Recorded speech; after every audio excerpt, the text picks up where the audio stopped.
The zodiacal sign of Leo. The subsequent 30 heads of the zone girdling the earth are under the zodiacal sign of Leo. All their seals have to be drawn in a golden, bronze, or golden yellow color. Figure 145, Cosm, 1 degree Leo, instructs the magician in the fire principle of the zone girdling the earth, and in its influence on our physical world. At the same time, the magician learns from this head how to use, magically, the principles of light, fire and, above all, the electric fluid for spirit, soul and body.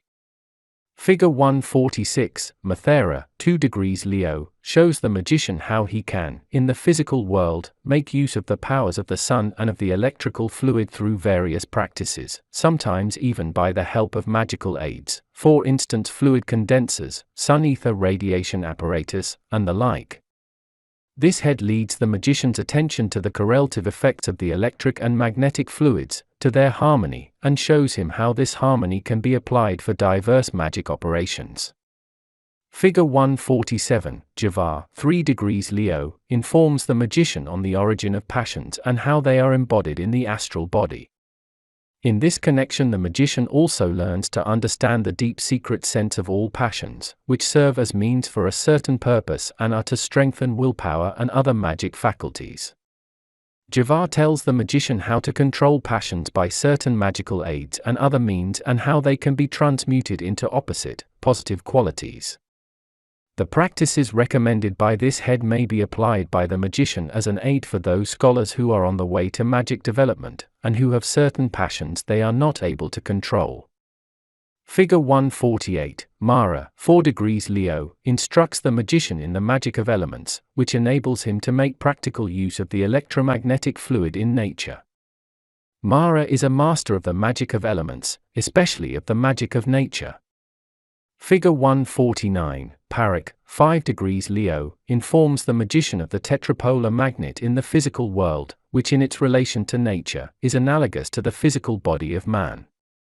He also teaches the magician how to make practical use of these powers in relation to the universal laws.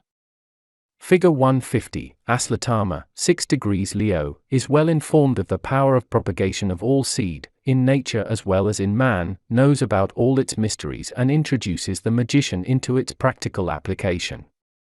Apart from this, the magician learns from this intelligence how the electric fluid, in its correlation to the magnetic fluid, creates life and causes growth. Figure 151, Kagaros, 7 degrees Leo, points out to the magician the connections of the principle of the air, which in nature plays the role of a mediator. At the same time, he tells the magician about the correlation between nature and the body of man, between the astral body and the spirit. Figure 152, Romasar, 8 degrees Leo, reveals to the magician the secrets of the air principle from the magical point of view. He is an excellent initiator into the art of breathing, the pranayama, and teaches the magician how to apply this art correctly. By Romasar, the magician may also be initiated by Abhisheka, by initiation the genuine knowledge of magic breathing, of pranayama, which in the pure sense of the word does not mean the accumulation of air, but the accumulation of power. Figure 153, Anemalon, 9 degrees Leo, is a good initiator into all mystical ways, especially in the way of love and holiness. He explains to the magician the difference between the way to holiness and the one to perfection. Figure 154, Tabata, 10 degrees Leo, this intelligence teaches the magician how to make his body resistant against fire in the magic way, by transmutation of elements, that is, how to make it almost invulnerable. He instructs him how to change water into ice in the alchemistic Kabbalistic manner. Figure 155, Ahaban, 11 degrees Leo, being an initiator, too, knows many methods of producing states of ecstasy, trance, and consciousness.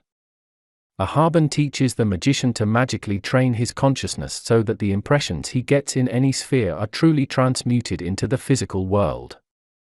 Figure 156, Akanejanaho, 12 degrees Leo, is a master of divine theurgy and Kabbalistic mysticism. He teaches the magician how to apply correctly the divine virtues in analogy to the laws of creation with the aim of spiritualization. Figure 157, Horog, 13 degrees Leo, can inform the magician precisely about the way to perfection in accordance with the laws of creation and helps him to solve the darkest and most difficult problems in this connection. Figure 158, Texai, 14 degrees Leo. By this head the magician is taught to understand and absorb fully the synthesis of all religious systems and philosophies. Apart from this, he is initiated into the transmutation of the symbolic presentation of philosophical systems into intellectual language. Figure 159, Herrick, 15 degrees Leo, instructs the magician in the connections between the mental, astral and physical worlds, that is, in the correlative action of the mental, astral and physical fluids in body and nature, and furthermore, in the disharmonies caused by these fluids, and in the restoration of harmonies. All relevant disharmonies can be fully explained to the magician by this intelligence. Apart from this, the magician is given diverse methods on how influences on the mental and astral matrices become possible. Figure 160, Igniag, 16 degrees Leo, entrusts the magician with the methods which make accessible to him omniscience and the highest divine intuition, and he shows him how his intellect can be enlightened by these divine virtues. Figure 161, Odak, 17 degrees Leo, is an initiator into the magic of cosmic love and acquaints the magician with theurgic magic love methods and teaches him how to apply them in the mental, astral and physical worlds. Figure 162, Machebra, 18 degrees Leo, instructs the magician in the occult anatomy of man, in its context, and informs him of magic theurgical methods for medical treatment. Figure 163, Parchan, 19 degrees Leo, is an initiator into talismanic magic. He teaches the magician the art of making talismans, of charging them magically for the healing of various diseases, or for binding certain beings to it. Figure 164, Korokona, 20 degrees Leo, makes the magician acquainted with the preparation of alchemistal substances made of metals. The magician is taught by this intelligence how to produce the true alchemic gold tincture, and how to use it for diverse diseases. He is also instructed by Korokona in measuring out dosages of alchemical medicines. Figure 165, Rimog, 21 degrees Leo, gives the magician the necessary instructions for arousing inside him his talents for prophecy. If the magician wishes it, Rimog by himself or by one of his subordinates, awakens in him the faculty for prophesying. Rimog is justly called the prophet of the zone girdling the earth, though his prophecies are not at all restricted to the aforesaid zone, they also refer to our physical world. Figure 166, Abatira, 22 degrees Leo, shows the magician the way to acquire high esteem, power and wealth in the physical world. Apart from this, he can help him in getting into the favor of very important people. Figure 167, Iralakarasan, 23 degrees Leo, instructs the magician by Abhisheka, the true initiation, into all religious systems, especially into all kinds of yoga. He helps the magician in decoding the most difficult tantric texts. Figure 168, Galopa, 24 degrees Leo, instructs the magician on how to read mental, astral and physical events in the Akashic. Furthermore, that makes the magician realize how mental, astral, and physical causes by the Akashic principle are turned into effects. For instance, Galopa can give the magician precise information on how causes that he has created by thoughts will become effects, and if they will become effective in his present life or in another incarnation. The same applies to astral and physical causes. Figure 169, Jargakis, 25 degrees Leo, places methods at the magician's disposal by which he can refine his consciousness for spheric impressions without the separation of the mental body. Figure 170, Pagalusta, 26 degrees Leo, instructs the magician how he can, either by himself or by the help of mediums, produce mediumistic phenomena. He also gives him precise instructions on how, by dematerialization and rematerialization, he can move objects over the greatest distances. Figure 171, Igdison, 27 degrees Leo, initiates the magician into the methods of how any wish is realized in the physical plane by magic powers. Figure 172, Takarosa, 28 degrees Leo, teaches the magician magic formulae by the application of which effects are brought about in the mental, astral, and physical world by the elements, or by beings of the elements. The magician may also be taught Kabbalistic formulae by which, above all, the beings of the air and water principles are easily made obedient. Figure 173, Andrakor, 29 degrees Leo, is regarded as master of the magic of water and entrusts the magician with many secret practices by which he would otherwise have no notion, as for instance, the curing of severe diseases, and the like, by the water element. Figure 174, Kaona, 30 degrees Leo, informs the magician of means which protect him against thunderstorms, gales, etc. Apart from this, the magician's attention is drawn, by this intelligence, to Kabbalistic practices by the application of which he can calm the rough sea, stop or cause heavy rains, evoke or sea storms, etc. The zodiacal sign of Virgo. The seals of the 30 heads who belong to the zodiacal sign of Virgo are all to be drawn in brown color. Figure 175, Paresh, 1 degree Virgo, controls all political events in our physical world.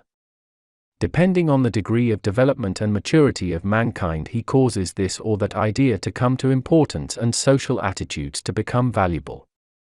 Furthermore, he decides on the duration of a political power, either by appropriate diplomatic developments or by wars, and he lets political views have failure or success, as divine providence orders it, considering the spiritual development of mankind. If the magician wants it, then this head helps him with a high political career, equips him with the faculties of an excellent orator, who knows how to bind people by word. Apart from this, he equips the magician with toughness and endurance which remain without comparison so that he can realize all his wishes in this respect. Figure 176, Bruahi, 2 degrees Virgo, is the protector of all inventions in the Akashic principle, so that they are not realized before their time. As occasion demands, he inspires certain individuals to make certain inventions and causes these to be realized in the physical world. However, this head also hinders people with high intuitive faculties from realizing inventions which are not to be made known to the public before a longer time, maybe a century or 5 centuries, has passed. The magician in the favor of this head is shown by him under the seal of secrecy, in the Akashic principle, which kind of inventions will startle our world in 100 or even 1,000 years. Figure 177, Moskal, 3 degrees Virgo, controls every art on our physical world. His subordinates administrate the various branches of art. Special methods revealed to the magician by this head, either by his relevant subordinated beings or direct transference, enable the magician to equip himself with any artistic faculty. Moskal also helps the magician to make an artistic career. Figure 178, Razchia, 4 degrees Virgo, one could justly regard this head as the king of flowers, for all the flowers on our earth are under his protection. From this head the magician learns to understand the language of flowers, that is, the symbolic meaning of the various kinds of flowers in their relationship to man as well as to the universal laws. The color, shape and number of the petals reveal to the magician the analogies to the universal laws, and he sees from this what, in the world of flowers, is real beauty. Penetrating deeper into this knowledge, the magician learns to look at and understand each flower from the esoteric point of view, and he learns to grasp the qualities of each flower in any respect and to use them for magic purposes. Figure 179, Gurmil, 5 degrees Virgo, this head is a representative of love, harmony and beauty, and at the same time their protector. He teaches the magician to see love in everything. Love and harmony on the one hand, and hate and disharmony on the other will teach the magician to understand, too, the exact laws of sympathy and antipathy. Not before having gained this knowledge will the magician realize what is true beauty and that, in fact, beauty is but another expression for harmony. This head helps the magician to come to a genuine perception of beauty. Figure 180, Zagriona, 6 degrees Virgo, all teaching in its widest sense comes under this head's sphere of influence. All teachers, writers, journalists and editors are protected by this intelligence. If the magician needs any advice in this or in a similar respect, if he needs protection, or if he desires to be successful, Zagreona will either assist him personally or send one of his beings to give help. Figure 181, Igilan, 7 degrees Virgo, is regarded as the original initiator into speech and writing. Having received orders from divine providence, he has caused man, since his creation, to express thoughts, terms, ideas etc. first by signs, then by articulated sounds and words, later by compound sentences and finally as a language. Then the head instructed his subordinates to see that this language was expressed externally in form of symbols in diverse ways, thereby laying the initial brick for literature as a means of communication and written tradition. But it took a long time until the language in writing reached the present state of literature. This head will make it easy for the magician dealing with the decoding of ancient, so far unrevealed, letters, and interpreting them. There are no records in writing on earth that could not be decoded by the magician with the help of this intelligence or his subordinates. Igilan can also instruct the magician in the so-called magic of runes. Figure 182, El Paso, 8 degrees Virgo. Since the beginning of human records, this head has been the protector of all poor and suppressed. In the Akashic he controls the fates of all slaves, beggars, gypsies, homeless persons, etc. He also helps persons who, by having become addicts to narcotics, are thrown out of the normal way of life, especially in cases where these people should, according to their fate, not be met by any accidents. Such people then pass every inconvenience without difficulties. Here the saying may be applied that drunkards have a charmed life. Figure 183, Kirek, 9 degrees Virgo, is known as an excellent initiator into alchemical magic. He shows the magician many methods by which he can strengthen the bond between the astral body and the spirit, and also such methods by which he can make his astral body immune from destruction by astral elements and so reach astral immortality. If the magician asks for it, this head will instruct him in such methods by which he can cause the same effects in respect of the astral matrix, thus for his physical body, so that he is able to prolong his life as long as he wants. If the magician applies the methods given by this intelligence, age will show no effect on his body, he will never suffer from any external influence. Wounds caused by stabs or cuts, even the strongest heat, cannot do any harm to the body sheltered in such a way. Figure 184, Buria, 10 degrees Virgo, is an excellent initiator into alchemical secrets and entrusts the magician with methods by which he can achieve diverse faculties and powers by the application of appropriate alchemical means.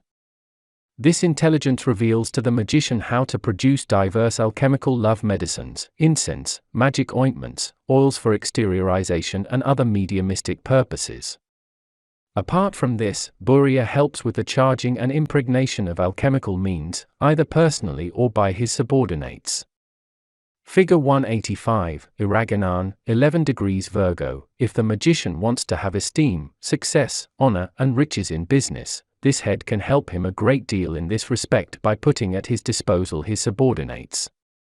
Apart from this, he can make the magician achieve great skill in his trade or profession. All trade men having to deal with metals, especially iron, are under the special protection of this head, thus, for instance, technicians, constructors, engineers, smiths, mechanics, etc. If the magician carries out any such jobs, he can achieve great things with the help of this head of the zone girdling the earth. Figure 186, Agaro, 12 degrees Virgo, is the custodian of all relics, holy places, temples, churches, statues of saints, pictures of saints, etc., and, furthermore, of all religions of the world from the beginning of mankind up to modern ages. A magician in contact with this head will be informed by him how divine ideas, deities, etc. are symbolized by pictures of saints, statues, temples and other symbols. He also tells the magician how in turn pictures, statues, monuments are, as personified deities, true analogies of the divine ideas, concepts, etc. Agaro also explains to the magician the rites with personified deities and reveals to him their secret meaning. Figure 187, Algebal, 13 degrees Virgo, is the expert and leader of all traditional religious rites, rituals, and ceremonies of all religious systems. He may justly be regarded as a master of ceremonies. He acquaints the magician with all ceremonies, rituals, and customs of any religion or sect, historical or modern, and explains to him their significance, thus enabling the magician to realize the full magical value, the power or dynamics of a ritual or ceremony. Figure 188, Karasa, 14 degrees Virgo, is the protector of all medical doctors in the world. Even the medicine men of the days of yore looked up to this head of the zone girdling the earth with devotion and made him sacrifices. But even nowadays doctors, especially surgeons, are inspired by this intelligence. Karasa arranges that certain sick people are cured by certain physicians. The whole chemical pharmaceutical production comes under the range of his powers.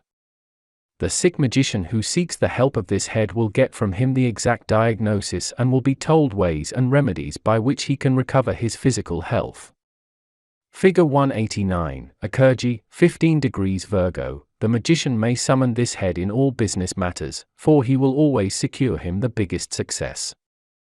Akashic has a special affection for everything that has to do with paper or textiles. His influence, however, also covers the working up of furs, skins, leather, and the like, so that the magician will be supported by this intelligence not only in business affairs, but will also be able to get from him special recipes for the working up of furs, leather, etc. The magician may also be taught about many methods for the working up of paper and about impregnation materials which so far have not yet been made known to the public. Figure 190, Basanola, 16 degrees Virgo, since this head controls all vegetation, he may be regarded as the protector of agriculture and forestry.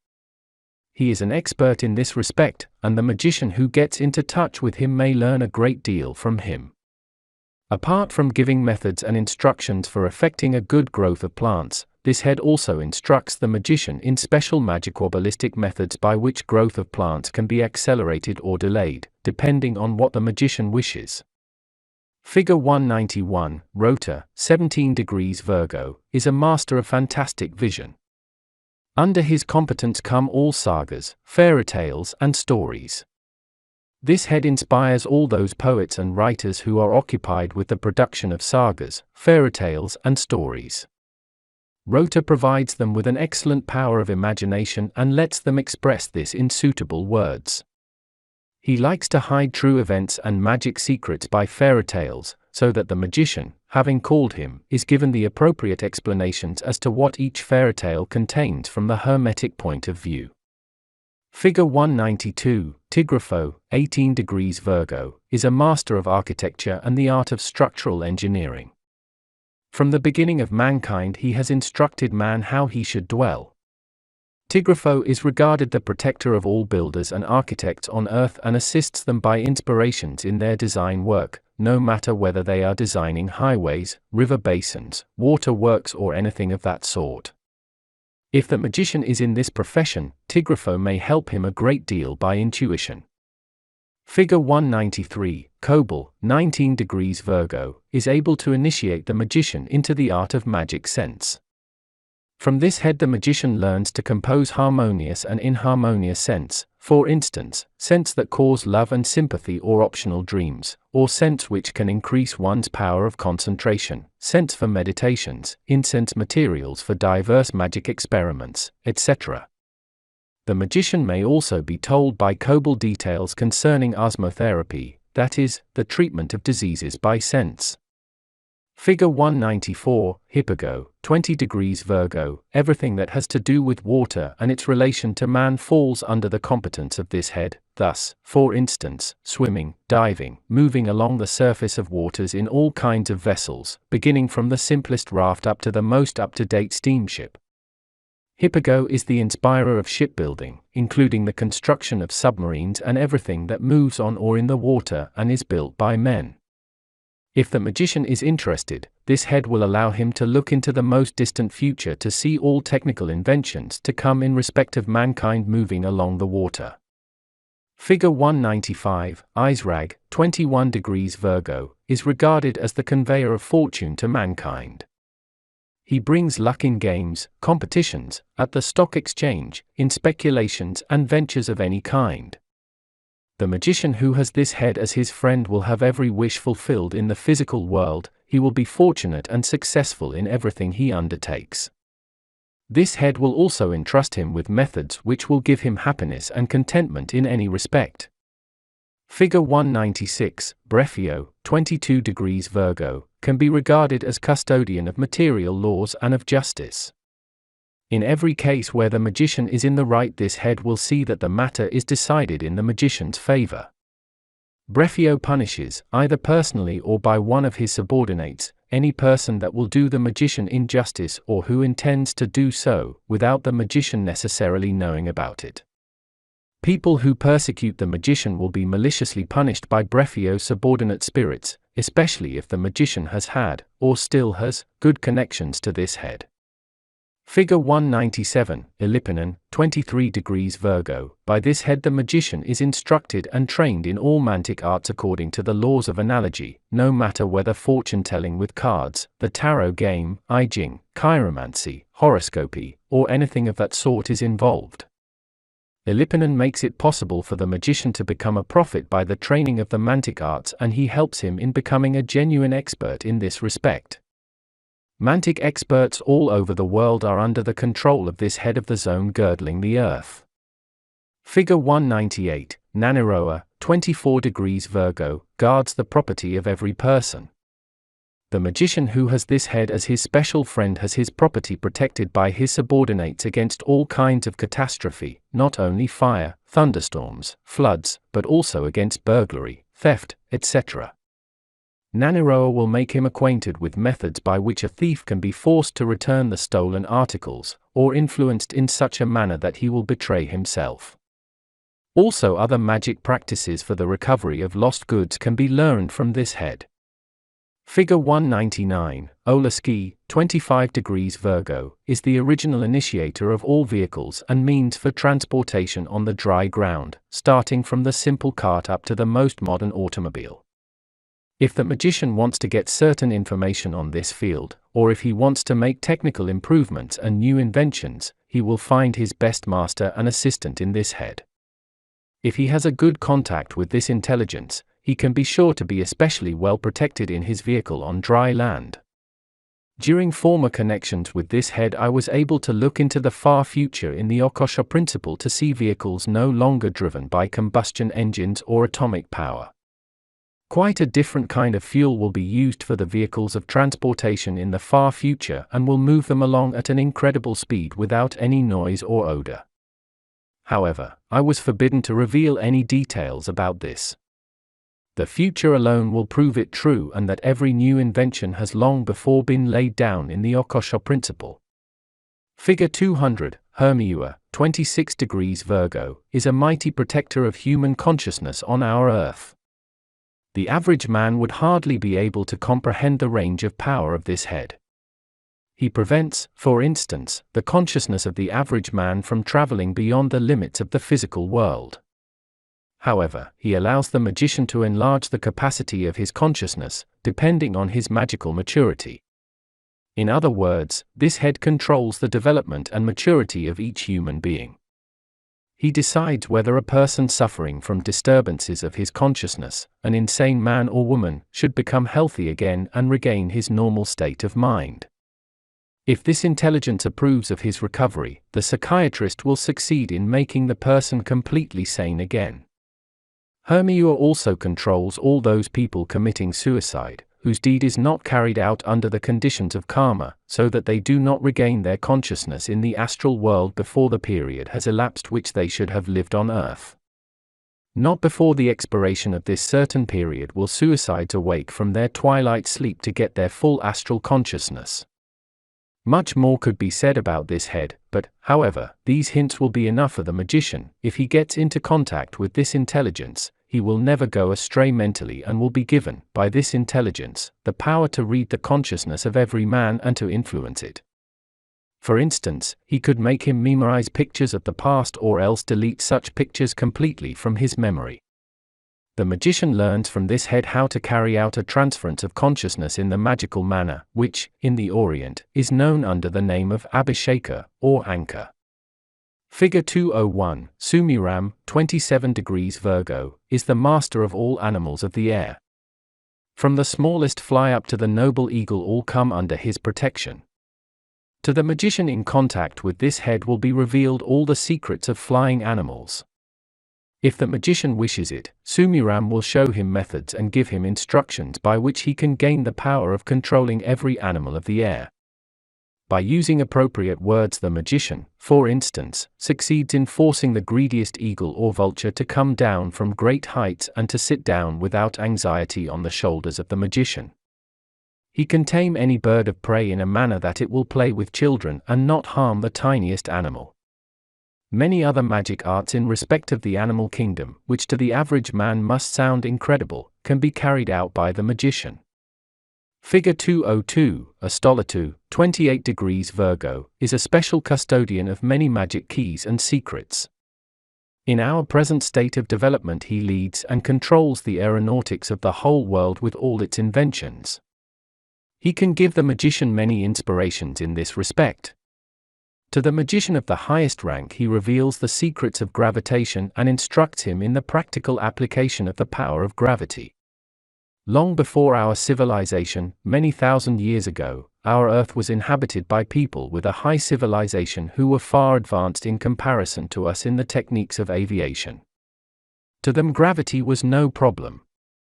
They moved without motors or using gas to the highest altitudes, reaching speeds equivalent to the rotational speed of our Earth, transported without any effort and without mechanical help the heaviest loads from one place to another.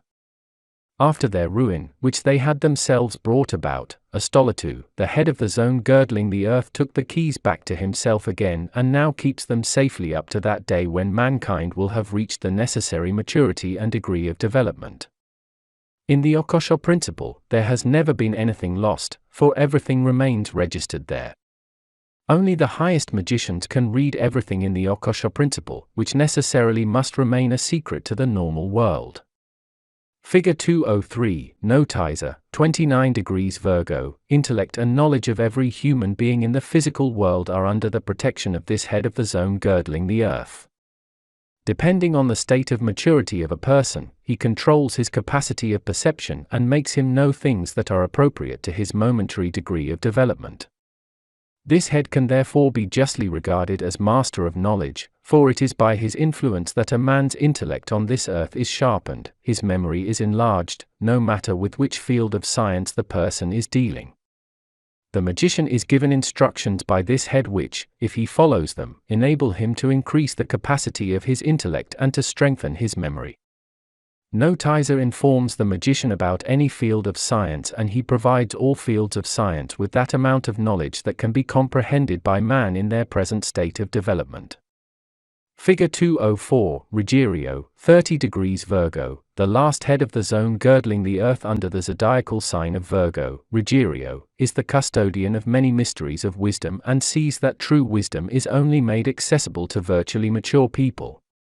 If, however, it should happen that magic secrets become known to the immature and unauthorized, this custodian of the mysteries of wisdom blocks the way to wisdom for these unauthorized persons by shrouding them in darkness with unbelief, suspicion, self-conceit and one-sided views, leaving the true mysteries covered and occult to him even though they may be stored in 1,000 drawers of the immature.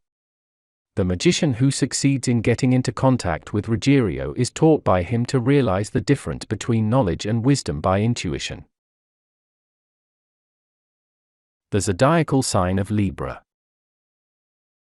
The following 30 heads of the zone girdling the earth come under the zodiacal sign of Libra. Their seals, for the first evocation, have to be drawn in green. Figure 205, Thyrana, 1 degree Libra. This head controls the sexual sphere of man. The propagation of mankind falls therefore under his competence. Thyrana can give many instructions and methods how the magician is to impregnate magically his own seed with various qualities before having sexual intercourse, so that these qualities pass over into the generated child. The magician is provided with full knowledge, by this head, in respect of the prenatal education of a child, that is, the embodying of certain faculties, hereditary factors, etc., in a magical manner, during the baby's sojourn in the womb. Figure 206, Apollyon, 2 degrees Libra. This head has inspired mankind since its creation in respect of the working up of metals, depending on their state of development. Apollyon is regarded as the original initiator of all those people who have been occupied with the working up of metals, no matter whether founder, smith, engineer, mechanic, or the like. Apollyon not only is the original initiator into all the ideas in this field, but he also is their loyal custodian. Figure 207, Pika, 3 degrees Libra. This head already taught the primitive peoples of the days of yore by inspiration that animal meat eaten in a raw state is not so delicious as roasted or cooked. He inspired a few individuals how to tell the difference between the various kinds of meat by tasting them and taught them by intuition to prepare many meat dishes. For the preparation of such meat dishes man started rearing domestic animals, so that during the course of time stock farming was developed, whereby Pika has always been, and still is, a good inspirer of mankind also in this respect. Smoked and tinned meat also come under the competence of this head. If requested by the magician, this intelligence will initiate him into the art of cooking and will acquaint him with many recipes for the preparation of meat dishes which so far have never been known. Figure 208, Noga, 4 degrees Libra. The fertility and the power of propagation of men and women come under the power of this head. He controls by his vibrations the sexual sphere of both man and woman and decides on the ability for life in the seed. The magician may be informed by Noga how to maintain his sexual faculties up to great age and, furthermore, how sterility and impotence in respect of woman and man can be treated successfully. The magician can get a wealth of additional information on this field from this head. Figure 209, Tolet, 5 degrees Libra. This head controls the feeding habits of man and shows him which kind of food is necessary for the maintenance of his health and what is harmful. Tolet is also the initiator into all recipes for diets. By this intelligence the magician is taught the difference between the electric, the magnetic and the electromagnetic fluids in their relation to the various dishes and how to take them into consideration in the case of illness. This head also draws the magician's attention to the diverse kinds of food which serve as stimulants for the production of special states of mind. Figure 210, Parmasa, 6 degrees Libra, is a master of gaiety and lets man laugh and enjoy himself from his very core. Under his competence fall amusing ideas, jokes, jests, anecdotes, comedies, and other sorts of entertainment. He or his subordinates inspire man to tell funny jokes and such like stories, or to write and perform them. The magician may get the most amusing ideas from this head or his subordinates to enable him to entertain whole parties, and the like. If the magician is in contact with this head, he will himself become convinced that Parmasa always shows himself full of gaiety. Figure 211, Jessigos, 7 degrees Libra. Wood and everything connected with it falls under the competence of this head. He is the guardian angel of all those people who are occupied with wood and its working, for instance, lumberjacks, carpenters, joiners, cabinet makers, turners, carvers, pattern makers, etc. If the magician is interested in any of these fields, he can learn much from this head that has not been known up to this date. For instance, the impregnation of wood against all influences from elements, means which give wood, even the softest kind of wood, great resistance and duration, so that it can only be compared with steel. This head can make known to the magician many other interesting new ideas. Figure 212, Sotiri, 8 degrees Libra, is the original initiator into all musical instruments that man has ever used, the most modern ones of the present age included. Sotiri inspires all composers. He teaches the magician who has musical talent or is interested in music to adapt each musical piece to the relevant element and, vice versa, to express harmonically, that is, according to the universal laws, what he wants to express by music. This head may justly be called the musician of the zone girdling the earth.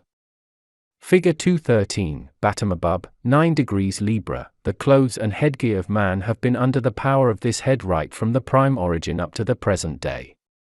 He controls the clothes and headgear of man and influences them according to climate, weather, maturity, personal attitude, and so on. Batamabub is the inspirer of each momentary fashion, so that rank, social position, religions, etc., are also taken into consideration. Furthermore, he suggests to man out of which material his clothes and headgear are to be made. Therefore all fashion designers and fashion creators, tailors, dressmakers, milliners, etc. are protected by him. If the magician is interested, he can have all fashions of all peoples, beginning from the prime origin to the present day, presented to him by this head in the Akashic principle. He can even view the fashions of the days to come. Figure 214, Omana, 10 degrees Libra. The hairy covering of the human body forms a part of the competence of this head. He is the inspirer of all coiffures and kinds of beards. Hairdressers and barbers of both sexes are constantly under his influence. All inventions referring to the growing of beards and hair, starting from the simple comb up to the most modern apparatus, from razor blade to the electric razor, are controlled by this head. The magician who gets into touch with this intelligence may learn which substances will make hair grow and which will remove unwanted hairs, etc. Omana can also make the magician acquainted with diverse substances for hair dyeing. Having personally evoked this head, I was shown, in the Akashic principle, the hair color of the future. Chemical substances will no longer be necessary, for these usually do harm to the roots of the hairs. The hair of man will be dyed by radiation apparatus without any evil effects on the hair and the hairbed. However, I have been forbidden to say more about this. Nevertheless, the future will bring the proof of the prediction. Figure 215, Legairos, 11 degrees Libra. Directly by himself or indirectly by the influence of his subordinates, this head helps the magician to gain the favor of very important people, to have petitions handed in to them approved, etc. This head can cause a very important person to take a benevolent attitude towards the magician, he can create favorable situations, and the like. Figure 216, Afre, 12 degrees Libra. This head is an initiator and master of the high magic of love. He teaches the magician how to produce many wonders in the mental, astral, and physical world by the dynamization of divine qualities, especially of divine love and mercy. Figure 217, Rigalan, 13 degrees Libra, is the initiator into all kinds of wooing, starting from the origin of mankind. He himself or his subordinates inspire man with all possible kinds of wooing. If the magician wants to learn the art of wooing, if he wants to be regarded as an amiable person everywhere, and if, furthermore, he intends to get into good company, this head can help him. He advises the magician on how to gain the affection of a certain person, how to get into his favor, etc. Figure 218, Rikita, 14 degrees Libra, is a master of singing. If the magician wishes it, he will equip him with a lovely voice which will fascinate people. Therefore this head may justly be called the protector of all male and female singers, so matter whether singing is their profession or their special hobby when in company. Rikita shows the ways and means how to cultivate one's voice. Figure 219, Tapum, 15 degrees Libra. This head is an excellent artist and is appointed to awake in the magician a sense for arts. He is the original initiator into everything that has to do with embellishment and ornamentation, the decorations used for festivities, shop windows, etc. He is, at the same time, the original initiator of all kinds of advertising. If the magician is in need of his assistance, this head will be prepared to help him at any time. Figure 220, Nichero, 16 degrees Libra, controls the health and duration of life of all animals on Earth. He is also the controlling spirit for all instincts. Therefore he inspires man with all the curing methods and remedies against the various diseases of animals. Under his control are all zoologists, veterinary surgeons, and tamers of wild animals. Nichero inspires the magician with a great variety of healing methods and medicines for diseased animals. He can also communicate many magic practices to be applied on animals, for instance, such by which milking animals are caused to give much milk, or such practices by which they can be protected against unfavorable influences, etc. Figure 221, Arata, 17 degrees Libra. This head is the initiator of all intoxicating drinks. From the prime origin he has been teaching man by intuition how to make the most diverse kinds of intoxicating drinks, for instance, wine, mead, beer, liquor, etc., which are to put man into a happy mood and make him bear his lot more easily. However, this head must not be mistaken for the contragenius of this sphere who controls the notorious drunkards. All those people are protected by Arata who have to do with the production and selling of alcoholic drinks. The magician may get from this head excellent recipes for the production of wine, beer, and liquor, and, on top of this, certain advice on how these beverages can be ameliorated by various methods. He also reveals to the magician magic recipes and instructions on how, for instance, he can, under the influence of the amalgamation of elements, change water into wine. Furthermore, how he can protect himself successfully against the influence of the alcohol contained in these beverages, so that even great quantities of alcohol will leave him sober. Figure 222, Malata, 18 degrees Libra, explains to the magician the secrets of human and animal blood.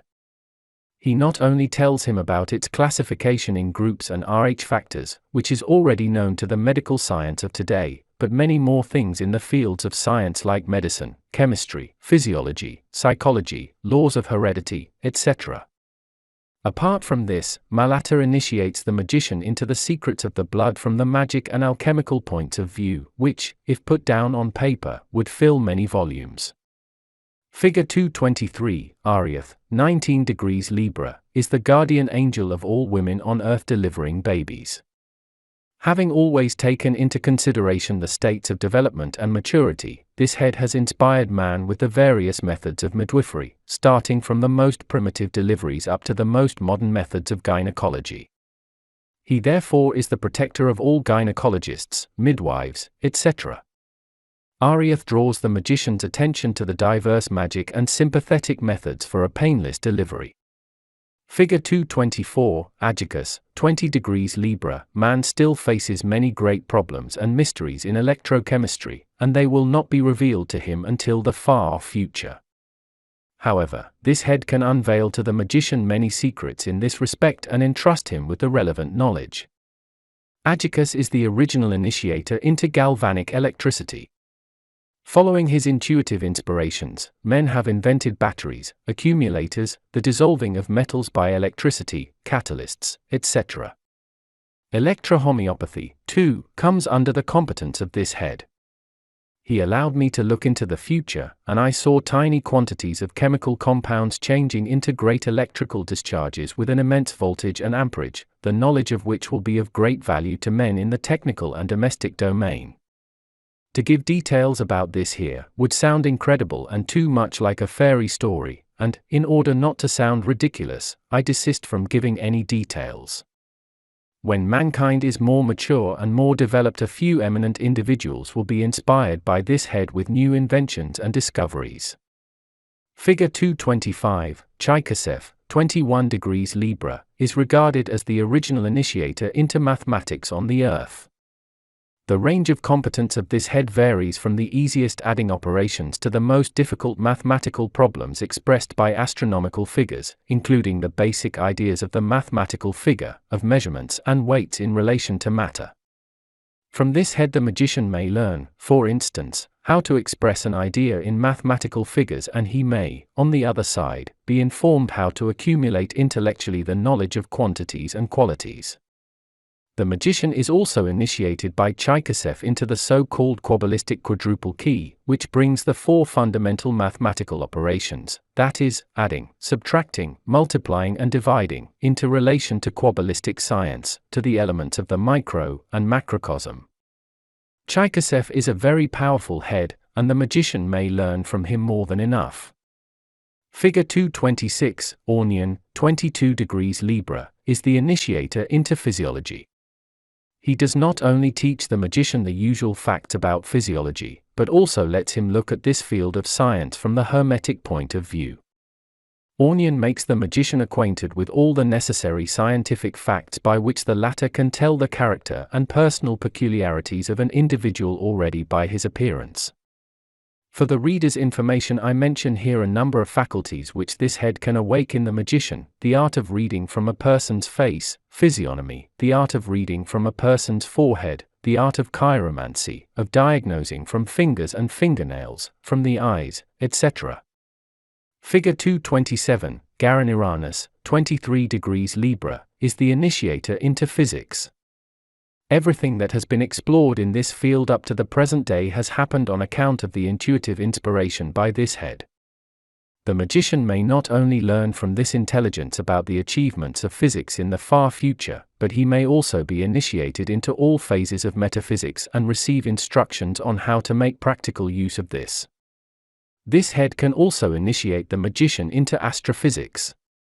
Figure 228, Ishtaroth, 24 degrees Libra, is a protector of loyalty. He keeps together man and woman in fidelity. If the magician wishes it, he can, with the assistance of this head or his subordinates, influence any person, man or woman, so that they will never be disloyal. He can also, by the help of this head, discover any cause of infidelity or hinder it before it starts. Ishtaroth can change the magician's worst enemy into his best friend and secure him the love, friendship and sympathy of any person.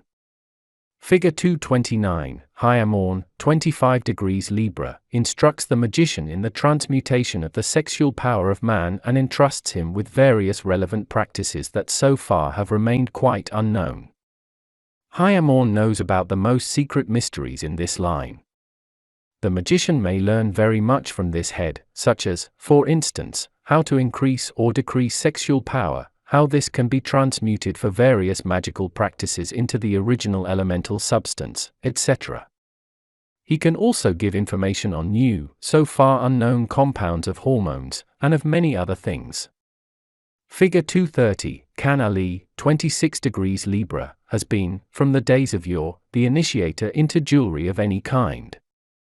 He controls, by his subordinates, all novelties in the fashion of jewelry, for instance, rings, bracelets, precious stones, in short, any kind of jewelry that is for wearing.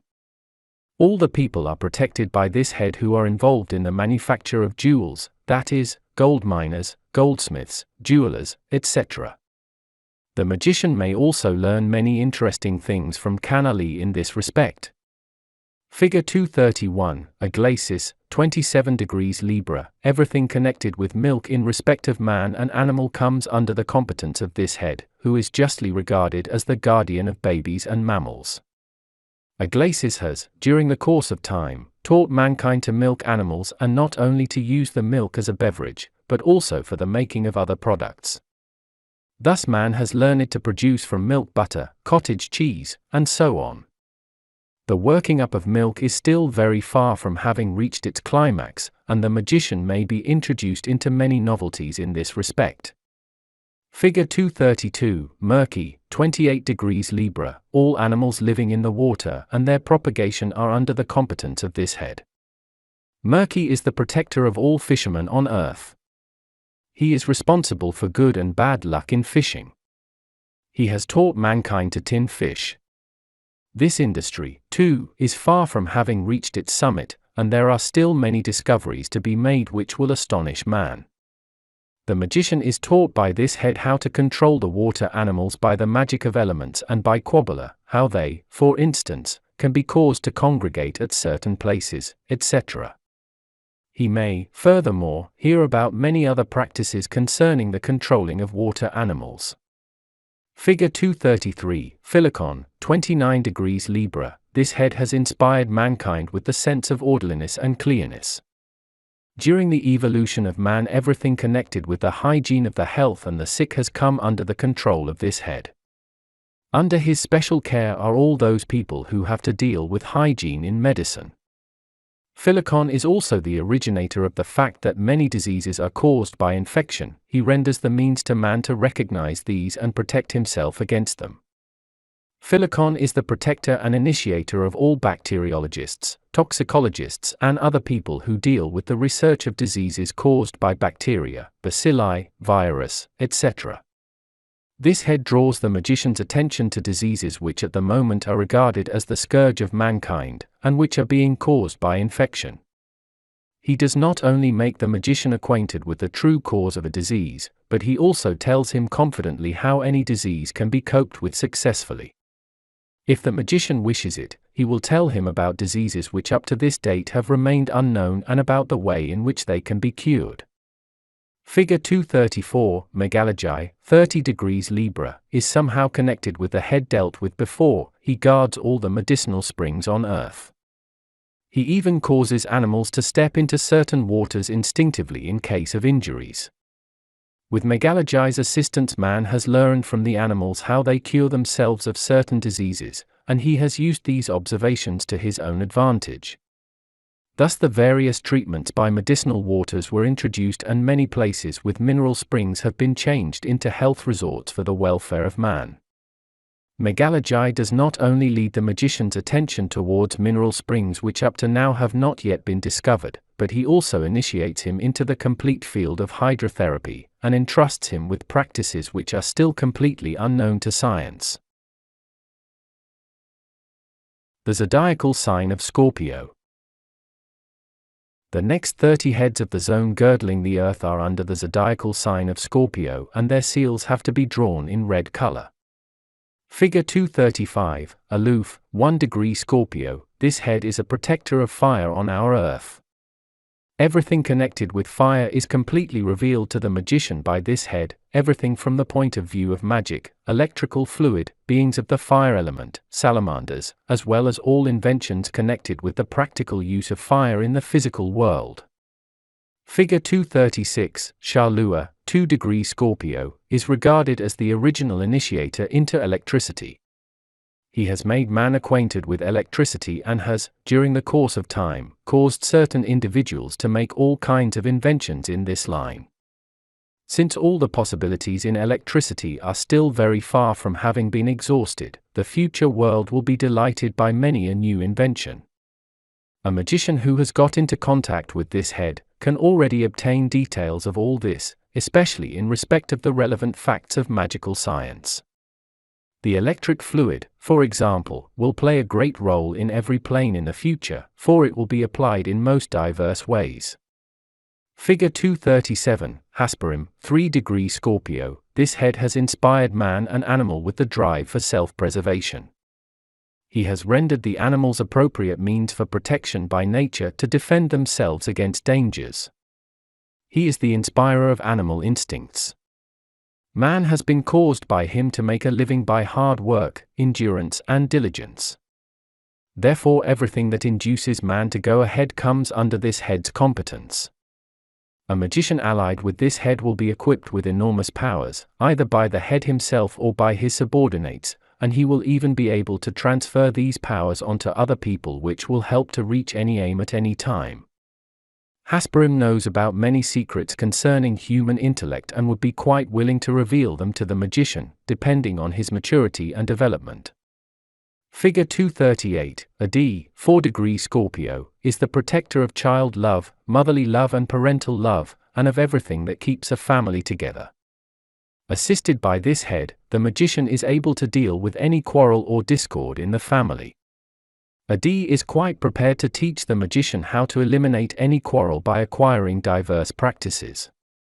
Figure 239, Helmes, 5 degree Scorpio. Everything connected with milk on this earth, in respect of man as well as animal, falls under the competence of this head. He protects all nurses and all mothers who suckle their babies. All mammals on earth are protected by this head. The range of his competence is very wide. During the course of time he has taught man to use milk as nutrition. Inspired by this head, man has learned to use the milk gained from animals not only as a drink, but also for the manufacture of dairy products. Helmes has inspired man to introduce a milk diet for certain kinds of diseases and to produce from milk various types of medicine. Many things connected with the working up of milk, which will not become known to the public until the distant future, may now be revealed to the magician by this head. Figure 240, Sarasi, 6-degree Scorpio, is the original initiator of all human ideals, no matter whether ideals of the physical, astral, or mental world are concerned. Depending on the maturity and development of mankind, this head controls, by his subordinates, the most diverse ideals of each individual and causes situations and possibilities for the realization of an ideal in the mental, astral, or physical world to a small or large extent. Sarasi supplies man with the appropriate enthusiasm and the endurance for the realization of the ideal in question in accordance with one's maturity and fate. This head, too, may teach the magician a great deal, for instance, how various ideals are born in our world and how they decay again. Furthermore, Sarasi will tell him about ideals which will not come up until the distant future. Figure 241, Huge 4, 7-degree Scorpio, this head controls the intellect of man and directs all his intellectual faculties. Depending on man's maturity and development, he makes him acquainted with certain facts of knowledge. This also depends on the commission which man has been charged with to fulfill on this earth. Huge 4 entrusts the magician with the manner by which human intellect can be enlightened and how he can acquire an extraordinary memory. All knowledge that can be grasped with the human intellect is made accessible to the magician by this intelligence. Figure 242, Armali, 8-degree Scorpio, protects man against all infectious diseases and causes him to look after himself, so that he is at any time able to resist infection. If karmic reasons make it necessary, or if it lies in one's fate, this head will not prevent an infection. Armali teaches the magician many means of protection against the most diverse types of infectious diseases from the magical point of view. Since there exists also the possibility of mental or astral influence, Armali also instructs the magician in this respect. He teaches him how to protect himself, after having been made acquainted with special magical practices, against negative astral influences and against influences of negative beings.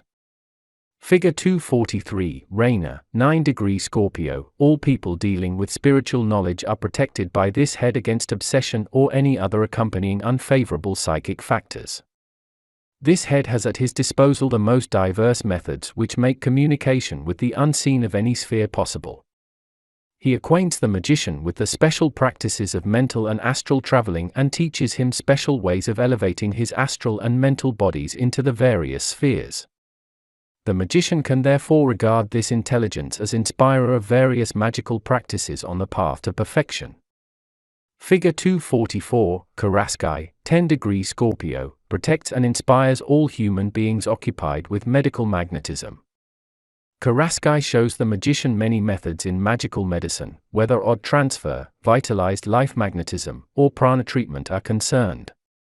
He learns these things without taking any risks. Whole volumes could be written on the range of competence of this intelligence. It depends, however, on the magician's will whether he wants to be inspired by this head and get first-hand information. Figure 245, Aurelia, 11-degree Scorpio, will convince the magician that the making of the Philosopher's Stone is no allegory and no symbolic esoteric speculation. The magician learns from this head the preparation of the Philosopher's Stone in its most diverse grades for the most various purposes. Furthermore, he will be told the methods of transmuting metals, especially by dry procedure. The person to some extent informed on alchemy will already perceive what is meant by this. The preparation and realization of the Philosopher's Stone rests on many methods. Aurelia can entrust the magician with these. Figure 246, Sogra, 12-degree Scorpio, is the initiator of all magicians. The magician who has got into contact with Sogra gets valuable instruction on how to influence man and animal in the magical as well as the Kabbalistic, theurgic, manner. Figure 247, Tracerim, 13-degree Scorpio, Sun is life. Man has been inspired with this idea by this head. He has allowed mankind to make inventions during the course of time which have brought the use of the power of the sun. The magician is taught by Tracerim to use the rays of the sun by application of colored filters for various medical methods. This intelligence may therefore be regarded the initiator into the color light treatment. Medicines which are influenced by the colored light of the sun, in analogy to the universal laws, show a better quality and capacity and have a better dynamic effect than medicines produced in the normal way. This head entrusts the magician with many magical methods by which the colored light of the sun cannot only be applied for medical purposes and for dynamizing medicines, but which can, on top of that, be used for the most diverse magical operations. Figure 248, Shulago, 14-degree Scorpio, is a master of imitation in this physical world.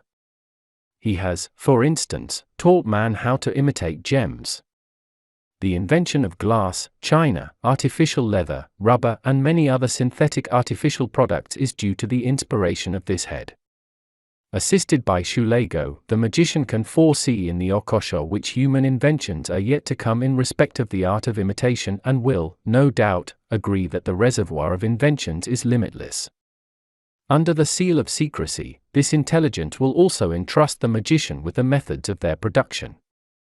Figure 249, Hippolopos, 15-degree Scorpio. All games serving the entertainment of people of all races originate from the inspiration of this head, and Hippolopos will remain being the initiator of all games for young and old in the future for jokes, bets, sport events, etc. This head is also the initiator of all toys for children. Card games and other social games are, of course, also under his competence. Figure 250, Nato Lisa, 16-degree Scorpio, is the protector of the bees. He has taught man the art of apiculture and how to use honey.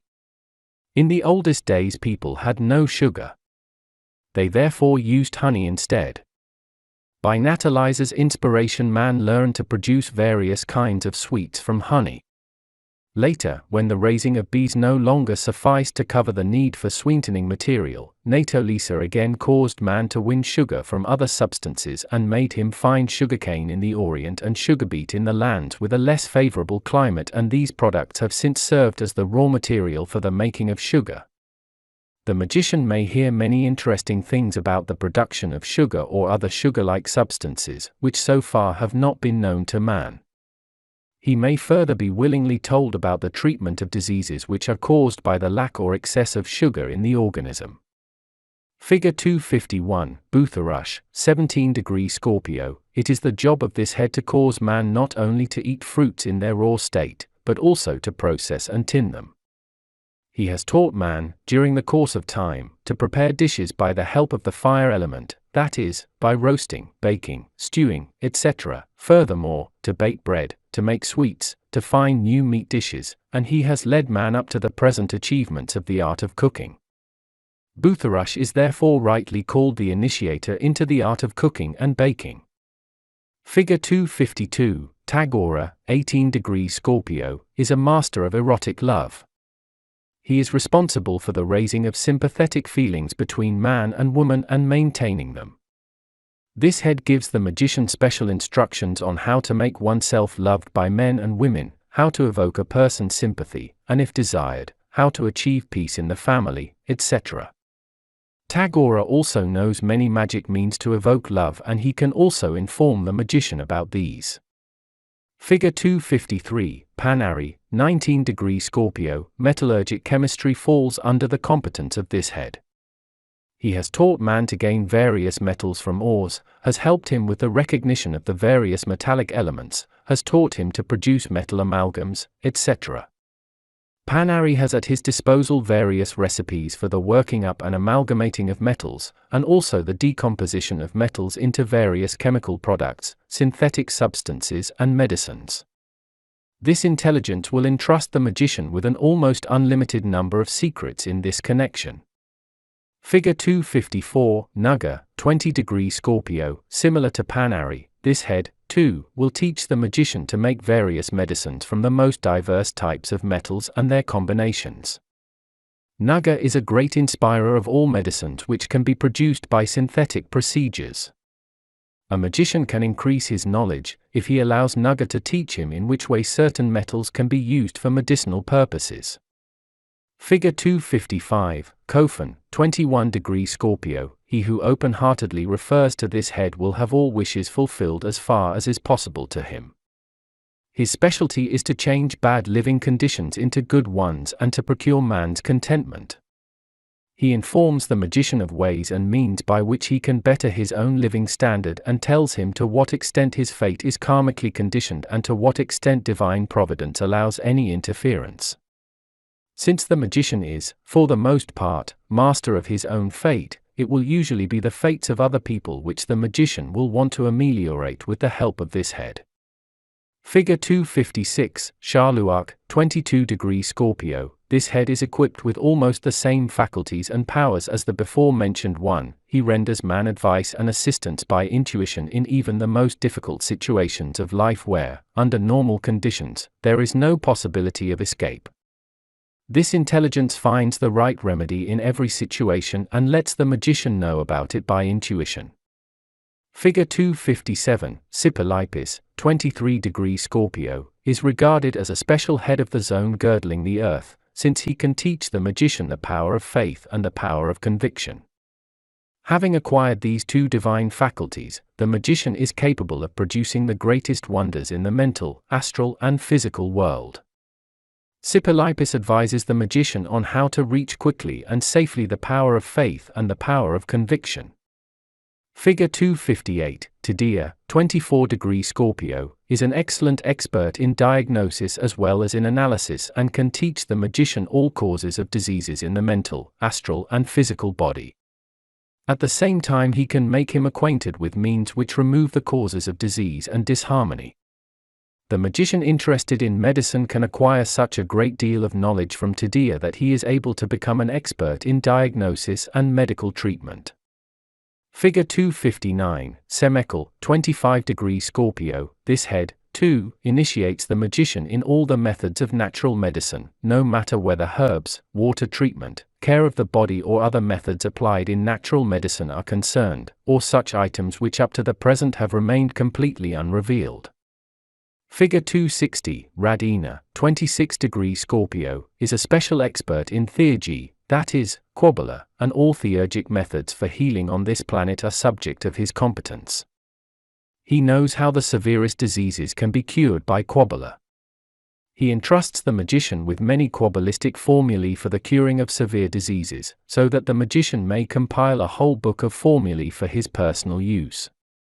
If the magician wants it, he will be trained by Radina in curing people by miracles, that is, by the help of Kabbalah. Figure 261, Hashamel, 27° Scorpio, is an excellent astronomical expert and an expert in orientation. He has taught man to look up to the stars and to fix the cardinal directions by their constellations. This knowledge was formerly of especially great value in navigation. Hashamel is also the original initiator of the compass and the magnetic needle, without the knowledge of which navigation would be impossible. In the course of time, this head will cause man to find other powers and inventions which will help him with his orientation. All the measuring devices for measuring the depth of the sea and pressure of water fall under the competence of this head and will also be basically reformed in the future. Figure 262, Anadi, 28° Scorpio, is a specialist in hydrotherapy. Like the 30th head of the zodiacal sign of the Libra called Megalagi, Anadi, too, is responsible for all methods of water treatment. He teaches the magician how to use the electromagnetic fluid in connection with water for treating the most various diseases. He also shows him how to remove the causes of diseases by thermic stimulants and to create the dispositions of harmony and health in the human body. This head informs the magician about many methods of hydrotherapy which so far have remained unrevealed, provided the magician is interested in this field. Figure 263, Horisal, 29° Scorpio, controls all artificial water regulations on our Earth. He inspires man how to make use of the powers of water, how, for instance, to install an artificial irrigation of the soil, or how to let water work artificially, according to his wish, in a river bed.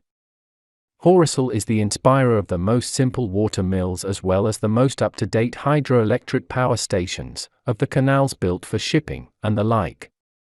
He entrusts the magician with many novelties concerning water regulation and the use of waters in the distant future. Figure 264, Hermano, 30° Scorpio. Every creature living in the water comes under the competence of this head. If, for instance, the magician is interested in fishing, he can be given appropriate methods by Hermano, by the application of which he can cause fish to gather at a certain place in order to catch them without difficulties, or by which he is able to tame and control fish in such a manner that they will allow him to take them into his hands. In short, every animal living in the water, no matter whether sea serpent, crocodile or shark, is under his power. The zodiacal sign of Sagittarius. The following 30 heads of the zone girdling the earth are under the zodiacal sign of Sagittarius, and their seals have to be drawn in blue color. Figure 265, Neshama, 1° Sagittarius. By the intuition and inspiration from this intelligence, men have found the way to work metals with the help of fire and water, that is, to harden them, until finally the present state of steel production and metal hardening has been reached. During the course of time, mankind will find new, more complete procedures for the hardening of metals which at present have to remain unknown. Figure 266, Mermo, 2° Sagittarius. Steam and the diverse possibilities of its use have been introduced to man by this head, whether the vaporization of liquids for manifold purposes or the production of the most modern steam engines is concerned. At the appropriate hour, Mermo will inspire many an inventor with improvements, changes and novelties in this line. Figure 267, Cathim, 3° Sagittarius, controls all fruits of the earth. Without mankind knowing it, it was inspired by this head not to eat fruit just in its natural state, that is, at the moment of its becoming ripe, but also to be blessed with the gifts of nature when nature rests and when no fruit can be harvested. So it happened that some types of fruits were merely dried at the beginning, later they were cooked and conserved. Then man started using fruits in yet another way, by working them up into jams, juices, etc. Cathim's reservoir of recipes and novelties in the utilization of fruits is almost unlimited. Figure 268, Hermetics, 4° Sagittarius. To bring peace to the earth and amongst the peoples of the earth is the mission of this intelligence. Ideals which aim at the true peace of mankind are led and strengthened by Hermetics. He is always pleased to entrust the magician with the ways in which good influences can be produced by the Akashic principle, in order to awaken peaceful ideas. Figure 269, Asinel, 5° Sagittarius. To bring good luck to everybody is a pleasant mission, and divine providence has charged this intelligence of the zone girdling the earth with it. A magician who is in contact with Asinel can be sure that he will have good luck everywhere when he is in need of it, no matter whether it is in respect of love, gambling, or other affairs. But by the help of this head or by the help of his subordinates, the magician is not only able to bring happiness to himself alone, he can also bring it to other people who do not deal with magic. Asinel also lets the magician realize to what extent he can make use of his own powers and how far the head himself is allowed to advance. Figure 270, Geriola, 6° Sagittarius. Being a special expert in all the virtues of morality on our earth, this head reveals to the magician the genuine secrets of the magical equilibrium. He teaches him the correct use of introspection and draws his attention to faculties and powers which are the result of introspection. Having carried out introspection according to instructions given by Geriola in respect of himself and other people, the magician will acquire great power of intuition and the genuine recognition of the Akashic principle. The magician may learn many facts of wisdom from this intelligence and have them brought to his intellect. Figure 271, Asareg, 7° Sagittarius. The art of making pictorial impressions in a manifold manner, whether by engraving, inscribing, sewing, drawing, or painting, has been taught to the people on earth by this head.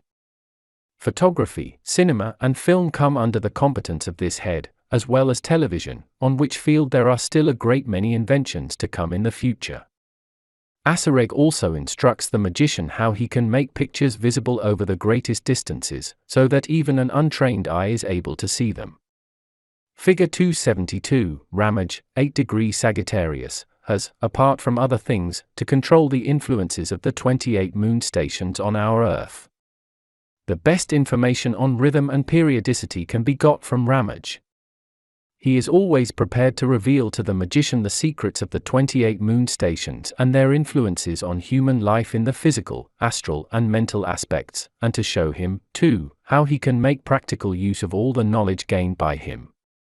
Figure 273, Namalan, 9 degree Sagittarius, protects all insane people and, with the help of his subordinates, all those people who by fate are not to be met with any evils. Lunatics are under his protection so that during their fits nothing can happen to them, so are people who suffer from Saint Vitus's dance, epileptic fits, etc.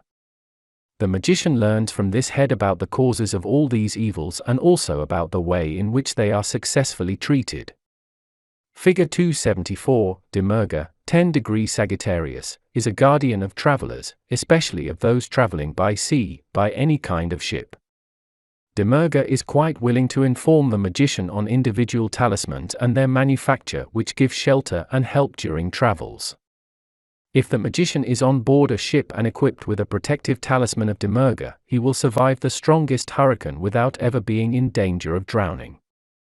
Figure 275, Golog, 11 degree Sagittarius, being an excellent initiator into the magic of evocation, this head initiates the magician into secret methods concerning the evocation of all types of beings. He will reveal to the highly ethically developed magician powerful magic words which will force any being, no matter whether positive or negative, to obey him absolutely. The magician may further learn much from this intelligence about the synthesis of the magic of evocation. Figure 276, Ugali, 12 degree Sagittarius, being an initiator into the high magic which leads to the highest wisdom, this head is hard to get into contact with, for he usually sends his subordinates to deputize for him. Only a virtually perfect magician will succeed in getting into direct contact with Ugali. If, however, the magician has once succeeded in this, he has the best initiator into the highest magic, especially spheric magic, at his disposal and will be initiated by him into the most secret sciences that reveal to him the highest wisdom. Figure 277, Ellison, 13 degree Sagittarius, is, like Ugali, hard to contact. If the magician succeeds in doing so in spite of this, this high initiator will reveal to him secret magical and Kabbalistic methods by which he will be able to realize all his high ideals. Figure 278, Giriya, 14 degree Sagittarius, trade and monetary matters, including the making of coins from all types of metals, fall under the competence of this head. He has developed man in this respect in accordance with his grade of maturity and the scheduled time. He can give the magician information on all this. Figure 279, Hosen, 15 degree Sagittarius, all kinds of educational methods applied to young and old people originate from the inspiration of this head, who at the same time is the originator of all schools, starting from the oldest schools for prophets, and continuing up to the present time. From Hosen the magician will learn everything concerning the upbringing of children. The magician asking this intelligence for help will be able to pass any school examinations. Figure 280, Mesa, 16 degree Sagittarius, is the originator of all customs and rites of all the peoples all over the world, especially those concerning wooing, lovemaking and marriage. He lets the magician behold all customs and rites that have been in use from the prime origin up to the present day and also those customs and rites which he will cause people to use in the distant future. Figure 281, Harkonnen, 17 degree Sagittarius, all the orphans, all the abandoned, expelled and hated are under the special protection of this head. Depending on their karma, he helps them all bear their lot more easily and helps in all the cases in which divine providence allows it. A magician can get advice and help for people like these from this head. Figure 282, Patuno, 18 degree Sagittarius, is the guardian of all hunters and all those people who are occupied with the chasing of wild animals. He is the inspirer of appropriate weapons and other implements necessary for catching game or wild animals. Figure 283, Carbonaton, 19 degree Sagittarius, astronomy, astrology and all affiliated sciences come under the competence of this head. He explains to the magician in detail the synthesis of astronomy and astrology. By the help of Kabbalah, the magician learns to know the visible part of the universe, that is, the starry sky, and is instructed in the influences and effects of the constellations on our Earth, on the fate of the individual and on the fate of whole nations. Figure 284, Ekagi, 20° Sagittarius, gives help and advice in case of malicious diseases like epilepsy, cancer, diseases of the spinal cord, St. Vitus's dance, etc., the causes of which have not been found up to this date and which therefore are still regarded as incurable. Ekagi lets the magician recognize the causes of severe and hidden diseases and at the same time entrusts him with methods for the production of appropriate means to cure them. Figure 285, Batirunos, 21° Sagittarius, to give bliss, peace, pleasure and delight to man is the special commission of this head. Everything that makes man happy is caused by this inspirer of happy moments, or by his subordinates. The magician will have all such questions put to Batirunos answered to his fullest satisfaction.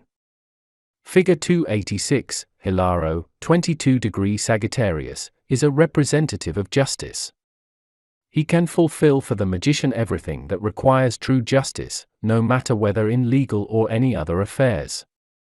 The magician will get this head's full assistance in all judicial matters. Figure 287, Ergomian, 23° Sagittarius, is an inspirer of the science of color and instructs the magician thoroughly not only in the production of colors, but also in their mixing. If the magician is interested in painting, he can get unsurpassable recipes for mixing colors, inks, drawing inks, etc., in respect of their production as well as their practical application. Ergomian is also an expert in synthetic, inorganic chemistry and can also inform the magician in this line. Figure 288, Icon, 24° Sagittarius, reveals to the magician the mysteries of the magical equilibrium of body, soul and spirit in their relation to the Akashic principle.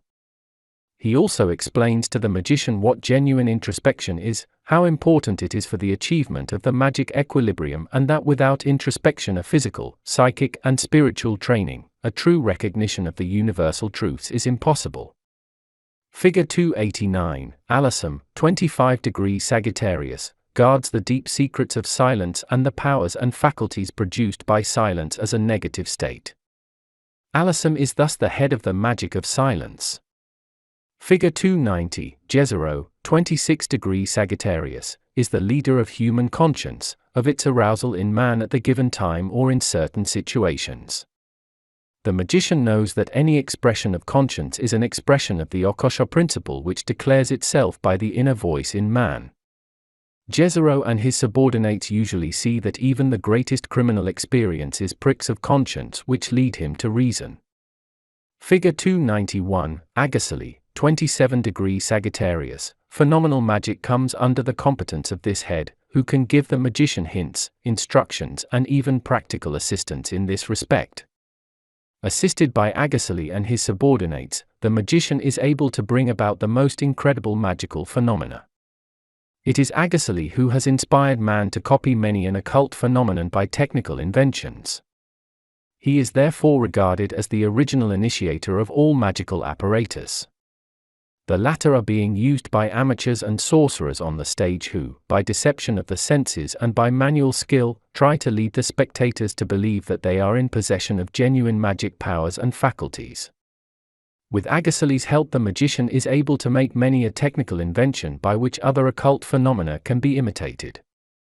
Figure 292, Akor, 28° Sagittarius, is a leader of the fate of every human being. The magician who evokes this head will be able to realize by his assistance the difference between destiny and free will.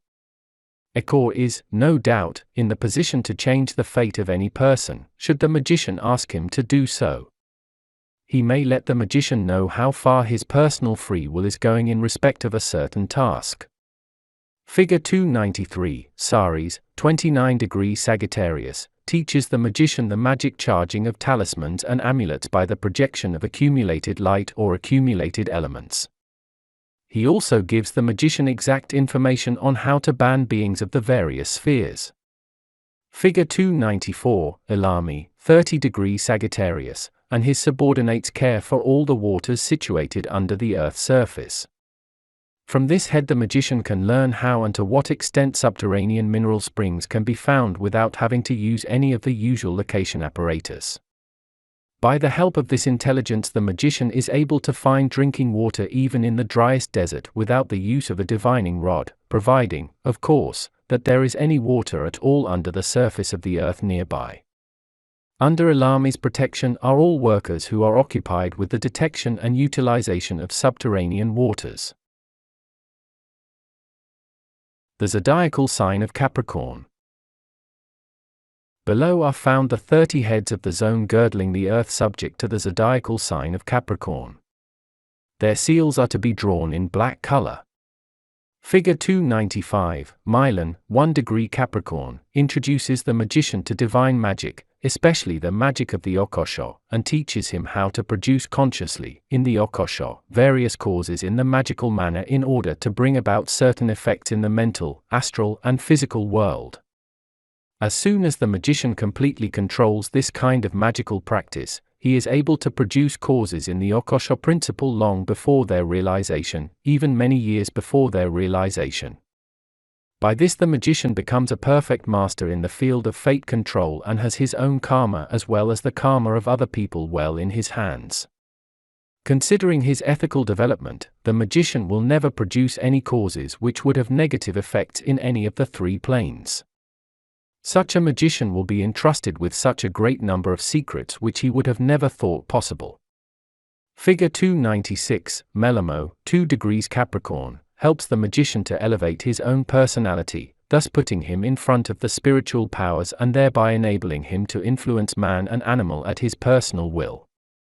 Melamo knows magical practices by which one can proceed to the highest plane of power. Should the magician be interested in increasing his own power, Melamo and his subordinates will be pleased to give him their assistance. Figure 297, Porphyra, 3 degrees Capricorn, like many other heads of the zone girdling the earth of whom mention has already been made, Porphyra is an excellent initiator into the magic of sympathy and into mummial magic. Each head will provide the magician with different instructions and methods for his practical operations. Porphyra informs the magician of many practices so far unknown to him, for instance, the use of fluid condensers in sympathetic magic etc. Figure 298, Trapi, 4 degrees Capricorn, helps man bear the blows of fate and disappointments more easily, especially in respect of friendship, love and marriage. The magician in connection with this head has therefore never to fear any such disappointments in life. Figure 299, John Ion, 5 degrees Capricorn, is regarded as the mysterious head of the zone girdling the earth. He is the guardian of all those already in the next world making preparations for their reincarnation. In the invisible world, that is, the zone girdling the earth, where the deceased live, he attributes to those beings who are to be reincarnated in our physical world the place and surroundings suited to their development. He also instructs them how to produce the band of sympathy between themselves and the ripening fruit in the mother's womb. Figure 300, Apollino, 6 degrees Capricorn, being the ruler of the Mercurian Kabbalah, this head instructs the magician in the Kabbalistic transposition of the influences of the Mercurian sphere to the zone girdling the earth, and from there to our physical world, on the mental and astral, as well as the physical bodies. From Apollino the magician may also learn how to acquire a specially receptive mind, that is, the enlightenment with all the fields of science of our earth.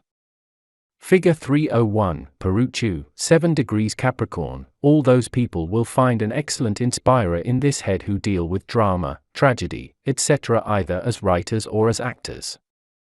If the magician is himself devoted to these arts, Peruchu will offer him many possibilities for becoming a famous artist.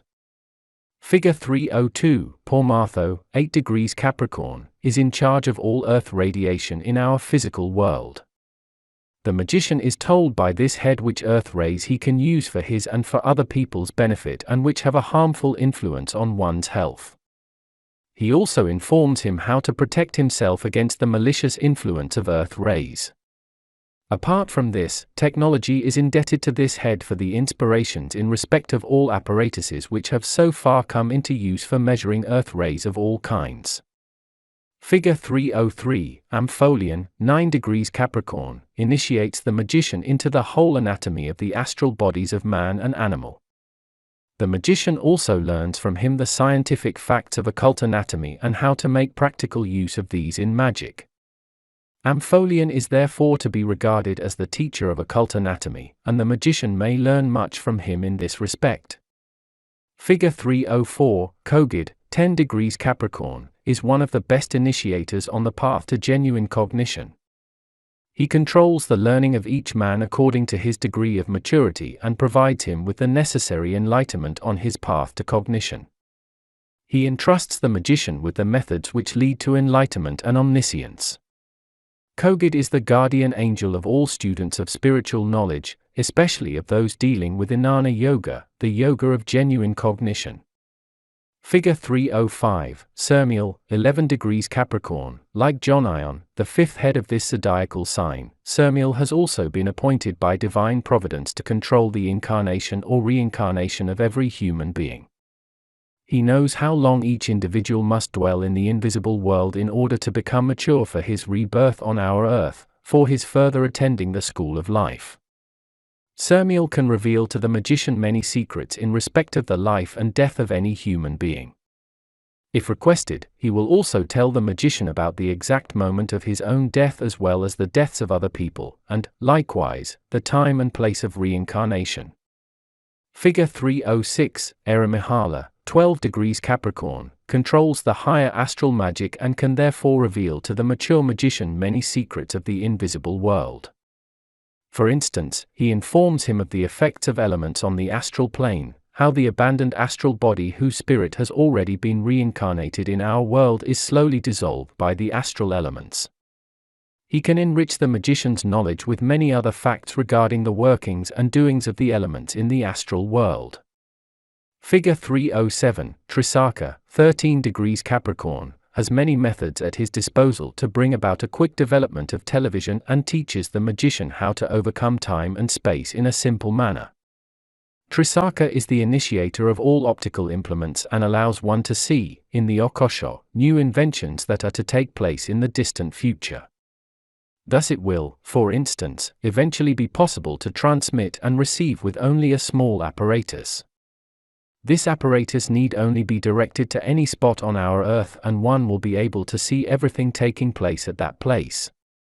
The people to be watched will not need a transmitter or receiver and, what is even more astonishing, they will not know that they are being watched. Television today is only at the beginning of its development. Before this head allows such or similar inventions to become known to the public, mankind must go through further spiritual and psychic development. At the moment such inventions would only be misused by man. What a magician is already able to see by television, that is, the seeing regardless of time and space due to his fully developed clairvoyant eyes, will eventually also be possible for the average human being in a purely physical way, due to appropriate inventions made by then. The future will bring the proof of these statements. Figure 308, Aphimo, 14 degrees Capricorn, is an original inspirer in respect of physics and chemistry, and the people who have to do with the invention and production of gases of all kinds are under the special protection of this head. Aphimo initiates the magician into the secrets of evaporation in nature, into the absorbing of liquids, and the return of water in the form of rain and snow. All the physical procedures in our physical world having to do with evaporation of any kind are controlled by this head. Furthermore, the magician learns from him how to produce rain and fog in nature and how to stop them and make them disappear. He is also taught how to turn liquids and solid forms into gas. Aphimo makes it possible for the magician to behold inventions which will not be allowed to be made known to the public until the most distant future. Figure 309, Garces, 15 degrees Capricorn, similar to Pormartho, the eighth head of this zodiacal sign, controlling the earth rays and the relevant measuring instruments. Garces, too, is capable of teaching the magician the magical practice of locating earth rays, especially their magical detection by the help of divining rods, pendulums and other aids without the use of complicated measuring instruments. The magician is given exact information by this intelligence on new and so far unknown methods of detection. Figure 310, Masadu, 16 degrees Capricorn, inspires mankind to be economical, and teaches man to put aside reserves for hard times and for winter. He endows the magician with the faculty of finding out in advance the times of bad harvests, of famines, etc., and offers protection by his subordinates, so that the magician will never suffer from any emergency. Figure 311, Arabim, 17 degrees Capricorn, is capable of informing the magician of occult botany and all its related fields. This head teaches the magician to understand botany from the Hermetic point of view and to make practical use of it in magic and medicine. Figure 312, Amir, 18 degrees Capricorn, controls all crystallizations on and under the surface of the earth. All kings of gnomes and their subordinates are ruled by this head of the zone girdling the earth. Amir allows the magician to penetrate further into the facts and effects of crystallization and shows him where crystals, rock crystals, and various kinds of salt, precious stones and semi-precious stones are to be found. If the magician is mature enough and has reached a certain degree in his magical development, he is taught, besides other things, by this intelligence how to turn crystalline compounds into semi-precious and precious stones in the alchemical manner. Figure 313, Camuel, 19 degrees Capricorn, controls all ores and coal mines of this world. He is the initiator of all people having to do with the mining of ores and coal. Therefore all miners, mining engineers and mining experts are under his protection. If the magician is interested in this field, this head will assist him abundantly by giving him a wealth of most valuable information. Figure 314, Parachmo, 20 degrees Capricorn, makes man acquainted with all kinds of herbs of our earth and is the special protector of those who gather herbs. The magician is taught by this head how to make out of herbs in the alchemical spagyric manner medicines for various types of diseases, including so-called incurable ones. From Parachmo the magician learns about alchemical spagyric essences and quintessences, the production of which is only known up to this date to a few initiates. The magician may learn more from Parachmo than he thinks or believes possible. Figure 315, Kochali, 21 degrees Capricorn, sportsmen of all types, especially hunters and mountaineers, are under the protection of this intelligence. To seek contact with Kolaki will bring plentiful results to the magician interested in sports. He will, for instance, learn how to make his body extremely adaptable in sports, so that his performances will become outstanding. Figure 316, Ibario, 22 degrees Capricorn, is regarded a special custodian of divine justice, for he controls the doings of negative powers in the whole zone girdling the earth as well as on our planet in all three planes, that is, in the mental, astral and physical world. This head sees to it that the negative powers never get the upper hand and that no chaos is created in these spheres, which, if it so happened, would have to be again equalized by the positive powers. Ibario's basic qualities are harmony and justice. Figure 317, Lotifar, 23 degrees Capricorn, this head has to carry out a difficult task in the zone girdling the earth. It is his job to prevent people from committing suicide by warning them through their inner voice and by diverting them, if possible, from their plans. By the help of his subordinates he inspires people who are in hopeless misery, distress or disappointment, with the fact that life is something holy and cannot be replaced by anything. Lotifar has saved millions of people from suicide by way of intuition, by having inspired them with a good idea, or by having created a situation which drove away their suicidal thoughts at the last moment. People who could not be diverted from their plans and who laid hands on oneself are watched by Lotifar and his subordinates so that they do not regain their complete consciousness in the astral world before their normal lifetime on this earth has elapsed. When the suicide awakes from his state of twilight sleep, another head who is responsible for the reincarnation of man starts looking after him. That head then sees to it that the suicide is embodied into circumstances under which he is able to catch up truly what he should have learned on earth by his fate. Every person planning suicide should be reasonable that it really is a great foolishness to wish to make a premature end to one's life, for by this act of will one cannot change one's fate in any way. Quite the contrary is the case, one merely prolongs unnecessarily the time of the training and schooling of one's spirit, and at the same time prolongs one's suffering. Figure 318, Karma, 24 degrees Capricorn, is a ruler of the physical atmosphere of our Earth. He controls the drifts of air, warmth and cold, and fixes the preconditions for vegetation. Cold and warmth, heat, dryness, storms, frosts, all fall under this head's great range of competence. The atmosphere, too, has its secrets, and there will hardly be anyone with right ideas about this. Karma is quite prepared to reveal them all to a genuine magician. Figure 319, Segacel, 25 degrees Capricorn, reveals to the magician the secret of the matter of our physical world in its chemical and physical effects. The magician can get information from this head in everything related to our physical world. Figure 320, Sasi, 26 degrees Capricorn, is a mysterious head of the zone girdling the Earth, and every magician is especially interested in him, for he is the custodian of all magical keys and therefore strictly sees to it that these keys, by which enormous powers and faculties can be released, never get into the hands of immature people. Sasi personally sees to it that the true mysteries remain hidden to the non-initiate even if they are published in hundreds of books. This head therefore may justly be regarded as the custodian of magical keys. Figure 321, Kiliosa, 27 degrees Capricorn, is a magical assistant in moments of great distress. The magician who has at any time been in contact with this head is always helped instantly by him in moments of great distress and highest danger to life. Kiliosa entrusts the magician, if he is mature enough in this respect, with Kabbalistic words of power which may only be applied in moments of utmost danger to life, but which save the magician's life at once. So, for instance, a murderer will die as soon as a certain powerful word is uttered, or the magician will become invisible or escape in some other lucky way by another word. Many other difficult situations can be changed by such words of power.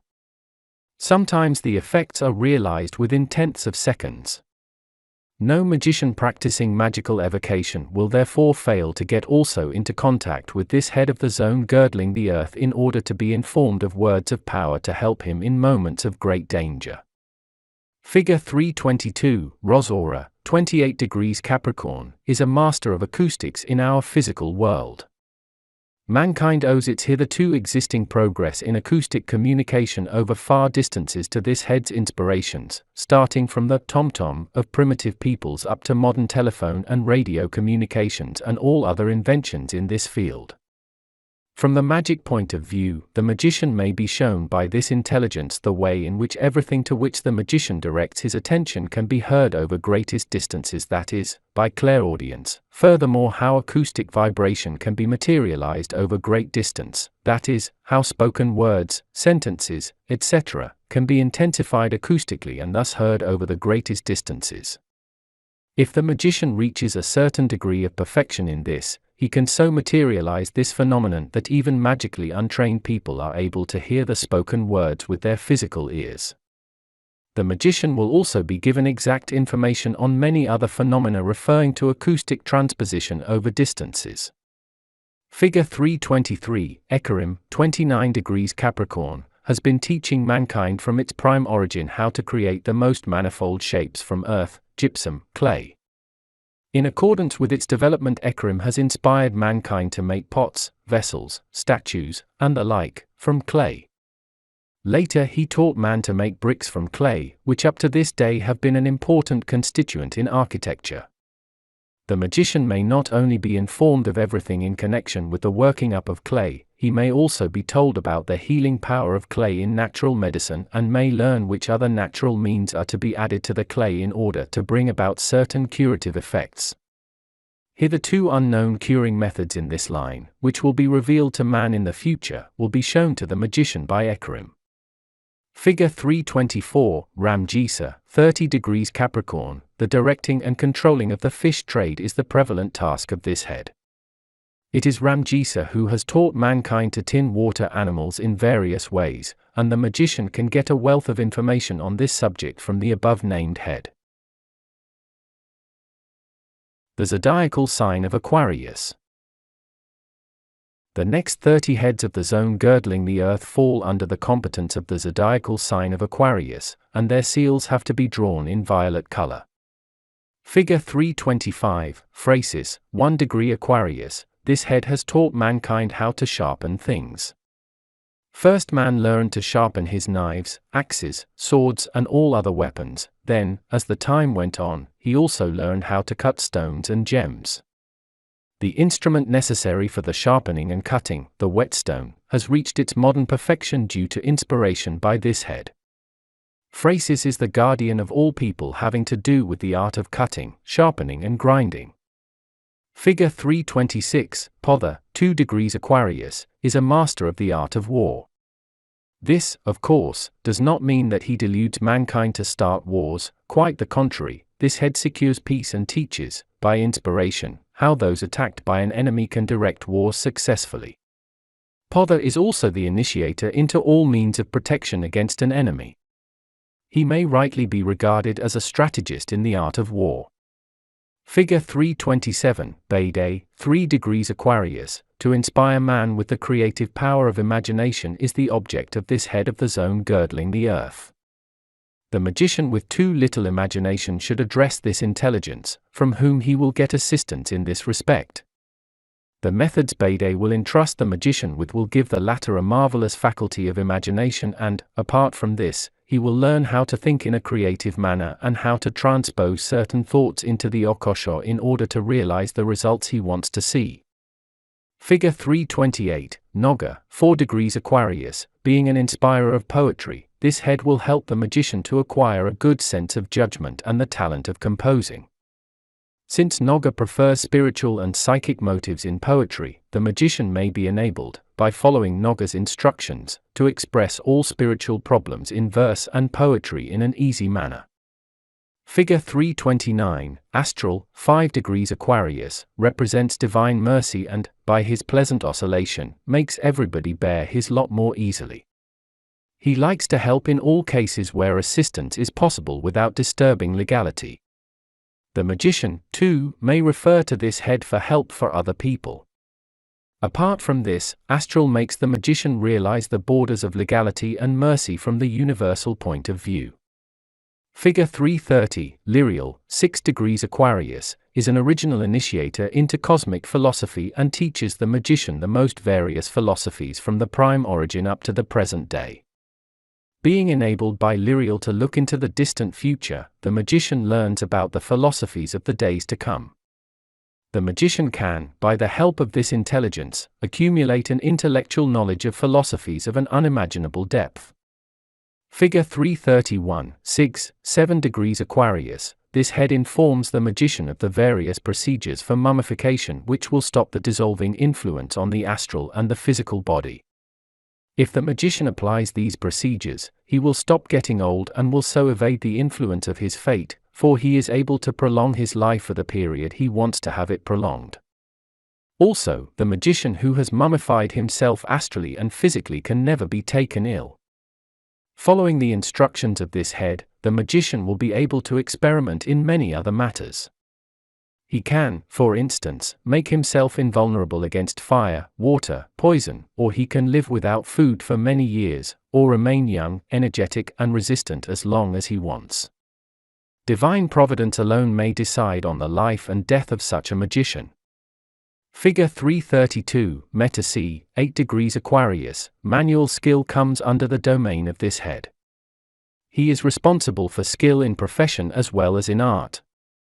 He influences all the manual work done by women, for instance, embroidering, knitting, crocheting, sewing, spinning, and all other work that needs a certain manual skill. The magician is given methods by this intelligence how to raise such talents which require precise manual skill. Figure 333, Arbusis, 9 degrees Aquarius. This head assists all those people who seek the truth. Depending on their individual development, he causes the seekers to come into the environment of people initiated into spiritual knowledge. He even makes it possible for them to get into touch with a genuine guru, spiritual teacher, who then initiates them into the truths they long to learn about. Figure 334, Panfodra, 10 degrees Aquarius, can reveal to the magician the most secret methods for individual spiritual development. This head decides which secret method for the spiritual development is to be unveiled and made public to each individual seeker. Like many other heads, Panfodra, too, is an excellent initiator into true magic and is a custodian of the keys to the magic Kabbalistic secrets.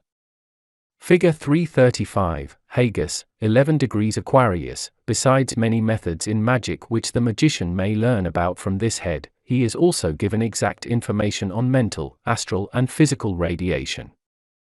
Hagus teaches the magician how to tell from the radiation emitted from a human being the degree of maturity of his mental and astral body. This head of the zone girdling the earth has in his hand special methods for the multifarious practical magical exploitation of these radiations, and he is quite prepared to tell the qualified magician about them. Figure 336, Hatuni, 12 degrees Aquarius. During his wanderings through the zone girdling the earth or practicing evocation, the magician certainly will not fail to get into contact with this head, this excellent initiator into Kabbalistic magic, for by him he will be told how to apply Kabbalistic magic in all three planes, the mental, astral and physical plane. Hatuni has at his disposal secret practices in Kabbalistic magic which so far he has revealed only to a few initiates. Figure 337, Gagolchan, 13 degrees Aquarius, is an inspirer of all explorers of nature on our earth. According to the development and maturity of mankind, he unveils successively the secrets of nature.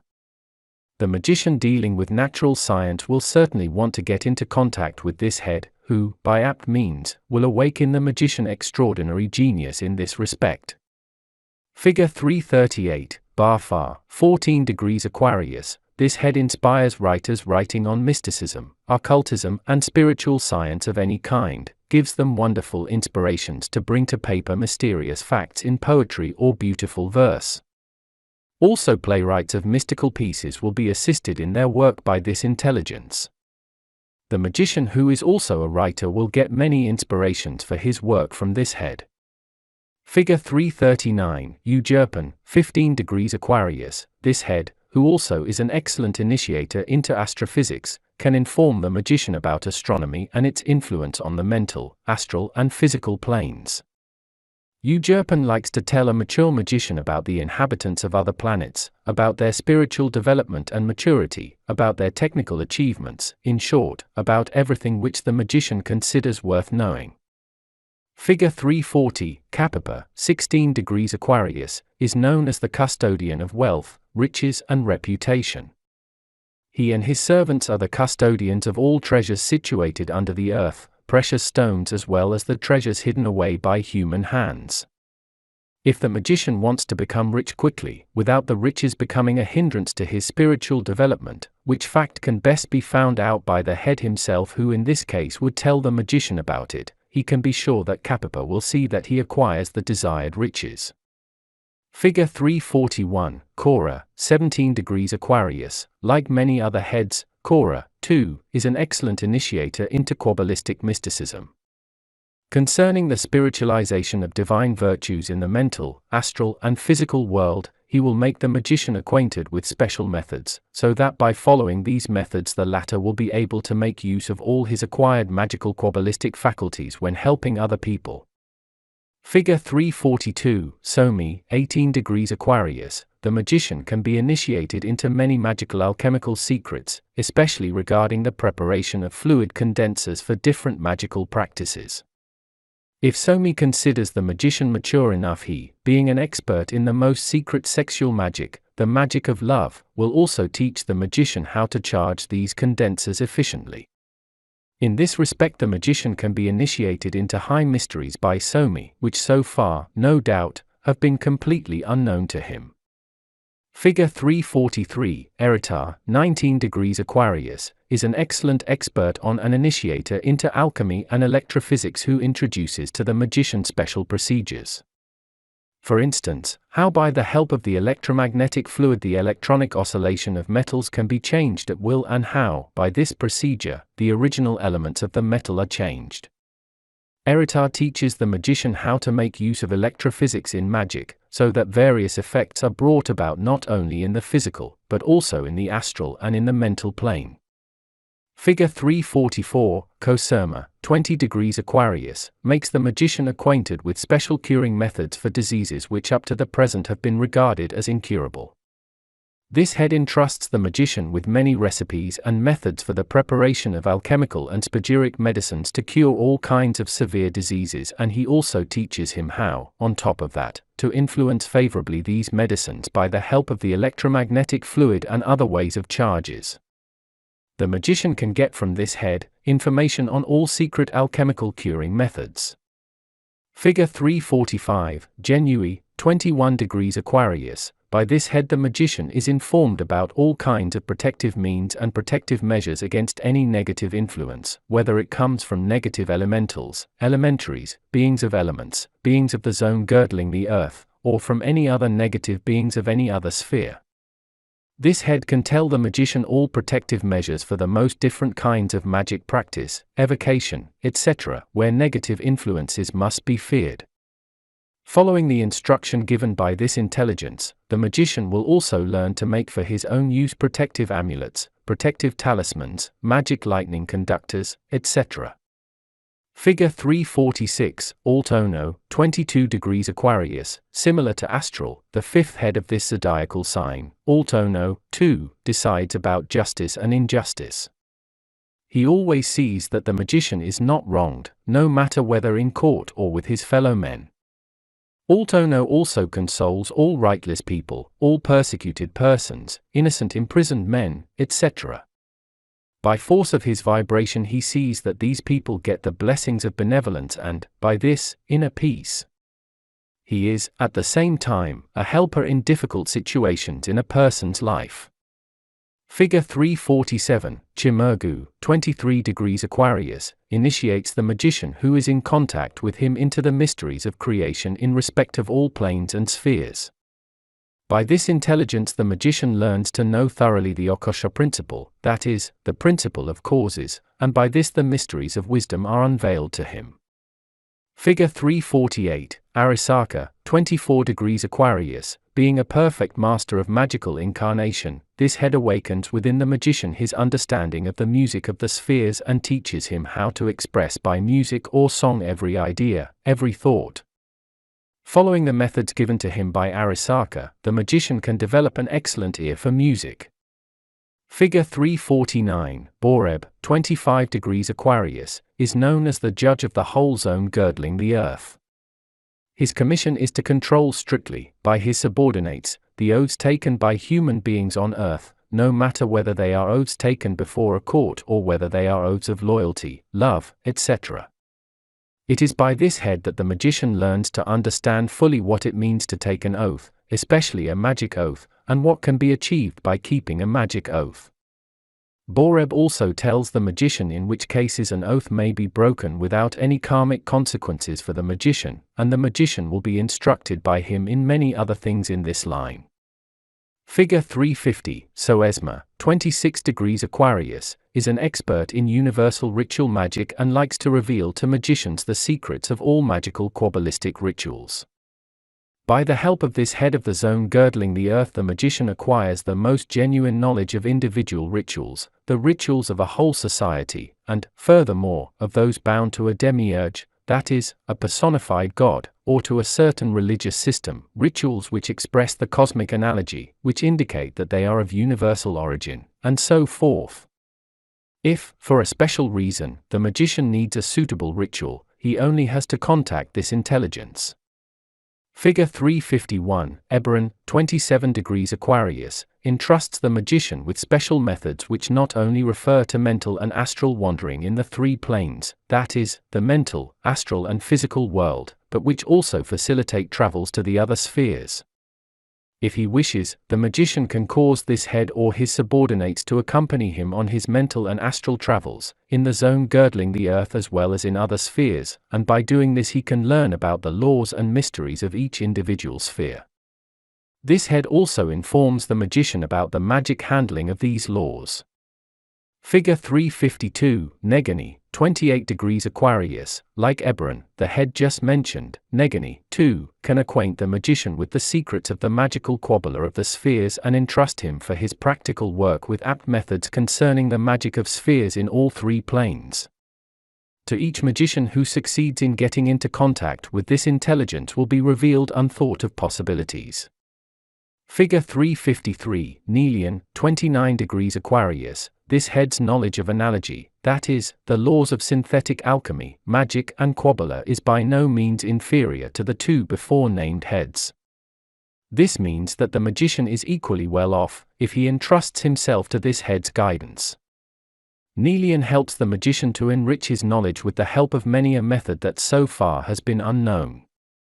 Figure 354, Siragilis, 30 degrees Aquarius, is a special initiator into, and at the same time custodian of, high mysteries concerning alchemy. By this head the magician is taught how to impregnate, for special purposes, the seed and blood of man in various ways.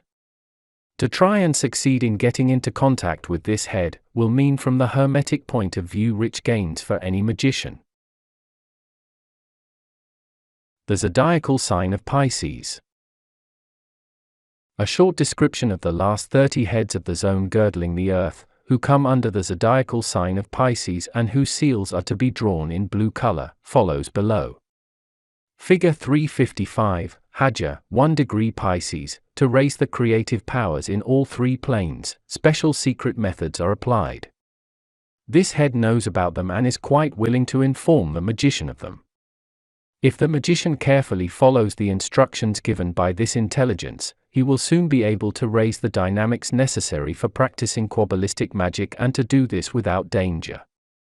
Hajja will prove to be an excellent teacher for the magic of powers, and the magician, apart from hearing about other facts, will learn from him, for instance, how to condense various types of fluids to bring about phenomenal effects. Figure 356, Shad, 2 degrees Pisces, constantly endeavors to facilitate, as far as possible, what man has to do in this world. Thus, for instance, he inspires suitable persons with technical inventions of all kinds which are likely to replace manual work by machines. Figure 357, Cohen, 3 degrees Pisces, also inspires man with new technical inventions with a special predilection for technical inventions in the field of agriculture. If the magician is interested, this head lets him behold, in the Akashic principle, the progress in agricultural technology, which in the far distant future will facilitate man's work. Figure 358, Ekami, 4 degrees Pisces, controls the doings of human beings on earth and is therefore able to explain to the magician the secrets of the Karma Yoga. To practice true Karma Yoga means to carry out good deeds for no other reason but for themselves and by no means in order to get any kind of reward for doing so. Ekami's teaching will make the magician realize how unselfish deeds are valued from the point of view of the Akashic principle and are rewarded with various kinds of magical faculties and with delivery from the karma. Having learned this, every magician will certainly long for situations which give him a chance for doing unselfish deeds. Such situations can be procured for the magician by Ekami and his subordinates. Figure 359, Flabberson, 5 degrees Pisces, all kinds of arts, entertainments, pleasures and well-being and happiness fall under Flabberson's competence. He can help the magician by bringing about situations, if the latter wishes it, which bring good entertainment. If the magician himself is in need of recreation and enjoyment, in order to relax from his magic studies, which always require a state of seriousness, he should refer to this head, for he will prove the best guide in this respect. Figure 360, Alagil, 6 degrees Pisces, with the help of this head the magician will be thoroughly successful in his profession. Alagil especially likes to help in the case of the arts and craft trades. However, since success alone in one's work is not enough, this intelligence secures for man also financial success.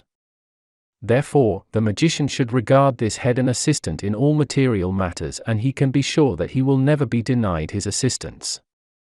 Figure 361, Athrom, 7 degrees Pisces, brings good luck in all fields of science, success in learning and in any kind of intellectual work. He also helps everybody, either by his direct influence or by the influence of his subordinates, in getting the material he needs for his studies. If the magician wishes it, this intelligence will make him omniscient in any field of science, so that nothing will remain an unrevealed secret to him. Figure 362, Parasco, 8 degrees Pisces. This head has a similar range of competence as the foregoing one, with the only difference that he supports man in acquiring his knowledge at school, whereas Athram helps him acquire knowledge by private studies. Parasco therefore can make himself useful in cases of school examinations and courses, should the magician need the assistance of this intelligence for someone who himself is not a magician. Figure 363, Gentian, 9 degrees Pisces. Everything referring to or connected with traveling comes under this head's range of power. The magician referring to this intelligence will always be a fortunate traveler and will succeed in everything planned by him, and he will be safe of having any kind of accident whilst traveling, regardless whether he travels on the continent, over the water or through the air. When carrying this head's seal with him, the magician can never be met with a traffic accident. Figure 364, Syria, 10 degrees Pisces. Special occult methods revealed to the magician by this head will bring him, depending on his degree of maturity, happiness, wealth, honor, riches, and respect without influencing his karma in a negative way. Syria can fulfill the magician any wish in this respect. Figure 365, Volman, 11 degrees Pisces. This head will initiate the magician into the most subtle mysteries of light. Following this head's instructions, the magician will reach a degree of maturity which will enable him to apply the mysteries of light in respect of magic, Kabbalah and alchemy, so that he will be able to achieve anything in all three planes, the astral, mental and physical. Apart from this, he will be set into a state of happiness which cannot be described. Figure 366, Hagomi, 12 degrees Pisces, reveals to the magician Kabbalistic methods regarding mental wandering and the elevation into other spheres that lie outside our planetary system. In these spheres the magician will acquire that kind of knowledge which a person not initiated into magic could never comprehend. Hagomi will teach the magician how to influence our zone girdling the earth mentally, astrally, and physically from other spheres in which he has set his mental body. Figure 367, Chlorecha, 13 degrees Pisces. This head helps people who are eagerly longing to learn about the truth to acquire true occult knowledge. This he does by making it possible for them either to be directly taught by an initiate or by at least procuring for him books for private study. Chlorecha is a great friend of occult philosophy. Figure 368, Baroa, 14 degrees Pisces. Like many other heads of the zone girdling the earth, this one also is a friend and supporter of any kind of arts. He supports everything beautiful and ideal, inspires writers, journalists, editors, poets and other artists in their work and helps them gain success in all their doings. If the magician refers to this head, he can be sure of his help. Figure 369, Gamonu, 15 degrees Pisces, is the original initiator into that kind of language that is expressed by gestures, moving of hands, etc. The blind, too, are indebted to this head for their faculty to read by Braille, that is, for having inspired them in this respect.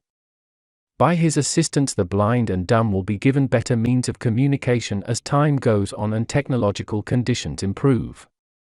The magician can, if he wishes, look into the future and see what is to be. Figure 370, Firmitu, 16 degrees Pisces. This head may justly be called the great creator of peace, since all matters which have to do with peace come under his competence, no matter whether whole nations are involved or whether peace in the family, peace in marriage, is concerned. Firmitu procures for the magician fortunate love, helps him to make friends and eternalizes any kind of sympathy between man and woman. Figure 371, Force Titan, 17 degrees Pisces. Childless, infertile female magicians are given advice by this head on how to become fertile. He shows them means and ways by which they can determine in advance the sex of the baby they expect. If asked to do so, Force Titan will remove from man or woman frigidity and increase their sexual powers. The methods revealed by this head will enable the magician to maintain the sexual and intellectual powers of youth until he is a very old man.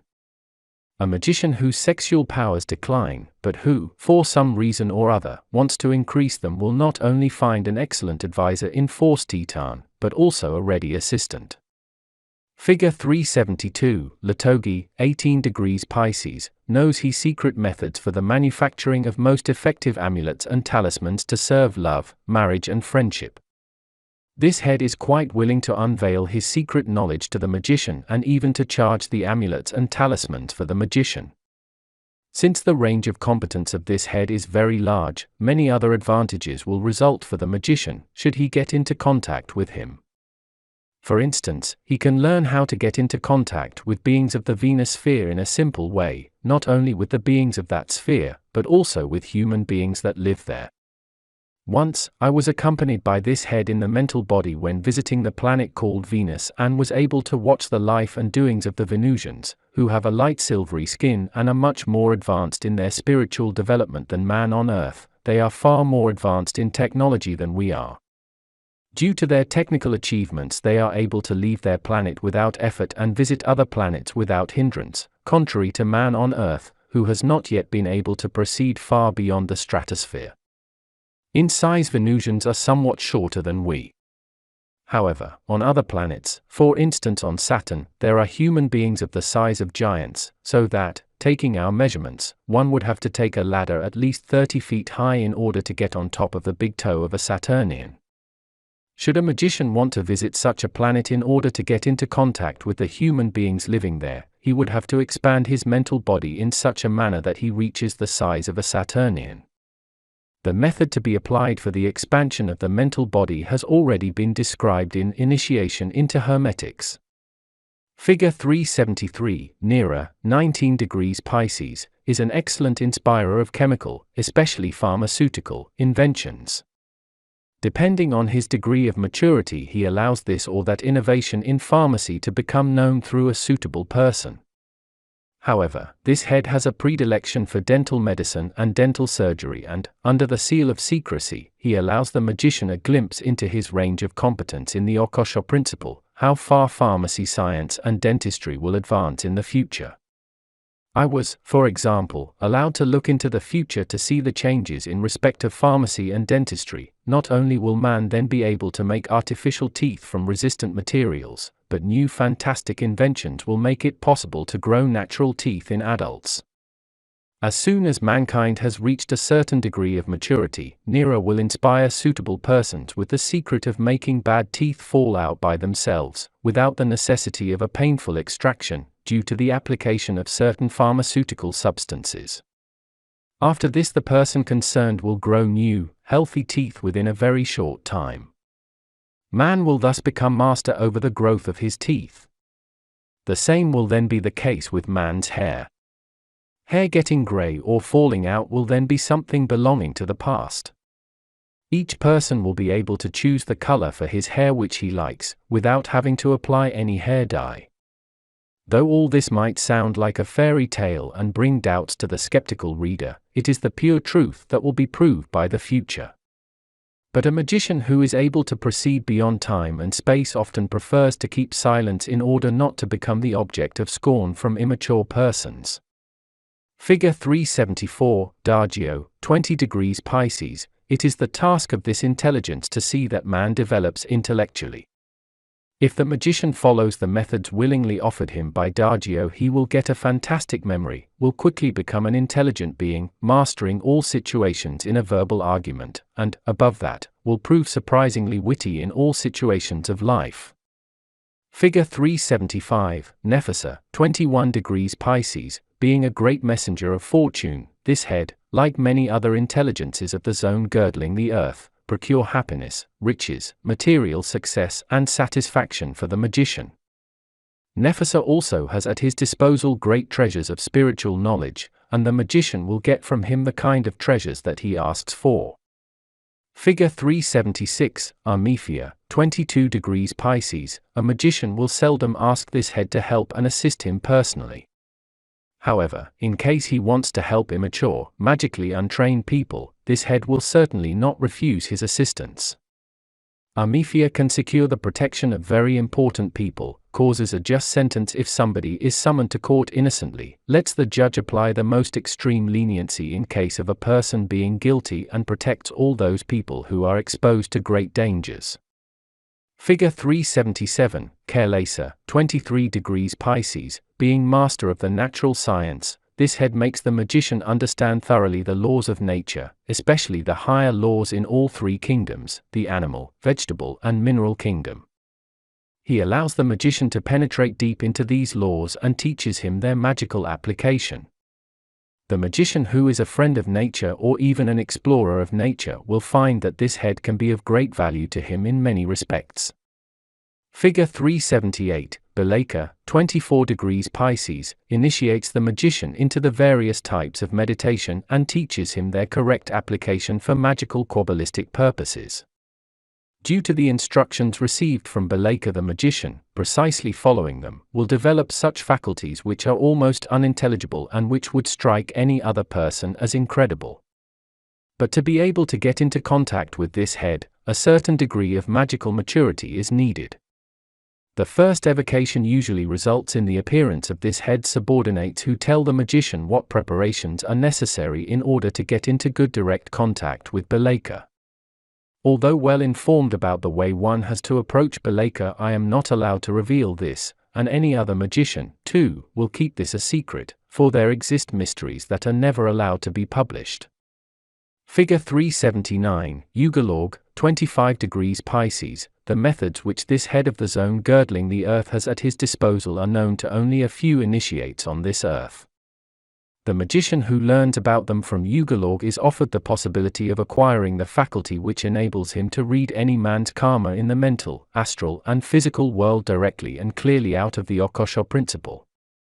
The magician applying this head's methods will learn to read the past, present and future thoughts of any human being, his astral development from its origin to its perfect maturity, as well as the physical fate of past or future incarnations.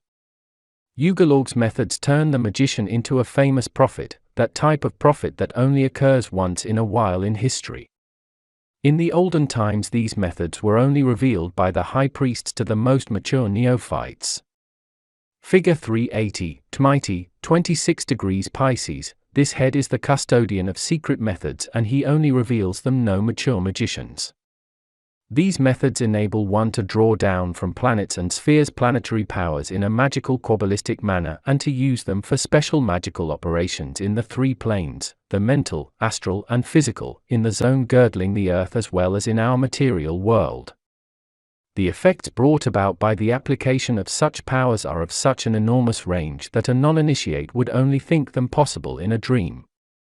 Figure 381, Zelones, 27 degrees Pisces, the magician is taught by this head all the mysteries of the microcosm and the macrocosm, and he is also shown the way to acquire perfect divine cognition without having to choose the path of holiness and losing his magical individuality. Magicians following the instructions given by this intelligence will then be given by divine providence certain missions and tasks which they have to carry out in the zone girdling the earth, or even on our earth, and which make them teachers or assistants of mankind by the force of magic and the Kabbalah, without the people concerned realizing the true authority of such great ones. Figure 382, Sigilla, 28 degrees Pisces, since this head is a special initiator into, and a teacher of, magical Kabbalistic mysticism, he can make the magician acquainted with secret methods which enable the latter to develop within himself in all three planes, the mental, the astral and the physical, most perfect divine virtues by the help of magic and Kabbalah. Having developed within himself these virtues, the magician will then find it easy to acquire all those faculties which are connected to these virtues. The magician following these secret methods becomes more and more mature in fulfilling carefully certain tasks according to the will of divine providence. However, Sigilla only reveals these secret methods to the magician who has already reached a certain degree of maturity in magic and Kabbalah during previous incarnations. A magician developed due to these methods in a godlike creature, a personified deity, equipped with all the virtues, powers and faculties equal to divine providence. Figure 383, Ilamis, 29 degrees Pisces, reveals to the mature magician the most secret mysteries of the love divine and makes him realize its range of power in the mental, astral and physical plane from the magical Kabbalistic point of view.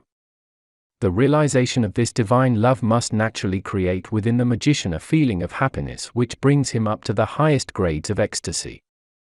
Figure 384, Borea, 30 degrees Pisces. From this last head of the zone girdling the earth, the magician can get thorough information on the correlative effects of elements and fluids in the whole microcosm and macrocosm, that is, in all spheres and on all planets of the zone girdling the earth in all three planes, mental, astral and physical, and he can also get exact information on the magical application of these effects. If asked by the magician, this head can also inform him of the chemical compounds and original substances that exist on other planets, as well as of their effects and influence, that is, of facts that are completely unknown on our Earth. Borea also teaches him their useful application not only for magical and Kabbalistic purposes, but also in technology and chemistry. Guided by Borea, the magician becomes an omniscient and omnipotent person in respect of the microcosm as well as the macrocosm, and he cannot be governed by any other being but the one unpersonified divine providence. This brings us to the end of the description of the 360 heads of the zone girdling the earth. Every magician will agree that their real existence is no doubt only known to a few, that is, to the high initiates of this earth. The size of this volume makes it impossible for me to give full details on each individual head. I can only publish a few words referring to the general facts of Hermetic science. If everything were mentioned that falls under the competence of each individual head, that is, the work and duties in the zone girdling the earth with respect to the Akashic principle, the elements, the cause and effect of legality, the laws of analogy, polarity, electromagnetic fluid, etc., more than a whole book with hundreds of pages would have to be written on just one single head. The description of many a head whose range of competence is very great would fill not just one volume, but a good number of volumes. However, this brief information on the intelligences will be sufficient to provide the mature magician with the necessary guides, for this is the true purpose of the descriptions. If the magician wants to get into contact with a certain intelligence, he will find a great number of possibilities to do so. It will surely have attracted attention to the magician that many heads have similar, or even the same ranges of competence. This assumption becomes even more apparent due to the fact that I have dealt with the responsibilities of the heads from the Hermetic point of view, as already mentioned. The magician will certainly find this agreeable, for it gives him more possibilities to choose from. Later he might realize that though there is a certain similarity in the ranges of competence, the methods, instructions and operating principles of each head are completely different. This means that the magician can have his wishes turned into reality in various ways and by completely different means, and that he is not just dependent on one method or instruction given by just one head.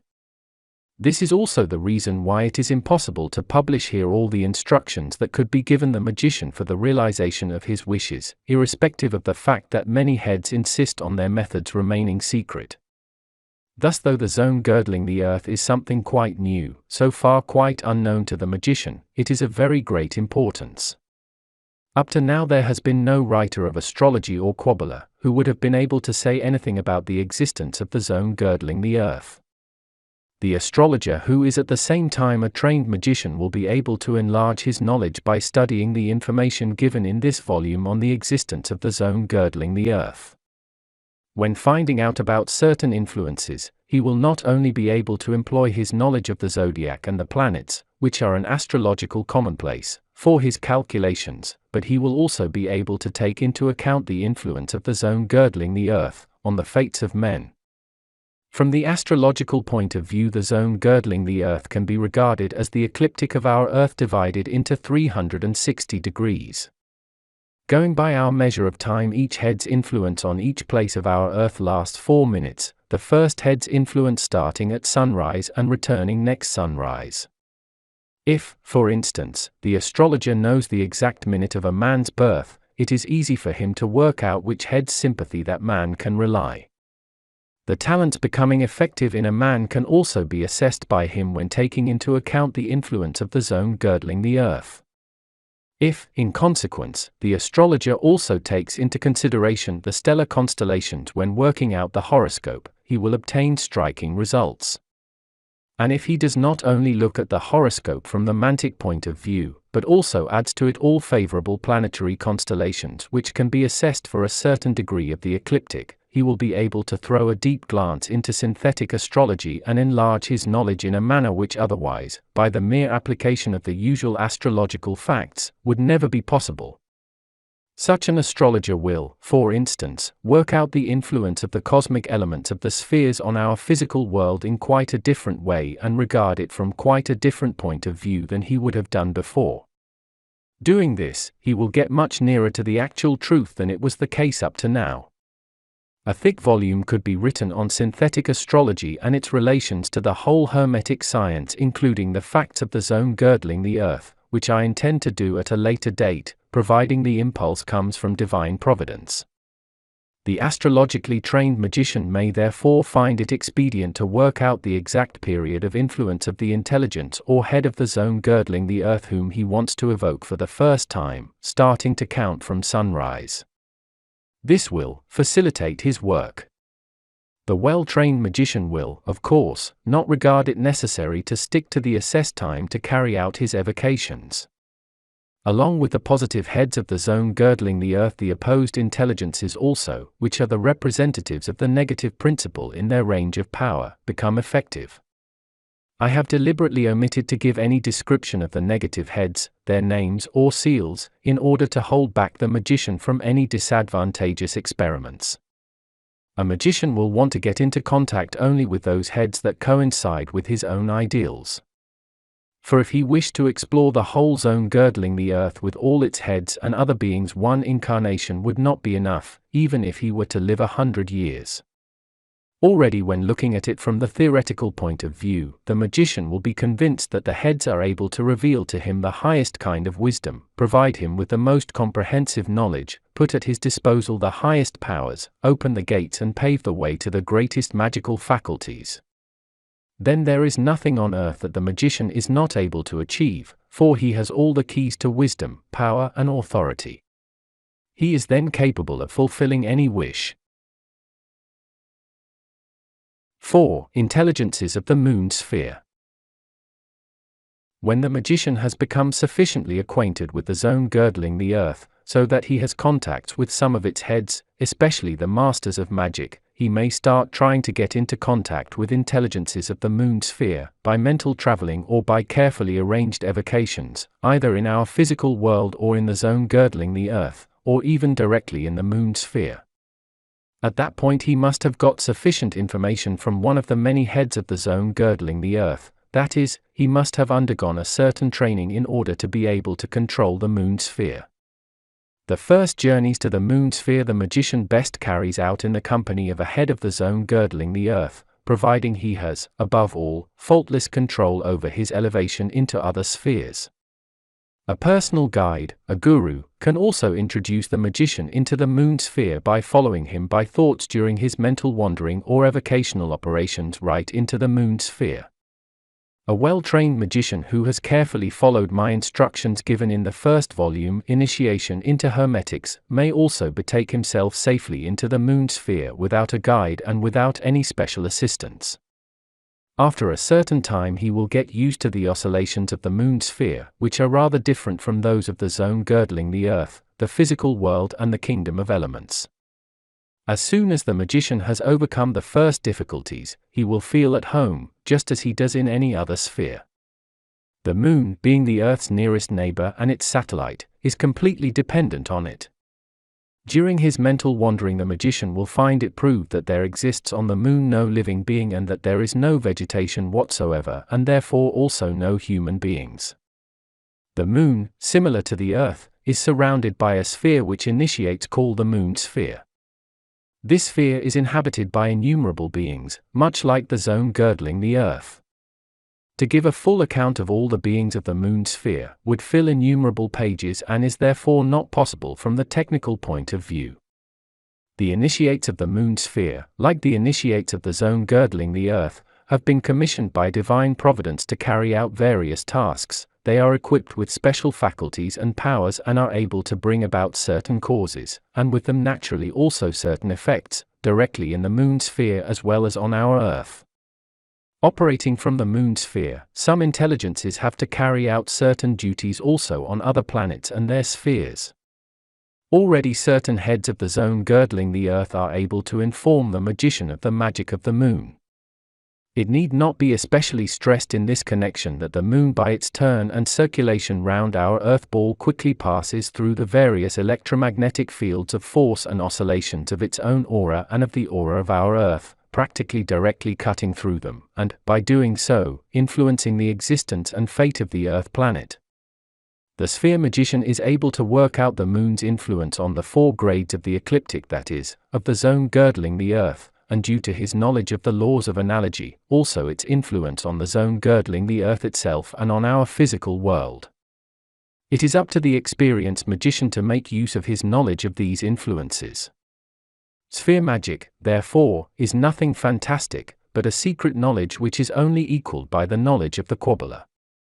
Below, the reader will find a short description of the 28 heads of the moon sphere that have an outstanding influence on the zone girdling the earth, as well as on our material world, that is, on all the 3 planes of human existence. Often these intelligences are regarded as the rulers of the 28 moon stations known to the Kabbalistic astrologer in their good as well as in their bad function. This means that there are actually 28 positive and 28 negative heads of the moon sphere. The former have the task of creating good causes and effects, the latter of creating the contrary. To prevent the reader from any misuse, only a description of the 28 positive heads of the moon sphere is given here.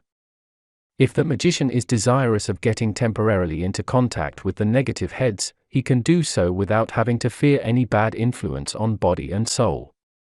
Only few initiates are informed about the names and seals of the heads of the moon sphere. The facts stated here are based on frequent personal intercourse with all kinds of beings and heads of all the spheres, including, of course, those of the moon sphere.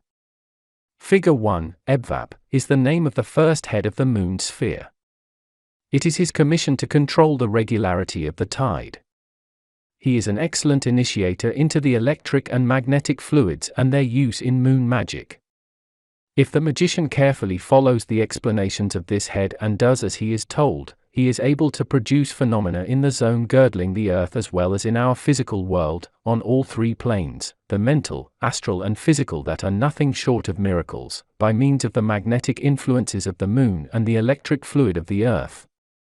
Besides this, Ebvap and his subordinates protect the magician against any unfavorable influences which he might have to encounter during his work with the influences of the moon. The first head of the moon sphere can, furthermore, unveil to the magician a great number of mysteries that until now may have remained hidden to him. Figure 2, Emtekayed, is the second head of the moon sphere. He is responsible for controlling the rhythm in our physical world. This rhythm is produced by suitable intelligences of the zone girdling the earth in the world of causes at the will of this head. He teaches the magician the laws of biorhythm and periodicity of our earth and their use for mantic and magical purposes. The magician learns that the 9 months of a woman's pregnancy have a special relation to the Kabbalistic number 9, the number of the moon. Furthermore, the magician will get from this head exact details of the analogy of a woman's menstruation to the moon, of periodicity, of polarity, and of many other relevant things. Figure 3 is Hesychis. This head, the third of the moon sphere, shows the magician how, by the correlative influences of the moon sphere, he can procure for himself, in the Akasha principle, happiness and everything good. Since this head's influence usually works on the physical world, he and his subordinates will help the magician to good luck and success in all earthly matters. Figure 4, Emvatibe, the fourth head of the moon sphere, protects the magician against all underhand tricks and acts of revenge by hostile men. He or his subordinates, which he likes to put at the magician's disposal as familiar spirits, will reveal to the magician any secret plans of his enemies, any intended acts of revenge or malice, prior to their being carried out and will advise the magician on how to protect himself against malicious people. Envy-serving spirits are able to defeat any acts of revenge planned by hostile men at the very moment of their origin. This head of the moon sphere reveals to the magician with a certain degree of maturity words and formulae for banning which enable the magician to paralyze or even kill a person, or whole groups of persons, at the moment of their utterance. The magician can bring about such effects over the greatest distances. The person concerned will die at once from a heart attack. Of course, also temporary or lifelong paralysis can be affected by such words or formulae. They will, however, only be revealed to magician who would never think of misusing them. Figure 5, Amshir, is the fifth head of the moon sphere, who apart from other things, can procure for the magician the favor of, and protection by, very important personalities. By using simple Kabbalistic methods, revealed to the magician by Amshir, the former can make the heart of the hardest man melt, can make his greatest enemy his friend at once, and is able to raise sympathy and love in any human being he is interested in. The magician is capable of making pliant any person he wishes. Figure 6, Enchid, the sixth head of the moon sphere, is able to create love in untrained people, in a man for a certain woman and, vice versa, in a woman for a certain man. To the trained magician, however, will be explained by Enchid the mysteries of sexual magic in its relation to moon magic. Apart from that, the latter will teach the magician the charging of all kinds of talismans and amulets provided with fluid condensers, with influences of the moon, by force of sexual magic. This may be done for diverse purposes, specifically for creating love, sympathy, power of attraction, popularity, etc. Figure 7, Imruju, if a person not initiated into magic wears the seal of the seventh head of the moon sphere, manufactured during the astrological period of the seventh moon station and engraved on a silver plate, he or she will have good luck and success, and, above all, have any earthly desire fulfilled. The trained magician, having got into contact with this head, will be taught how to realize all his wishes by force of moon magic, no matter whether they concern the mental, astral, or physical world. Imruju brings the magician good luck and success and likes to put his subordinates as familiar spirits at the latter's disposal. Figure 8, Ni, the eighth head of the moon sphere, is a connoisseur of all diplomatic and political events. He can be of great use to the magician by helping him to make a political career and to be successful in all diplomatic affairs. Since this head, above all, is a lover of peace, he assists, in the time of war, such people who follow the high ideals of peace, truth, and justice. The magician, being active in this line, is able to win any fight, any war, no matter how it is to be carried out. Figure 9, Emshebib, the ninth head of the moon sphere, is the special guardian angel of sick people whose ailment is due to unfavorable influences of the moon or to the doings of negative spirits of the moon sphere. This is usually the case with epileptic fits, menstruation difficulties, states of obsession, hysteria, Saint Vitus's dance, lunacy, etc. This head reveals to the magician how to cure such diseases by force of moon magic. Figure 10, Emimar, is the name of the 10th head of the moon sphere. He is responsible for controlling the pregnancy period and birth of man. Together with the relevant head of the zone girdling the earth, he lets man see the light of day. Therefore all gynecologists, midwives, and their assistants are under his influence. Emimar teaches the magician how to effect a painless delivery in those cases where he considers it necessary and informs the magician in advance whether the baby in the mother's womb is going to be a boy or a girl. He can also come to know from this head the exact time at which sexual intercourse should take place in order to procreate a baby of that sex which its parents have in mind. Emimar is the protector of all mesmerists and the people that deal with mesmerism. He shows the magician diverse methods for the treatment of diseases by the magnetic fluid. He knows means for completely curing venereal diseases.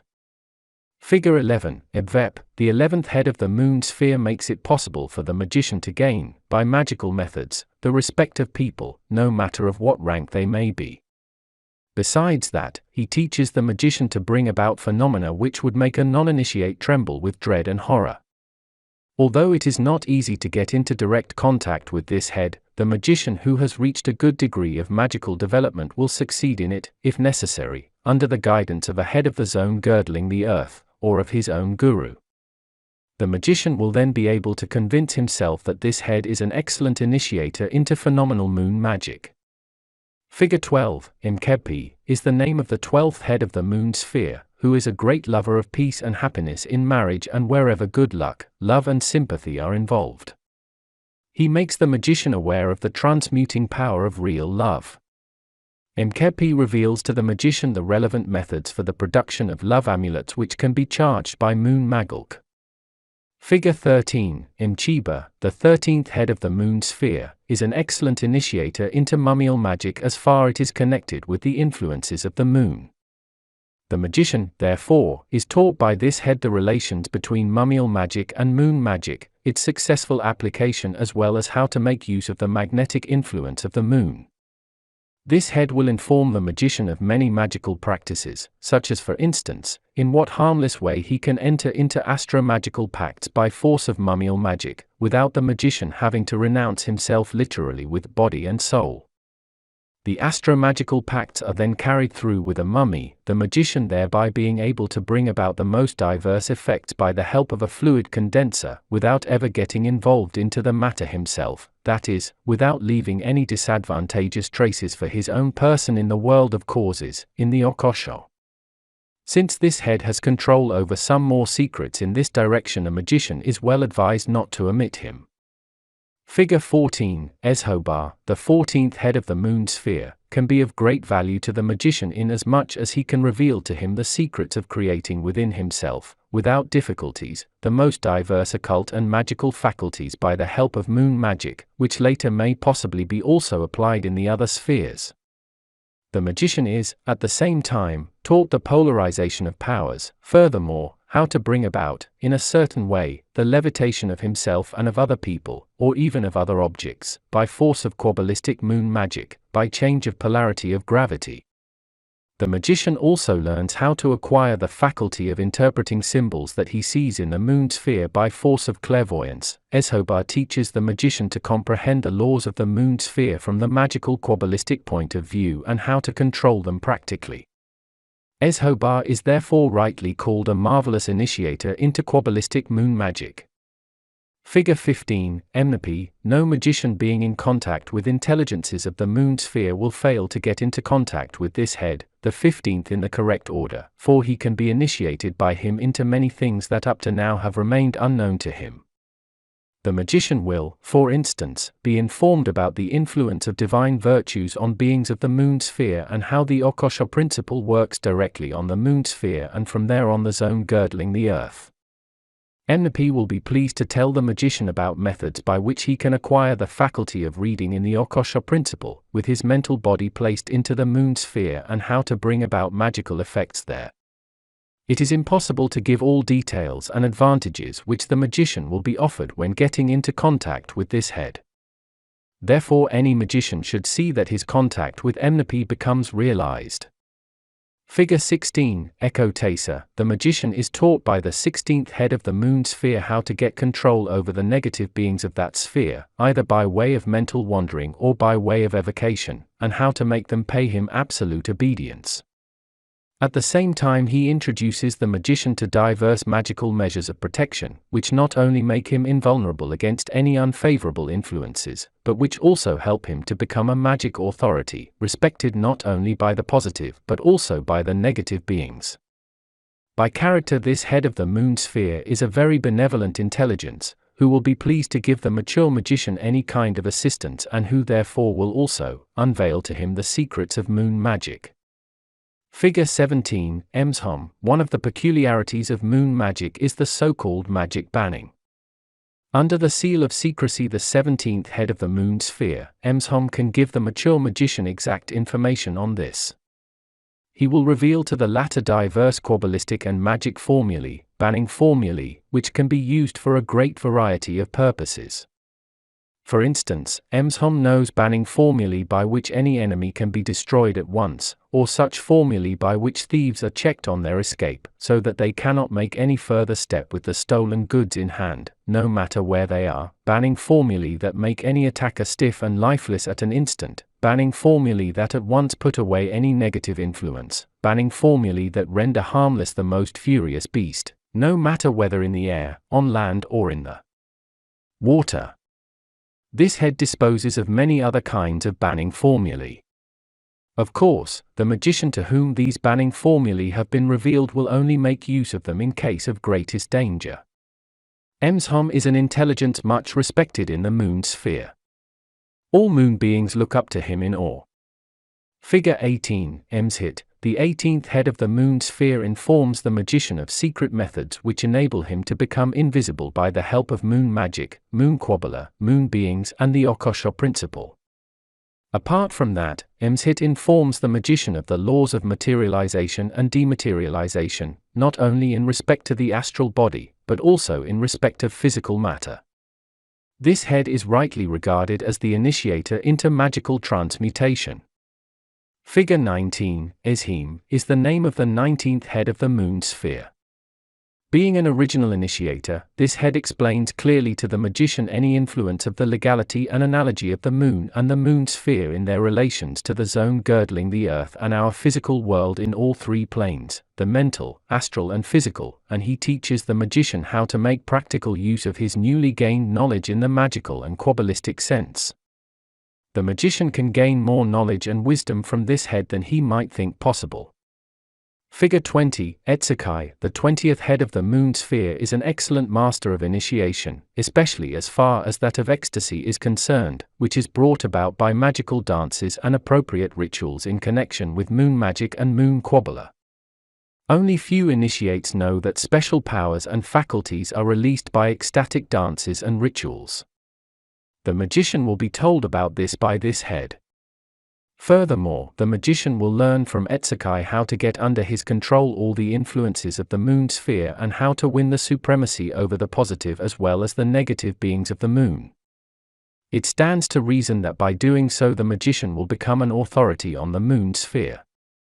Figure 21, Etamres, the 21st head of the moon sphere, instructs the magician how, by certain magic and Kabbalistic methods, to become strong and resistant against any visible and invisible enemies, against any kind of influence by elements, etc. He becomes magically taboo. No man on earth is able to assail or do harm to a magician who enjoys, and works under, the protection and guidance of this head of the moon sphere. The magician is safe from any persecution or magical assault. He is capable of enduring the greatest possible heat, of going through the greatest fire, without a single hair of his head being burned. By following special methods revealed to him by this head, the magician can make his body as hard as a diamond. He is invulnerable from the magical point of view and master over his life and death. Figure 22, Revatim, the magician is taught by the 22nd head of the moon sphere to consciously absorb the facts of time and space in the moon sphere. He is then able to transfer over the greatest distances not only his mental, but also his astral, if necessary, even his physical body. The magician guided by this head of the moon sphere can confidently walk along the surface of the sea without sinking into the water, can rise into the air and travel through it as he likes, can, in short, bridge any distance with spirit, soul and body. Time and space become unimportant to the magician not only in spirit, but also with regards to his astral and physical body, and matter is in no way a hindrance to him. Figure 23, Lightvich, the magician who has gained the confidence of the 23rd head of the moon sphere will be initiated by him into the remotest secrets of magic and Kabbalah and is allowed to command powerful words by which he is able to calm down instantly the greatest gales at sea, check the most horrifying eruptions of volcanoes, to kill whole armies, to win wars, etc. The magician with high ethical standards will, of course, never dare to misuse the words of power that he has been taught, for by doing so he would oppose legality and only do harm to himself. Guided by this head, the magician will get such powerful influence, not only on the moon sphere, but also on the zone girdling the earth and on our physical world, that a non-initiate cannot have the faintest notion of it. Figure 24, Jevakiev, is the name of the 24th head of the moon sphere, who is rightly called the alchemist of that sphere. He initiates the magician into the working of the elements on the moon. The magician is taught by Jevakiev suitable methods for the alchemical transformation of metals by being able to control the electromagnetic fluids. He, furthermore, reveals to him the secrets of true magical rejuvenation of the physical and the astral body and explains to him the laws of life and death valid in the moon sphere, thereby also considering the zone girdling the earth and our physical world. By the connection with this head, special advantages are offered to the magician. Figure 25, Lavameju, to influence and control the plant kingdom is the task of the 25th head of the moon sphere. He reveals to the magician all the mysteries of life, of sprouting and growing, and shows him how to master this kingdom by moon magic. The magician is then able to accelerate, or to stop growth at will. Following the instructions given by this head, the magician is able, by the help of moon magic and by applying certain Kabbalistic words, to make fertile in a supernatural way a whole field, no matter how large it may be, or, vice versa, to make it infertile and change it into a desert. Figure 26, Empibin, it is the special commission of the 26th head of the moon sphere to explain to the magician who has got into contact with him the causes and effects of the sun and its light in its mental, astral and physical relation to the moon and the moon sphere, furthermore, the effects of these influences on the zone girdling the earth as well as on our physical world, its mineral, vegetable and animal kingdom. Empibin also informs the magician of the influences that the sunlight has on the moon and from there on our human bodies, in the mental, astral and physical respect, and teaches him the practical application of all this knowledge. Figure 27, Emshabe, is the name of the 27th head of the moon sphere, who informs the magician of all the minerals of earth having an analog's connection with the moon and its sphere. Since Emshabe is a marvelous initiator into moon magic, the connection with him can be of great advantage to the magician. Figure 28, Emza, is the name of the 28th and last head of the moon sphere. The magician is instructed by him how to get under his complete control the element of water in the moon sphere and in our physical world, using moon magic and Kabbalah to achieve this. Not only will he thus get under his power all animals that live in the water, but he will, at the same time, become a master of temperature. The magician operating according to the instructions of this head may be sprinkled with boiling water, but will not get any scalds. Protected by Emza, a magician can bring about such miraculous things as changing boiling water into ice. This brings us to the end of the description of the 28 heads of the moon sphere. For the purpose of their first evocation, their seals have to be drawn in a white or silvery color. Every magician who has already become master of the zone girdling the earth should not omit to strive for and realize contacts with at least a few heads of the moon sphere, for it will only turn out to his great advantage, never to his disadvantage. 5. The genii of the Mercury zone. The next sphere which the magician is to explore and to control is the Mercury sphere. In order to be able to stand its vibrations, the magician must have learned to control the influences and the vibrations of the sphere previously dealt with, that is, the moon sphere. The description of the individual genii of this zone is accompanied by a number of hints which will, no doubt, be of interest to the magician. Hermes Trismegistos, an Egyptian high priest, was, no doubt, one of the greatest initiates before Christ. In his book of wisdom known under the title of Thoth, he has left to posterity the highest wisdom that can ever be grasped on our planet. His Tabula Smaragdina, Hermes tablet, serves to prove the macrocosmic and microcosmic laws of analogy. This wisdom is called Hermetic science by people having reached the necessary maturity for their initiation. Originally, the Book of Wisdom by this high initiate consisted of 78 plates which later became generally known as the 78 tarot cards. Although these tarot cards were degraded in the course of the time and used in card games, their secret meaning up to this day remains known to a few elect. The meditating magician will find a certain connection between the 78 tarot cards and the 72 genii of the Mercury zone, and he will attribute, out of the 6 remaining cards, 4 to the elements and 2 to polarity. The first tarot card symbolizes the spiritual development of man. In my first work, entitled Initiation into Hermetics, this development is explained in a precisely worked-out system. The second tarot card symbolizes the connections with the beings of all spheres. The practical way to bring about such connections is explained in this book. The third tarot card hints at the cosmic language, at Kabbalah, which will be dealt with in detail in my third work, The Key to the True Kabbalah. According to the recordings left to posterity, Hermes Trismegistos was a representative of the highest knowledge, a brilliant example of human intelligence and of an enlightened spirit in analogy to the Mercury sphere, for that sphere is assigned to the immortal spirit and is analogous to it. Though the 72 genii of the Mercury sphere correspond in number to the original number of tarot cards, they are not successively represented by the tarot cards, that is, by one tarot card for each individual genius, but are all symbolized in a certain part of the second tarot card, for this card, as already mentioned before, represents the total spheric magic. Behind the numerical connection between the 72 genii and the 78 tarot cards there is hidden a secret Kabbalistic key of the Mercury sphere. Many Kabbalistic writers erroneously regard the 72 genii of the Mercury sphere as the Skemhamfrash, that is, the unspeakable name of God consisting of 72 letters. But the so-called Skemhamfrash, the unspeakable name of God, is expressed by the four-syllabic letters Yod-He-Vau-He, the so-called Tetragrammaton, or Adonai. The genuine initiate and Kabbalist, however, is fully aware of the fact that the names supplied with numbers are the numerical key to the methods and instructions, the numerical key to correct application. More details on this subject will be found in The Key to the True Kabbalah, which deals with Kabbalistic mysticism, magic of formulae, that is, practical theurgy. The following survey of the cosmic orderliness including the Mercury zone and its spheres is to make the magician acquainted with the structure of our universe from the magic Kabbalistic, that is, from the Hermetic point of view. The Earth. The lowest sphere is our physical world with its three kingdoms, the mineral, the vegetable and the animal kingdom.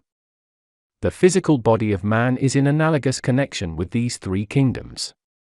The Moon. In its planetary function the Moon influences everything liquid on our Earth. The Moon sphere, however, is analogous to the astral body and astral matrix of man. The zone girdling the Earth influences, on the other hand, the vital energy of man. Mercury. As a planet, Mercury influences the gaseous state of our Earth. The mental body of man is subject to its sphere. Venus. As a planet it influences fertility on our Earth, as far as the vegetable and animal kingdoms are concerned. The Venus sphere is connected with man's sympathy, love and fertilization. The Sun.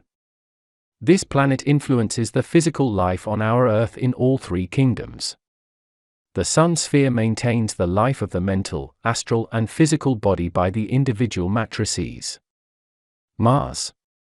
It influences all powers in the three kingdoms. As a planet, it is mainly responsible for the urge for self-preservation in the animal kingdom as well as in respect of man. The Mars sphere raises within man the impulse and desire to live. It influences man's character, qualities, total powers and faculties. Jupiter. As a planet, it causes harmony and legality.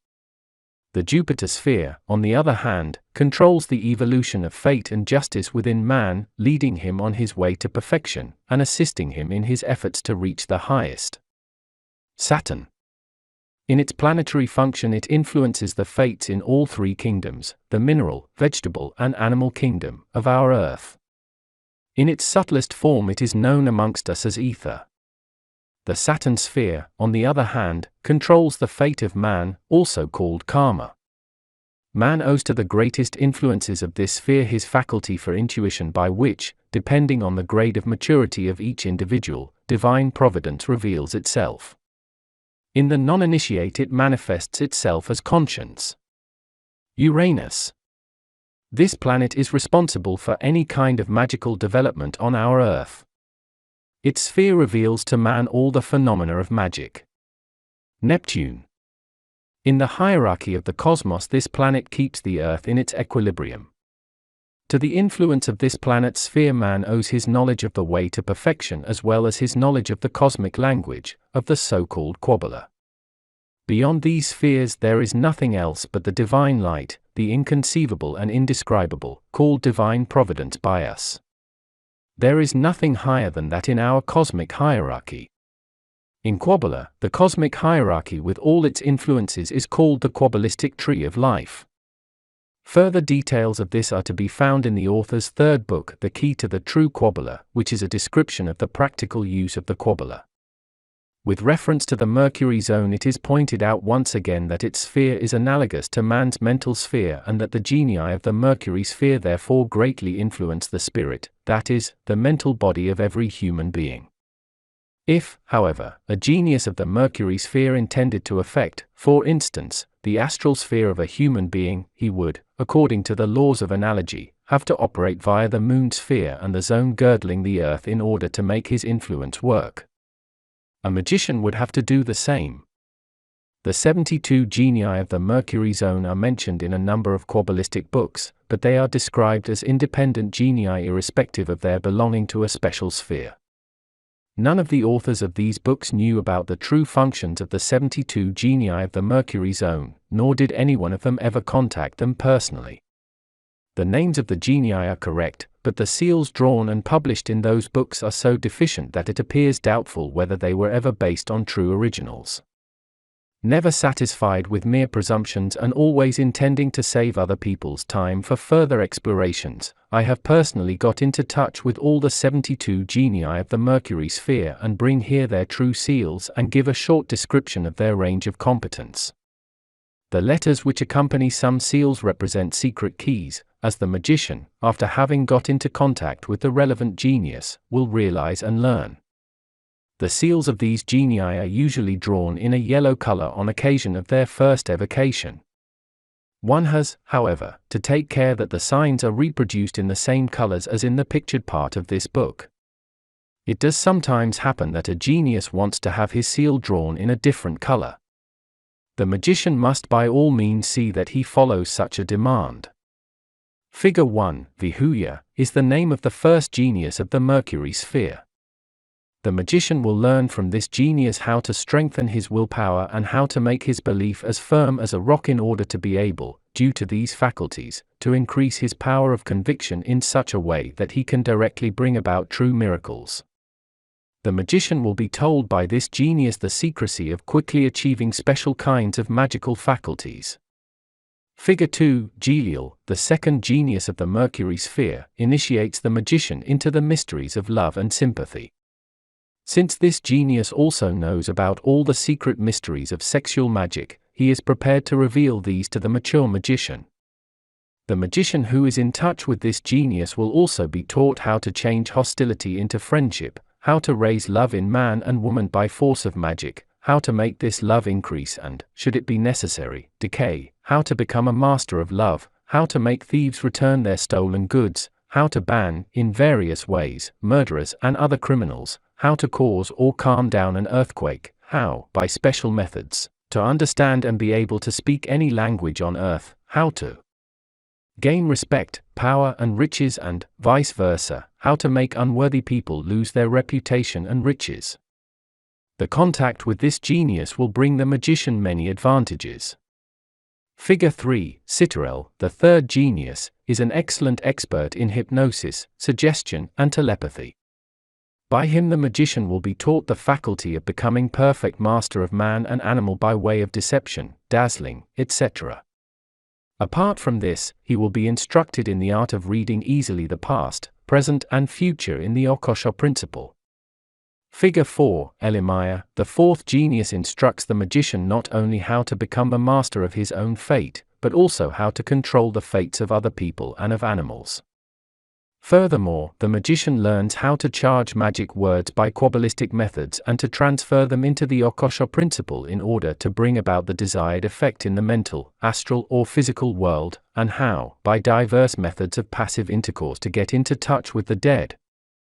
Figure 5, Mahesha, the fifth genius teaches the magician to get complete control over the elements by special Kabbalistic methods and to produce, without difficulty, all possible kinds of phenomena, to treat successfully by magic and Kabbalah incurable diseases, to understand the laws of analogy of the microcosm and the macrocosm and, by doing so, to penetrate deeply into wisdom. Figure 6, Leela, is the sixth genius of the Mercury sphere. As an initiator into sexual mysteries, he shows the magician how to effect magical charges with the help of sexual magic. This genius is especially fond of talismans and amulets charged by love magic, and he will make the magician acquainted with all aids serving this purpose. He can give the magician exact information on all fields of science known on Earth. Apart from that, he can teach him how to make, by a special process, diverse lucky charms and talismans of protection. This genius is a friend of all artists, and, if magician is an artist himself, he will be especially inspired by this genius. Figure 7, Akaya, the seventh genius instructs the magician in the following: how to make a rapid career in magic by applying apt methods, how to make enemies into friends, how to make friends, how to raise love, and how to read in the Akasha principle the fate of individual persons as well as the fate of whole nations. Figure 8, Kahital, is the name of the eighth genius of the Mercury sphere. This genius teaches the magician to control the electromagnetic fluid by the magic of elements, enabling him to cause the most diverse phenomena in nature. The magician is also taught by this genius how to influence, positively or negatively, the growth of plants by the help of electromagnetic fluids. Having learned from this genius certain powerful words, the magician will be able to cause rain, snow, thunderstorm, hailstorm, etc., and make them cease again. Figure 9, Aziel, the ninth genius teaches the magician divine justice and divine mercy and shows him how far these two divine virtues will go in all planes and spheres. Guided by this genius, the magician will learn to appease enemies, to awaken love, and to make peace. The magician will then also know how to protect himself by force of magic against his greatest enemies and their assaults. He will have learned how to become famous and rich. But Aziel also informs the magician on everything that exists under the surface of the earth, on hidden treasures, metals, and subterranean waters alike. Figure 10, Aladia, is the 10th genius. He teaches the magician the occult anatomy of man, its harmonies and disharmonies, and shows him how to protect himself against inharmonious influences in the Kabbalistic manner and how to find the causes of diseases and to treat them successfully. Aladia is an excellent initiator into chemistry and alchemy, into magic and Kabbalah. He instructs the magician in the use of powers and plants for various magical practices. Figure 11, Lauvia, the 11th genius, makes a mature magician acquainted with banning formulae by which he can influence fierce thunderstorms, and fight and ban enemies. Being an initiator, Lauvia can instruct the magician in military science, can teach him how to become a magical authority and how to become a famous and honored man. This genius will, furthermore, help the magician to solve, with surprising easiness, the most difficult problems. Figure 12, Hahaya, the 12th genius, is an initiator into the laws of analogy and teaches the language of symbols, that is, how to interpret correctly all symbols, even the most complicated ones, and, vice versa, how to express any idea by symbols. He makes the magician solve the most difficult problems in Hermetic science, reveals to him deep truths and secret mysteries which up to the present have only been comprehended by a few magicians. This genius is also an excellent initiator into magic and Kabbalah. On account of his powers, he is able to make the most embittered enemies into friends, to make the love between friends grow, and many other things.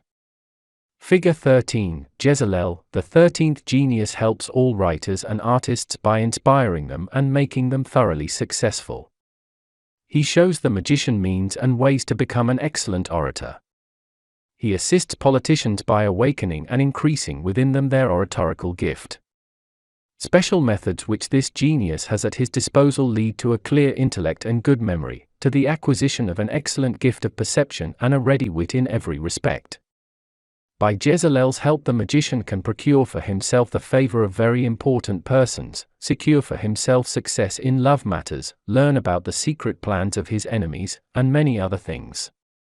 Figure 14, Mebahel, the 14th genius, helps to win wars, to realize plans for peace. He inspires politicians and helps them to carry out their plans. Being a special friend of justice, this genius is a protector against injustice and helps to settle legal affairs righteously. He helps to get prisoners who have been innocently imprisoned out of prison. This genius will teach the magician the art of reading other persons' thoughts and, apart from that, how he can detect and control his persecutors and enemies. Figure 15, Hariel, the 15th genius of the Mercury sphere, is an excellent initiator into occult philosophy, into magic and Kabbalah. In the Mercury sphere itself, he is also an initiator into evocation. He supplies the magician with means by the help of which he can protect himself against the negative beings of that sphere. Hariel teaches the magician to make use, inductively and deductively, of the influence of the Mercury zone on all three planes of our existence. Being a great lover of peace, this genius can bring about the circumstances, if necessary, that will lead to peace. If the magician needs the protection of very important persons, this genius will also be able to give him his assistance. Figure 16, Hakamiah, is the name of the 16th genius of the Mercury sphere, who, by applying occult means, will help the magician to honor, renown, glory and riches. If the magician wishes it, Hakamiah can also make women love him and entrust him with the secret of treating successfully infertility of women, and he will also inform the magician of amulets that suit this purpose. Figure 17, Lanoia, the magician is taught by the 17th genius how to look, mentally, astrally and physically, into the past, present and future in the Akashic principle, especially in respect of technological inventions. Diverse new inventions in technology, chemistry and electricity are due to the inspirations of this genius. His intuition is the cause of the great success of musicians and composers, in respect of their art as well as in respect of the audience. Lanoia is known as an excellent initiator into the magic of music. The magician will also find in him a teacher of cosmic metaphysics. Figure 18, Kaliel, the 18th genius, is an excellent initiator into high magic and Kabbalah, and the magician who gets into contact with him can achieve many things with his assistance. He may, for instance, be told about magic formulae, powerful words, which, in case of emergency, need only be uttered by the magician, and immediate help from the Mercury beings will be the result. In magic, such formulae are called magic Kabbalistic distress call, and a magician will make use of them only in case of great distress, for he can, by using such a distress call, instantly kill his enemies. Kaliel informs the magician about the various kinds of magic formulae and their use, for instance, how to become invisible, mentally, astrally, and, if necessary, also physically, by saying suitable magic formulae. Furthermore, how to dematerialize oneself mentally, astrally and physically, in order to become visible again at the furthest possible distance. Kaliel teaches the magician the art of overbridging time and space and of becoming a perfect master in the Akashic. If desired by the magician, Kaliel will reveal to him all herbs and precious stones necessary for magical science and teach him how to use these herbs and precious stones in alchemy as fluid condensers and how to charge the precious stones magically. The magician will find in this genius a friend, advisor and assistant in many respects. Figure 19, Luvia, the 19th genius, teaches the magician how to achieve a high intelligence, excellent memory and marvelous judgment. Should the magician ever take a wrong step in his actions, this genius will help him to compensate for it. Apart from this, the magician will be taught how to raise or increase love with men and women, friends and enemies by magic Kabbalistic methods. Figure 20, Bahalia, the 20th genius, informs the magician of the legality of the micro and macrocosm, initiates him into the evolution of man and explains to him the true sense of ascesis and magical equilibrium, and, furthermore, also the synthesis of all religious systems of our earth from the Hermetic point of view, so that the magician is able to separate the chaff from the wheat. Apart from this, Pahalia makes the magician realize the diverse effects of the divine virtues on all three planes. Figure 21, Nelakale, is the name of the 21st genius of the Mercury sphere. He is an excellent initiator into the whole Hermetic science. He helps occult writers by inspiration and by giving them a great power of imagination. He provides the person looking for genuine truth with the appropriate means for his studies and lets him get into contact with a genuine teacher of magic, a guru. His methods, instructions, and formulae protect the magician against the negative influences of any sphere. He gives exact information on the magic powers of herbs and precious stones that are of special importance in magic and Kabbalah and alchemy, as well as on the effectiveness of the Akashic principle and on the art of reading in it. Figure 22, Jael, the 22nd genius helps the magician to become respected and rich by magic and Kabbalah and also lets him become famous, should he want it. He establishes success in profession and in traveling and reveals means of protection against accidents. A talisman manufactured and worn according to this genius' instructions will always protect against any kind of inconveniences. If the magician is born as an inventor, he will find in this genius an excellent initiator who, apart from other things, will allow him to look into the past, present, and future for anything that should interest him. Figure 23, Melahel, the 23rd genius of the Mercury sphere, entrusts the magician with Kabbalistic formulae that will protect him against any kind of weapon. Amulets manufactured according to the instructions of this genius protect against surprise attacks on journeys. Other Kabbalistic formulae which this genius has at his disposal cause the greatest fire to stop instantly, make one bear the greatest possible heat, without singeing one single hair on one's body. Since this genius is also acquainted with herbal medicines, he can give the magician excellent recipes for the preparation of blends of tea and their dosage for the treatment of diseases. Figure 24, Hahuya, the 24th genius will tell the magician banning formulae by which he can control dangerous animals, influence thieves, so that they restore the stolen goods, influence murderers, in order to make them confess their shameful deeds. One single word of power is able to completely paralyze a murderer instantly. With respect to magic and Kabbalah, this genius is an excellent initiator and makes the magician acquainted with the most diverse magic arts. Since he is also well acquainted with the magic of formulae, he knows the most diverse formulae, protecting formulae, some of which the reader will find in my next work, The Key to the True Kabbalah. Figure 25, Nithya, the 25th genius is, as far as magic and Kabbalah are concerned, the greatest original initiator of the Mercury sphere, who guards all secret mysteries well. He sees to it that to no unworthy person is revealed the abhisheka, or knowledge in magic and Kabbalah. On the other hand, he initiates a mature magician into the profoundest secret mysteries of magic and Kabbalah and enables him to comprehend the deepest mysteries of the cosmic orderliness and to make practical use of its laws. The magician will not only find in this genius an original initiator into all sciences, but also into the greatest wisdom that can ever be grasped by a man. Nithya is the guardian angel of all magicians on earth. Figure 26, Ha'aya, the 26th genius is regarded as a protector of justice and he helps the magician in contact with him win any lawsuit if the magician is right. Being a friend of high diplomacy, this genius can help the magician to make a speedy career if he is working in the diplomatic field. The magician also is informed how to gain the favor of very important people, how to gain knowledge and riches, how to encounter his enemies, in order to reveal any treason or secret plans and operations. Figure 27, Jerethel, the 27th genius, can give the magician an excellent talent for learning languages and procure for him the favor of friend and enemy. He lets the magician see in the Akashic principle what his enemies are planning to do and how he can protect himself against them. For this purpose, the genius entrusts him with various banning formulae. If the magician is a writer, Jerethel can make him a famous man by providing him with an excellent capacity of perception and showing him means and ways to achieve this without difficulty.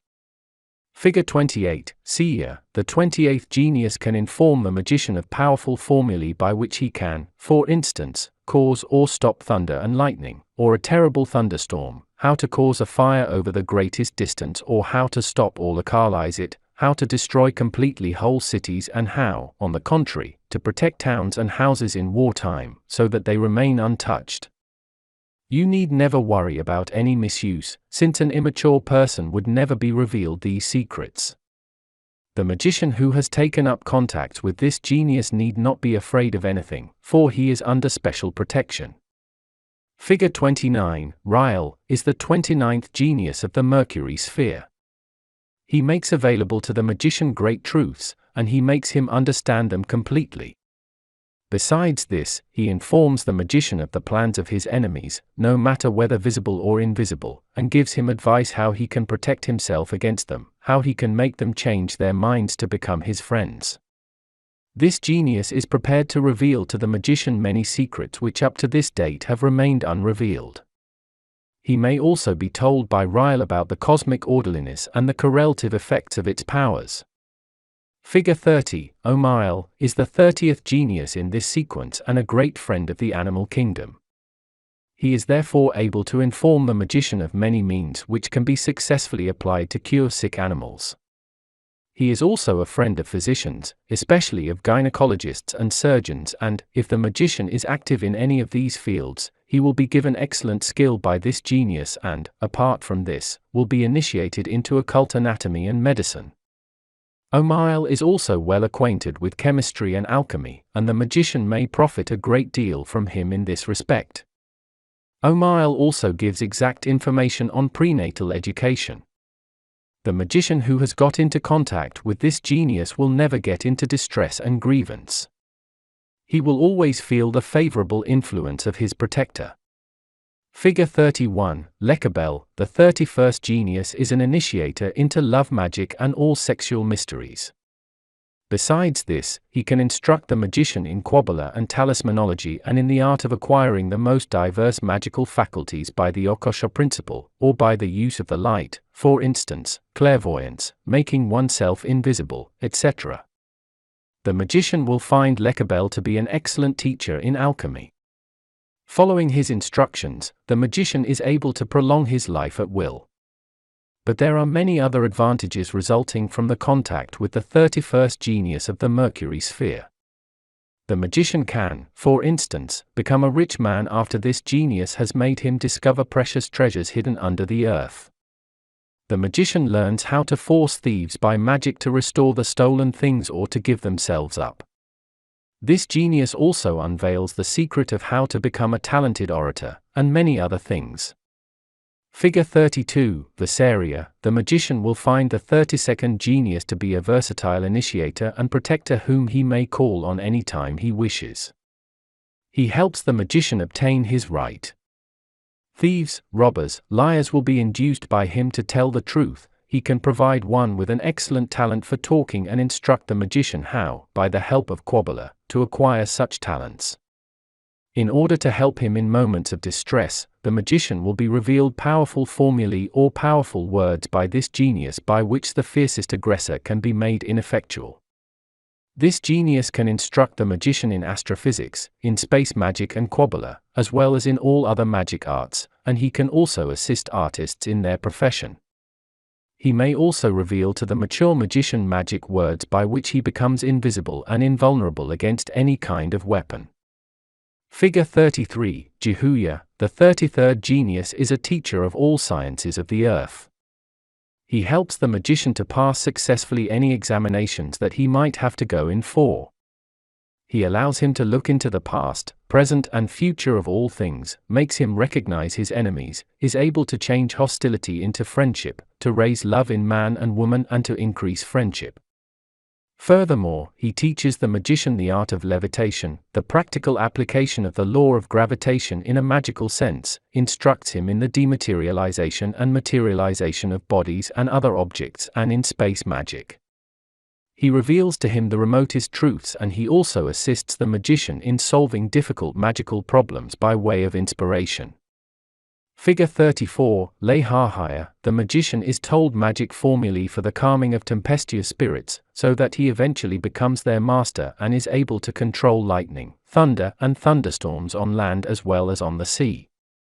If the magician, protected by this genius, is on a voyage, the ship will resist the greatest gales and return safely to its harbor. Led by Leha, the magician will achieve great things.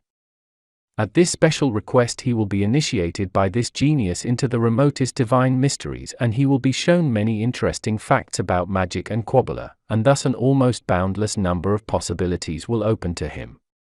Figure 35, Kevakaya, is the 35th genius, who will show the magician ways and means to become complete master of all dangerous influences of negative beings. He turns the greatest enemy into a friend of the magician, creates peace everywhere where it is desirable, amongst individuals as well as amongst nations and peoples. If the magician wants it, Kevakaya will help him to become rich and honored. Figure 36, Menadel, the 36th genius, is an excellent initiator into synthetic astrology.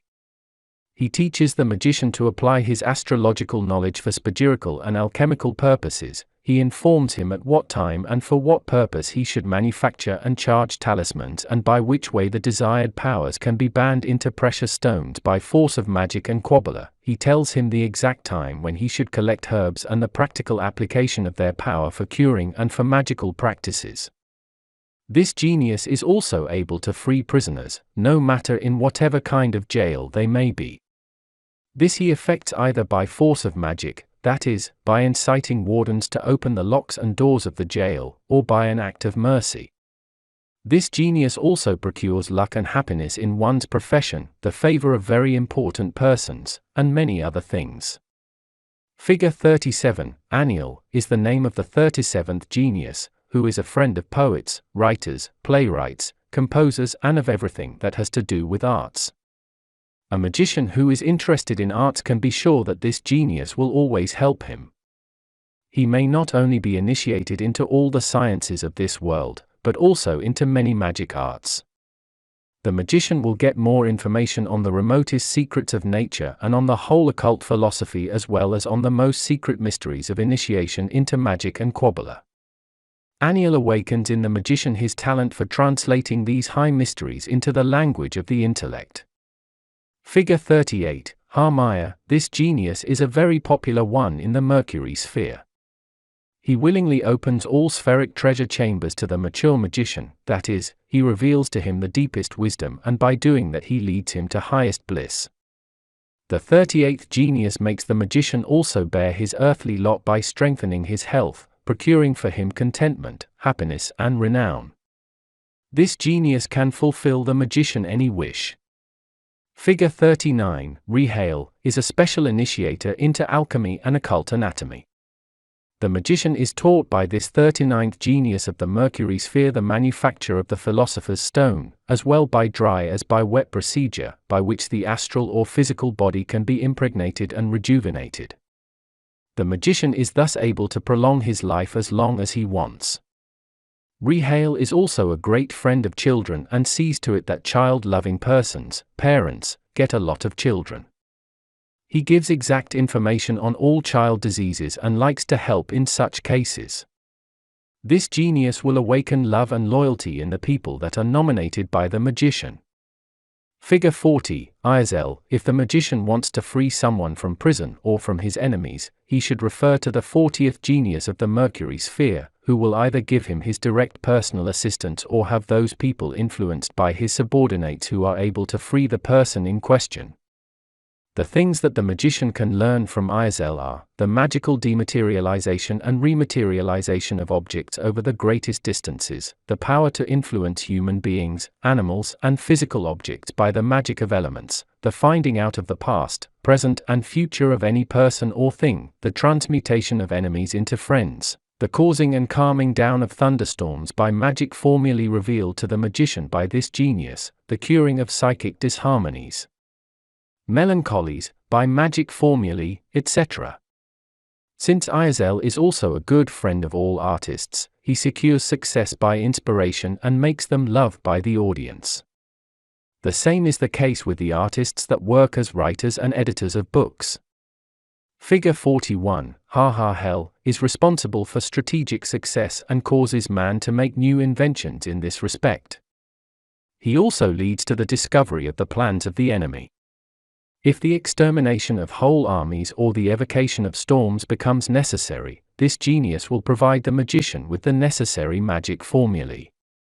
Apart from this, the magician will be taught how to increase any kind of energy in an astonishing manner, how to become invulnerable, and how to recognize the workings of the Akashic principle in the mental, astral, and physical world. When applying the special methods revealed by this genius, the magician will be able to increase his power to the height of perfection and to intensify his belief and power of conviction in such a way that he will be able to work miracles. Figure 42, Mikhail, the magician can be made acquainted by this genius with magic Kabbalistic methods which will make him master his enemies, discover their plans, and thus annihilate these before they can ever be realized. He is also taught how to dazzle his adversaries and to get them headed in the wrong direction by deception.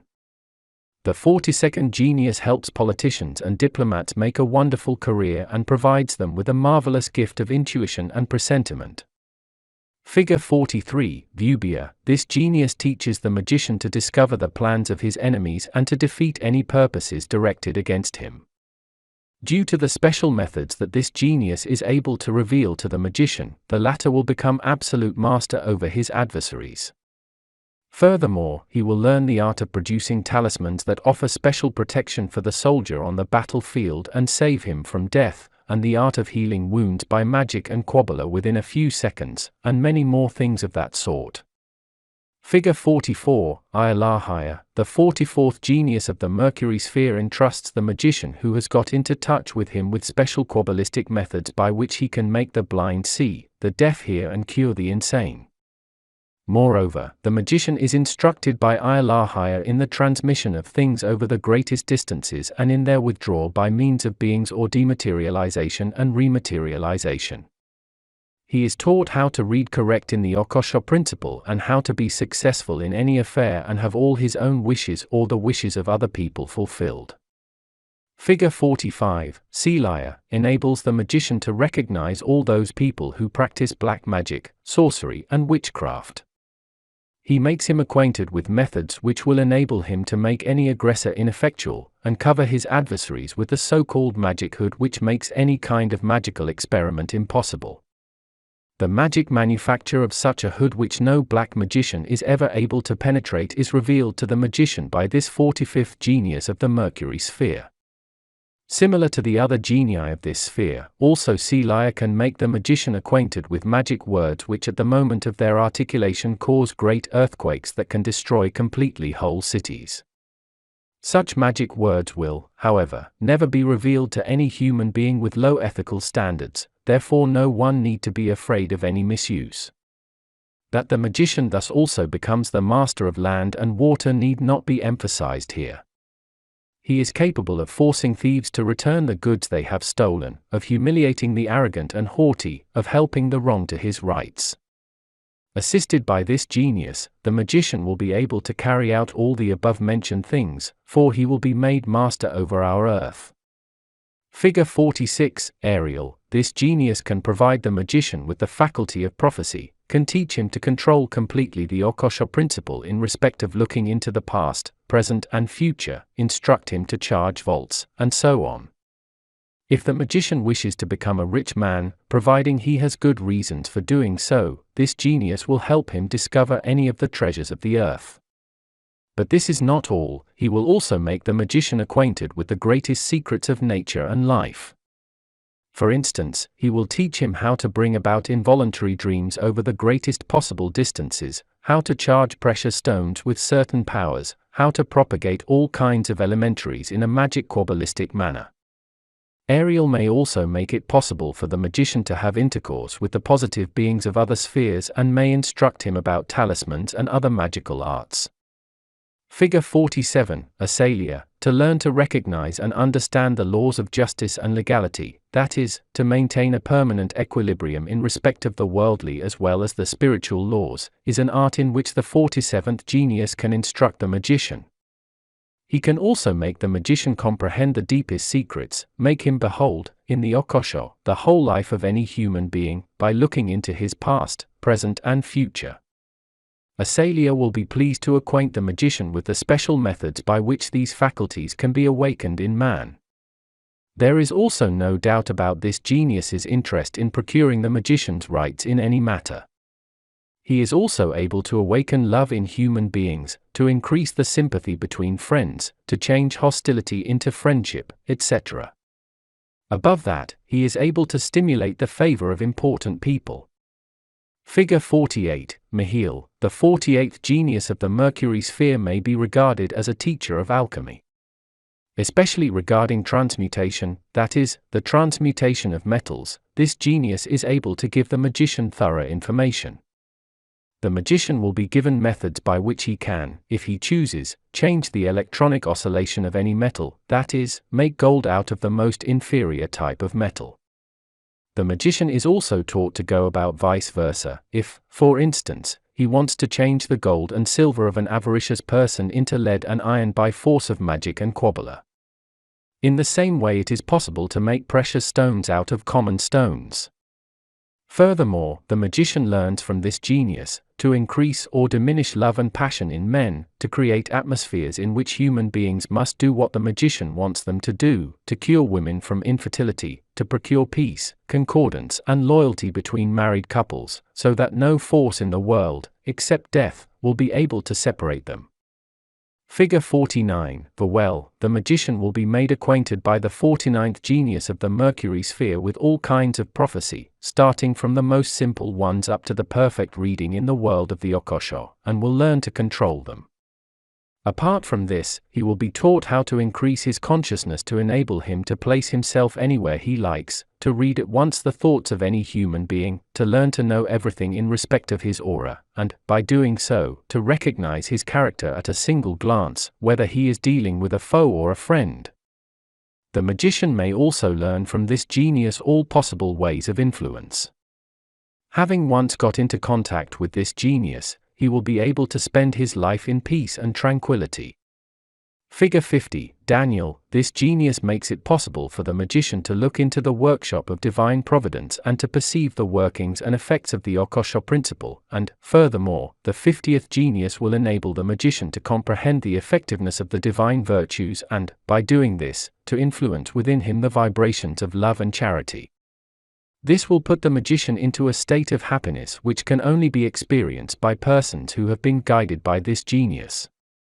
There are even more advantages derived from the connection with this genius. The magician will learn to differentiate between justice and injustice, will develop a good sense of judgment, act cleverly in any matter, be successful as a writer, achieve an excellent talent as an orator, become witty and enjoy deep intuitions. He will learn to recognize in any religious system its true philosophical contents. In case of emergency, the magician will always be inspired with the right ideas by this genius. Figure 51, Ahasia, is one of the original initiators into the Hermetic science. Not only will he provide the magician with genuine information on magic and Kabbalah, but he will also instruct him in astrophysics, in astrochemistry and alchemy, initiate him into the deep mysteries of wisdom and teach him the art of elevating his spirit into the most various planes and spheres and to act there consciously. Due to the special methods which the magician will be given by the 51st genius of the Mercury sphere, he will be able to make his mental, astral and physical body invisible and, apart from this, to change certain causes in the Akashic principle in respect of their effects. There are, however, other advantages the magician will enjoy on account of his connections with this genius. He will be taught how to produce various medicines. If the magician deals with medicine, he can become an excellent doctor, guided by this genius, and will have great success with his cures and be much loved by his patients. Figure 52, Imamia, the 52nd genius allows the magician to become the master of his fellow men, especially of his adversaries, and he shows him means and ways to make them innocuous. By Imamia's help, prisoners can regain their freedom, either by direct magical action or by influencing those people who can decide on the setting free of a prisoner. Imamia is a special initiator into astrology in respect of magic and Kabbalah. Thus the magician may get valuable information from the teaching of this genius. He may get information on any field of science existing on Earth. Since Imamia has a special sense for gaiety, entertainment and pleasure, he brings about situations which will no doubt satisfy the magician in this respect. Figure 53, Nanael. Surely, the advanced magician will want to understand and get under his control any animal. The 53rd genius of the Mercury sphere can initiate him into this art, so that he will understand the languages of all animals. He will, by force of magic, be able to change his mental and astral body in such a manner that any animal will perceive him. The magician may also appreciate being made acquainted with all the laws of magic and Kabbalah. By apt meditations, the magician will eventually penetrate into the deepest problems and acquire many magical faculties. Many magic methods for the controlling of animals and elements and the controlling of the astral body of man and animal may be given the magician by this genius. Figure 54, Nithal, is the 54th genius of the Mercury sphere. Being a great friend of all artists, writers and orators, he helps them to become famous. He makes the magician a favorite with very important people on earth and with higher beings, paves his way to satisfaction and success and leads him to complete happiness. He is able to inform the magician on any field of science of this world and is always a ready assistant to the magician. Figure 55, Mabaya, the 55th genius is an assistant of infertile women in so much as he can give the magician instructions for the elimination of the causes of infertility. Mabaya creates love in all those cases where it is necessary, and he helps the magician to success, honor, esteem, respect, dignity and authority. He is an original initiator into genuine cosmic religion and a loyal assistant on the way to perfection. Figure 56, Poil, the magician will get everything he needs for his living, his studies, his profession, and earthly life, in general, by the assistance of the 56th genius, who will always be pleased to help him. The magician may learn from this genius everything past, present, and future, and will produce love and sympathy in all those cases where it should be necessary. The magician will be told those facts about occult philosophy, magic and Kabbalah, which up to that point have not yet become known to him, and he will be effectively assisted by Poil in his studies. Figure 57, Nememiah, the 57th genius can reveal to the magician the secret of magical transmutation, that is, the art of changing his own astral and mental body or those of other people into any desired shape. That this faculty is of great importance and that it provides the magician with valuable possibilities in respect of his knowledge of magic, need not be specially mentioned here. Yet another faculty the magician may acquire under this genius guidance is the art of magical mummification of the elements in order to be protected against any kind of influence by such elements. The magical practices which this genius will teach the magician will enable him to make blind people see again, to become clairvoyant, to make his body resist any kind of stress without difficulty, to be successful in any respect, to overcome any passion, to awaken love, increase or let it fade away again, to free imprisoned people, etc. This genius is especially fond of inspiring technicians and helps them make new inventions, especially in steel industry.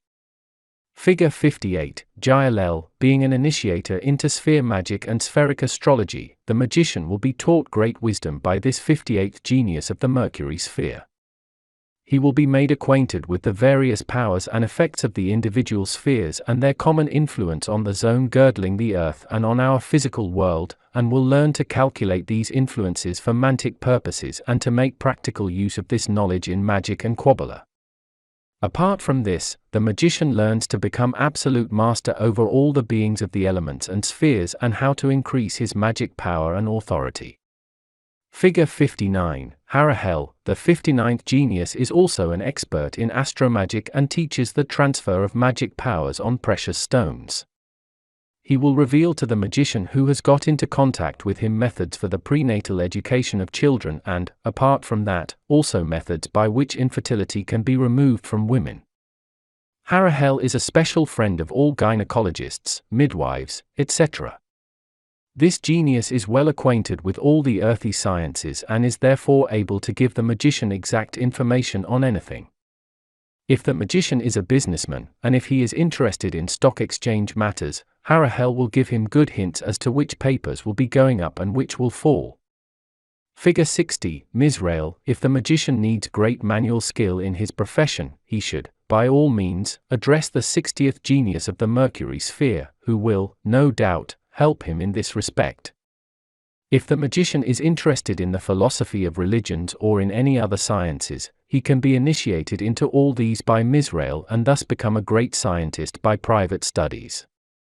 This genius is also well acquainted with alchemy, and the magician may learn from him how to prolong one's life by alchemical spagyric means and how to mummify one's body and, furthermore, how mental diseases can be cured successfully. This genius is also very pleased to give information on divine virtues and their influences and on the manifold magic faculties. He shows the magician how to free those who are persecuted by enemies and teaches him how to make such enemies innocuous. Figure 61, Umabel. No magician will want to fail to get into contact with the 61st genius, for by his help he is able to achieve more than one may think possible, for instance, happiness and contentment in this life, friendship and love, travels for his recreation and entertainment with the necessary means, instruction in alchemy, especially in the use of the elements for various alchemical purposes to turn water into wine or, vice versa, wine into water, instruction in the changing of metals, that is, the transmutation, instruction in magic and Kabbalah. Umabel is so powerful that he is, without exaggeration, able to turn fools into wise men. Figure 62, Jahel. The 62nd genius of the Mercury sphere teaches the magician the way to realize within him the divine virtues, the art of meditation and concentration. He teaches him how to find out the workings and effects of the Akashic principle, how to become a wise man by studying magic and Kabbalah, how to grasp the essence of any philosophy. Jahel initiates the magician into various arts, for instance, how to change a rod into a snake and vice versa, similar to Moses' doings before Pharaoh. He teaches him how to make all snakes gather at a certain spot, how to immunize himself against snake poison, so that even the most pernicious snake cannot do him any harm. If the magician so wishes, this genius even lets him discover hidden treasures. Figure 63, Aniannual. The 63rd genius of the Mercury sphere initiates the magician into all kinds of medical treatment, no matter whether by medicines, or by magic and Kabbalah. The magician is taught how to prepare special protective amulets against different diseases and negative influences and how to charge them, furthermore, how to get under his control any negative beings of the Mercury sphere and how to protect himself against unforeseen influences by magic words revealed to him by this genius. He helps all those who have to do with trade and money by seeing that they make money and that all their intentions are realized. He shows the means and ways to get a penetrating mind and an excellent power of intuition, and at any time readily informs the magician on all the fields of science on our earth.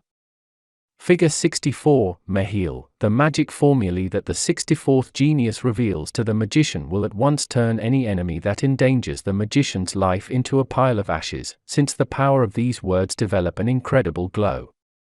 Other formulae enable the magician to tame the wildest animal, to calm down the wildest mob. The magician who has got into contact with this genius will be initiated into many mysteries, which have so far remained unknown, as well as into all those sciences that interest him. Led by Mehil, any magician will become a wise man, a famous writer, a great orator, etc. He will learn how to immunize himself against the decay of the elements and how to prolong his life at his will. Figure 65, Damabaya. The magician can be initiated into symbolism and talismanic magic, that is, the magical preparation of talismans and amulets, by the 65th genius. He can be led to the origins of the highest wisdom existing on our planet. He is taught the laws of the microcosm and the macrocosm and their magic Kabbalistic application, and is instructed in the controlling of the water element, so that he gets complete power over any animal living in the water. This genius readily informs him about all the treasures hidden under the surface of the sea and makes him discover mineral springs. Since he is an initiator into hydrotherapy, he not only teaches the magician how to charge, by way of magic and Kabbalah, the water element with certain magic powers but also how to use it accordingly for medical purposes. This genius will assist, in word and deed, the magician in all his operations. Figure 66, Manacle. In order to recapture lost goods, the magician should refer to the 66th genius, who will help him discover any hidden objects and treasures. Above that, he will show him methods for getting an enlightened mind and will teach him how to express any idea by numbers and by Kabbalah. Apart from this, he will teach him how to adjust disharmonies, especially such disharmonies which have been caused by the influence of the moon. In consequence, the magician will be able to cure people from any kind of epilepsy, St. Vitus dance, lunacy, etc., by magic Kabbalistic methods or talismans.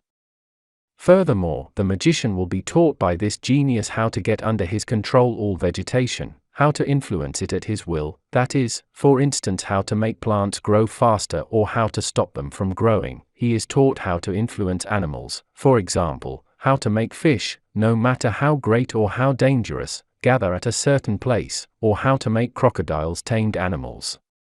He also teaches the magician how to influence the character of a human being, that is, how to change it at his will. He teaches the correct interpretation of true dreams.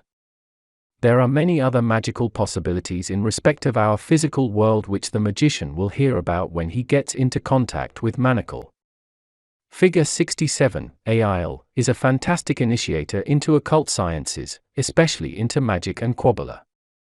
He teaches the magician how to achieve the highest kind of enlightenment, absolute perfection, by the help of these sciences and how to overcome any kind of hindrances or bad influences on the way to perfection. Under the guidance of the 67th genius, the magician becomes ruler of nature, especially of the vegetable kingdom, and he is able to work miracles by the magic of nature which are only known to few magicians. Also, this genius can help the magician who is interested in being in contact with him to success, honor, fame, and respect. Figure 68, Habuya, all kinds of medical treatment, even of the most severe diseases, will be taught to the magician by the 68th genius. At the same time, he is initiated into occult anatomy and Hermetic medicine. He learns about the preparation of alchemical means against the most diverse diseases. The magician is also taught to achieve great things by the magic of nature, for instance, how to restore the fertility of the earth by help of magic and Kabbalah, and how, vice versa, to make whole countries infertile. By Habuya's help, the magician will be able to turn enemies into friends, to awaken love in human beings of both sexes and to increase it.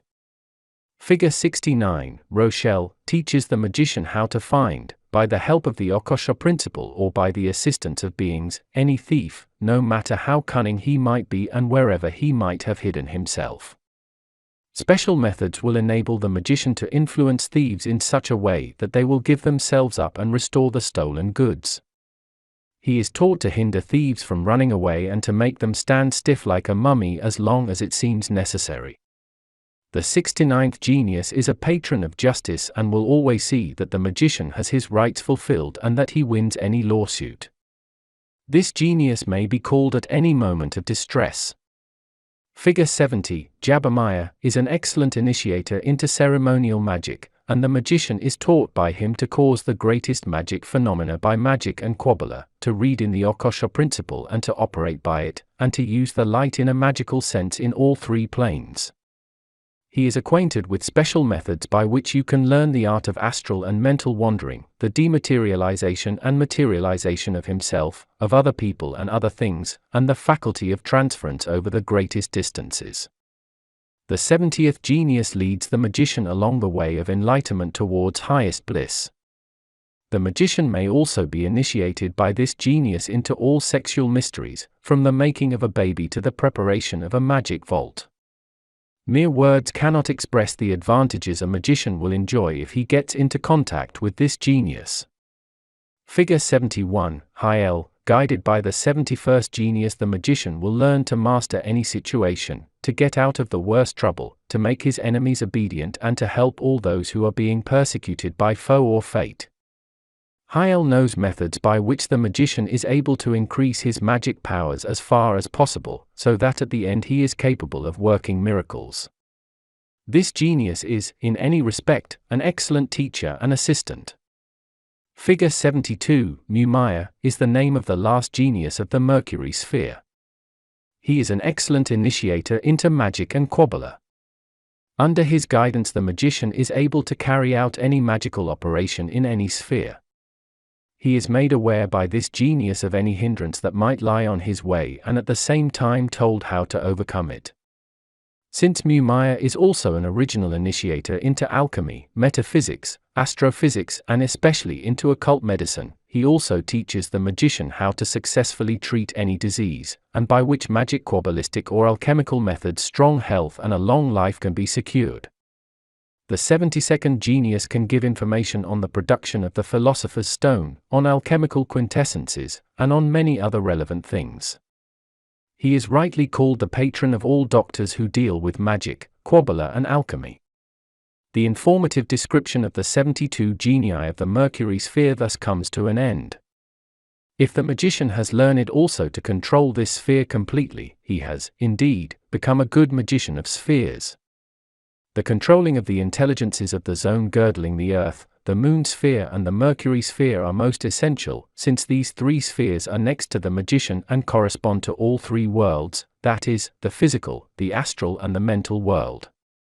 The sphere magician is therefore advised to become absolute master of these three spheres and their intelligences.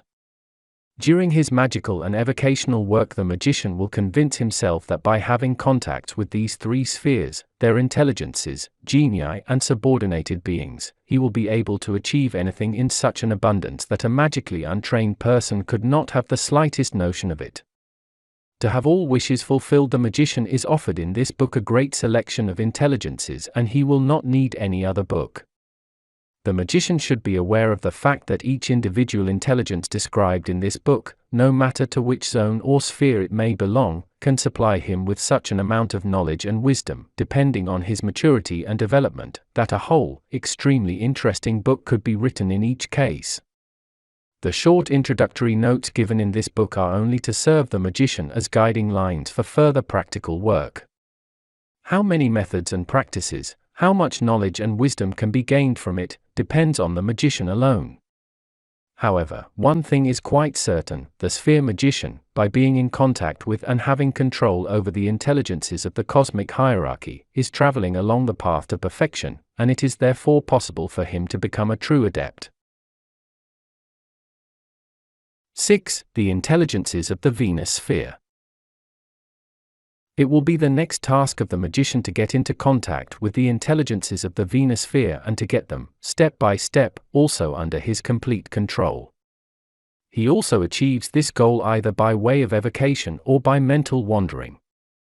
Having done the three above-mentioned spheres first, which, as said before, are very important, the magician has trained well his magic faculties by enlarging them and making his spirit superior to everything. The magician is therefore well prepared for making further contacts and may confidently try to get into touch with the intelligences of the Venus sphere. It should be mentioned at the beginning that all intelligences of this sphere are of a fascinating beauty and power of attraction, which, unfortunately, has sealed the fate of many a sphere magician, or has, at the least, hindered him from further development. If the magician allows himself to be enthralled by the extraordinary beauty of the intelligences of the Venus sphere, he is giving up his chances for further magic development, for he will, in consequence, again and again be attracted by the Venus sphere until finally his further intercourse with this sphere will be equivalent to a pact. Not only the positive, but also the negative intelligences of the Venus sphere are of diabolic beauty and seductive character. Thus great steadfastness is needed to resist their temptations. The Venus sphere has an oscillation intoxicated with love, which puts any sphere magician into a state of happiness that may be compared with an ecstasy of love, so that he is often tempted either to remain in that sphere with his mental body, which, no doubt, would cause his physical death, or to visit that sphere again and again. If the magician is overcome by such temptations, he by and by becomes completely enthralled by this sphere and will find it hard to get out of it again. His development to perfection then becomes quite impossible for a long time, if not for his lifetime.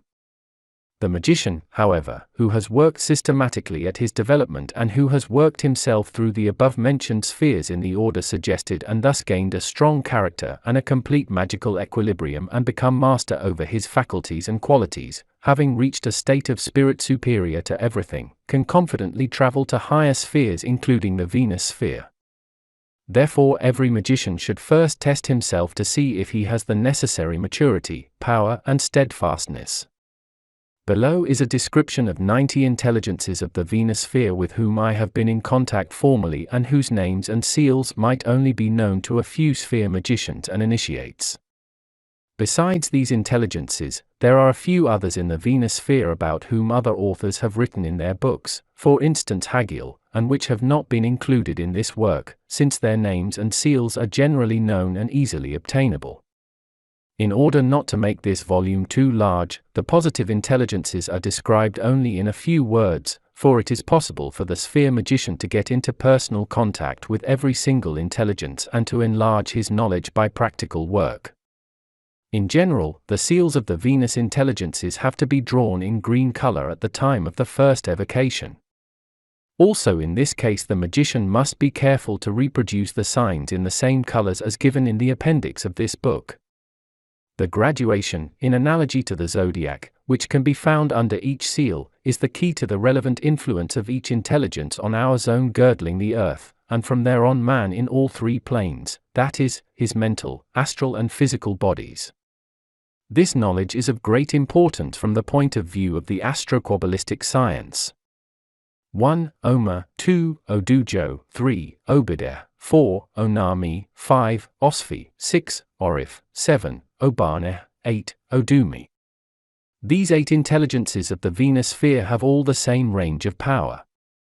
They may be regarded as excellent initiators into erotic and sexual mysteries.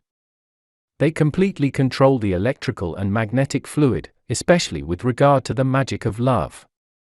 The magician may learn from these intelligences how to practice sexual magic with the help of these fluids, how to produce love amulets, in which way the oscillation of the Venus sphere can be created, and they like to inform the magician about many other magical practices. 9. Oriela, 10. Osoa, 11. Owena, 12. Obota, 13. Ogia, 14. Obche, 15. Otra. The intelligences numbered 9 to 15 are initiators with regard to the fertility of men and women. They are representatives of peace and of marital happiness. Assisted by these intelligences, the magician can awaken love between men and women, can secure the favor of men and women, and achieve everything that has to do with love and propagation. 16. Alam, 17. Agum, 18. Albadi, 19. Aogam, 20. Akalam, 21. Akadile, 22. Adimil, 23. Asa. This group comprising 8 intelligences is given the task of controlling, supporting, and realizing, in accordance with the instructions given by divine providence, the divine ideas of philosophy, inspiration, art, beauty, music and all relevant talents. 24. Ahum, 25. Archo, 26. Arahim, 27. Ardo, 28. Asam, 29. Astof, 30. Aesid. The range of power of these 7 intelligences covers the acquisition of magical faculties, personal beauty, power of attraction, knowledge of the magic of mummies with regards to love, etc. A magician is readily informed by these intelligences on how to acquire various magical faculties by love magic. They are inspirers in respect of love and its realization, not only for beings of the zone girdling the earth, but also for beings of other spheres. 31. Isa, 32. Isodeh, 33. Idma, 34. Irumia, 35. Idea, 36. Idovi, 37. Isil, 38. Ismi. This group of 8 intelligences teach the magician to cause friendship, love, sympathy, in all spheres and planes by force of magic and Kabbalah, applying, for this purpose, apt rituals, ceremonies and gestures. 39. Inia, 40. Ihom, 41. Iomi, 42. Ibladi, 43. Idio, 44. Iskoa, 45. Igia. This group consisting of 7 intelligences of the Venus sphere is commissioned with the task of awakening and increasing intellectual faculties of making beauty, love, harmony perceptible and explicable in all languages of the intellect. The range of power of these intelligences also covers the control, inspiration and realization of art and of all kinds of inventions. 46. Oro, 47. Opposer, 48. Odlo, 49. Olo, 50. Odedo, 51, Omo, 52, Osaso. These 7 intelligences control the laws of harmony in the animal and vegetable kingdoms.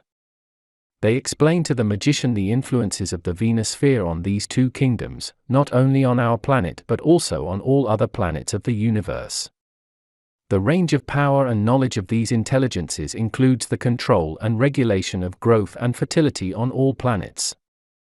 53, Ojigo, 54, Okaf, 55, Ophmir, 56, Ochuo, 57, Ohoa, 58, Arka, 59, Otla, 60, Ogila. The above-named 8 intelligences inform the magician of the technical inventions of the human beings living on Venus and other planets. Above that, the magician is given details about all laws that are in force on the planet Venus. 61, Jagar, 62, Gemma, 63, Jejiga, 64, Garia, 65, Jasa, 66, Geswi, 67, Godia, 68, Guru. The above 8 intelligences initiate the magician into the laws of the positive and negative principles. Furthermore, they instruct him in the effectiveness of the divine virtues on the Venus planet and in the Venus sphere. Apart from this, they reveal to the magician special methods which, by mummification of the oscillation of the Venus sphere in the magic Kabbalistic manner, bring about the favor of the beings of the Venus sphere as well as of the beings of all other spheres. These intelligences inform the magician also of many other theories and practices in magic and Kabbalah. 69, Goma, 70, Goldro, 71, Gesdri, 72, Gasoa, 73, Geshe, 74, Gehala, 75, Gercha. These 7 intelligences allow the magician a glance into the workshop of divine providence, and the magician perceives the effectiveness of divine providence or of the Akashic principle on the Venus planet and the Venus sphere. Helped by these intelligences, the magician may behold the whole history of evolution of Venus and its sphere. The magician is also instructed in Kabbalah by these intelligences. 76, Pural, 77, Podmi, 78, Podumar, 79, Per, 80, Pure, 81, Pleaser, 82, Padcha, 83, Pahal. This group of 8 intelligences teach the cosmic language and its use in the Venus sphere. At the same time, the magician is informed about the correlative influences of the individual spheres on the Venus planet and on its sphere, and is also instructed in the practical application of these facts in magic and Kabbalah. 84, Permamp, 85, Pitophil, 86, Perman, 87, Piamal, 88, Pisef, 89, Pidio, 90, Pimal. The magician is instructed by these intelligences in the divine orderliness of the universe, especially with regard to the Venus sphere, in its laws, symbolism, etc. These intelligences can, furthermore, initiate the magician into spheric Kabbalistic magic and its relation to love. The magician learns to evoke a state of happiness and ecstasy of love by using the Kabbalah and magic having value in the Venus sphere. There are many other things that these intelligences can teach the magician who has got into contact with them. These short descriptions and hints will no doubt be sufficient for the experienced magician. I could, of course, give a more detailed picture of each individual intelligence, but must, however, desist from doing so for technical reasons. A full description of the whole range of competence of each individual intelligence of the Venus sphere in its relation to each planet and sphere, to man, to the powers of the world of causes, their working methods, etc., would fill a whole book. It must therefore be left to the magician to gather practical experience from personal contacts with these intelligences. The magician, however, is once more warned about getting into permanent contact with just one intelligence, however beautiful that intelligence may be, however intelligent it may be, for by and by this would be of disadvantage to the magician and would slowly result in a standstill on his way to perfection. When the magician steps onto the Venus planet, he will realize that this planet is inhabited by beautiful human beings who, apart from that, are, in comparison to man on Earth, more advanced in knowledge and wisdom, in magic, art, literature, technology, etc.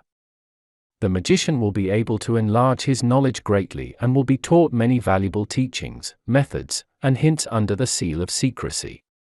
A trained magician who by mental wandering is able to roam the planets and spheres with his mental body will also find men on the Venus planet who have been initiated into magic and Kabbalah, and he can, if he wishes, get into contact with these. Unlike the other inhabitants of the planet, he will not even have to take on the shape of a Venusian. The initiates there will, nevertheless, be able to perceive him and explain to him everything that he is interested in. Every magician will be astute enough to keep everything that he has learned a secret, for in the eyes of non-initiates his statements would not only be regarded as fairy tales, but they would be regarded as fancies that would cause people to laugh at him. 7. The genii of the Sun Sphere. Assuming that the magician has become master over the Venus sphere, that in spite of having got into contact with at least a few of its intelligences, he has not become a victim of their temptations, and that he has a good control over the vibrations of this sphere and the preceding spheres, he can go a further step and learn to know and control the Sun sphere. The vibration of the Sun sphere is different from that of the Venus sphere, and not every sphere magician is capable of staying long in this sphere, especially should he travel through it with his mental body on his mental wanderings. To give a detailed description of the vibrations of the Sun sphere would take much time. The magician will, however, become acquainted with its vibrations by numerous visits to that sphere. He will slowly learn to master it and be able to stay longer in it in order to get into contact with the genii there. Initiates regard the Sun sphere as the so-called light sphere. It is the sphere of our cosmos that is most difficult to control. When the magician has learned to know and to control it well, the following spheres will represent no difficulty to him, and it will be easy for him to get them under his control. A short description of the genii of the Sun sphere is to give the magician further guiding lines for his practical work. The seals of these genii have to be drawn in a golden yellow color at the time of their first evocation. The graduation that is given under each seal has the same meaning as the one of the Venus sphere. To be well informed about the influence that each genius has on the zone girdling the Earth, and from there on to our planet, is, from the Kabbalistic point of view, most important. The Sun sphere influences all life in all the spheres and on all the planets. With regard to man, this influence becomes, as already mentioned in the description of the Mercury sphere and its cosmic orderliness, obvious in the degree of vitality by which the mental, astral, and physical bodies are kept together. The Sun sphere is ruled by a total of 45 genii. Their ruler, called Master of the Sun sphere in the Hermetic language, is named Metatron in Kabbalah.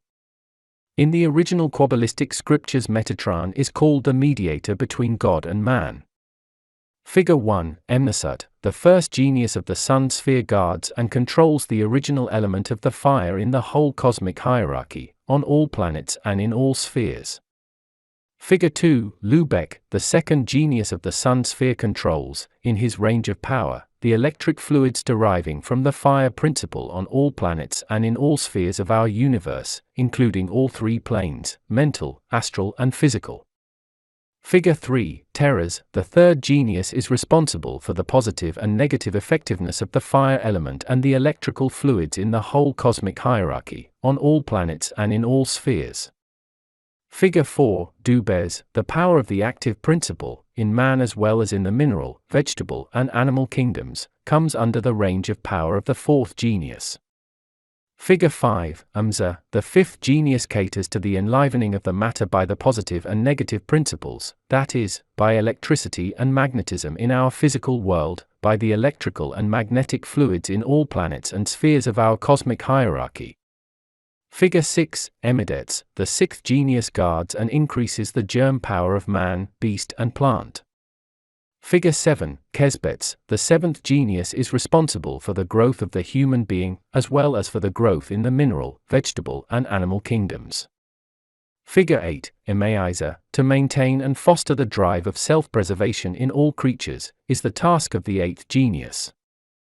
Figure 9, Mvitas, all beings equipped with a thinking mind and therefore also with full consciousness, regardless of rank, are under the influence of the ninth genius of the Sun sphere. Figure 10, Bunam, the 10th genius, is in charge of the intellectual faculties of human beings and beings on all planets and in all spheres. Figure 11, Seritz, the 11th genius in this hierarchy, is a high-ranking original genius of the Sun sphere. He controls the air principle as the mediator between the active and the passive, that is, the compensating principle in all phases, in all beings, in all created in our cosmic hierarchy, and, furthermore, the cosmic equilibrium between the powers of the positive and negative. Figure 12, Weibiel, it is the task of the 12th original genius of the Sun sphere to control and guide the wisdom and knowledge of men and beings on all planets and in all spheres. Figure 13, Lubuel, the range of power of the 13th original genius covers the control of the principle and the element of water in all its phases of cause and effect in the whole hierarchy, that is, on all planets and in all spheres of the cosmic hierarchy. Figure 14, Jela, the 14th original genius of the Sun sphere, is responsible for controlling the magnetic fluid in its subtlest and clearest effects in all phases of evolution, on all planets and in all spheres, including all three planes, the mental, astral and physical.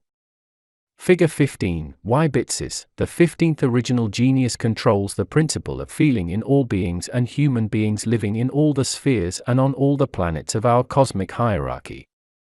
Figure 16, Wybelab, the effectiveness of the light principle in all grades of existence in everything created on the planets and in the spheres of the total cosmic hierarchy is subject to the range of competence of the 16th genius of the Sun.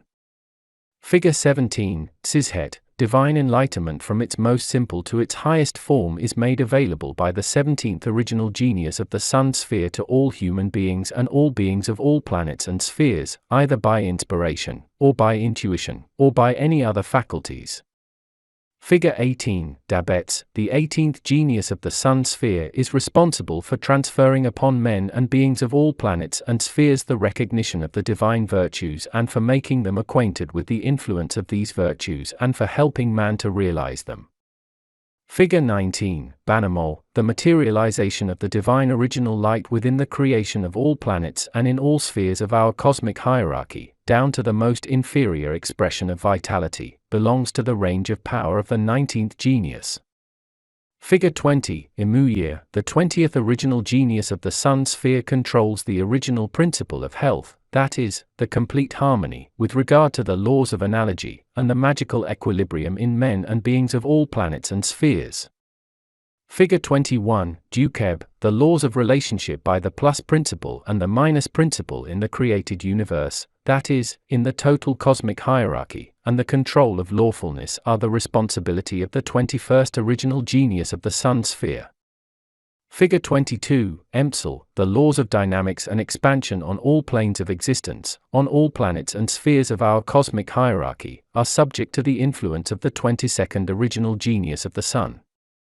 Figure 23, Tazar, the urge for propagation in everything created on the planets and in the spheres of our universe is controlled by the 23rd original genius of the Sun.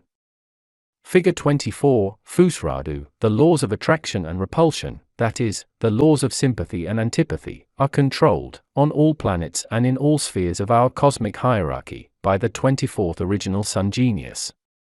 Figure 25, Firal, the laws of stability, of cohesiveness and cohesion, on all planets and in all spheres, are controlled and guarded by the 25th original genius. Figure 26, Ibitziril, the law of gravitation or attraction, that is, the laws of weight and gravitation, on all planets and in all spheres, are controlled by the 26th genius of the Sun. Figure 27, Lomtab, all the laws of transmutation on all planets, in all spheres and on all planes are controlled by the 27th original genius of the Sun.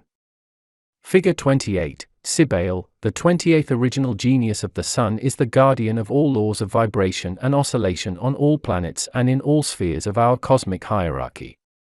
Figure 29, Gina, all kinds of radiation on all the planets and in all the spheres are subject to the legality controlled by the 29th original genius of the Sun.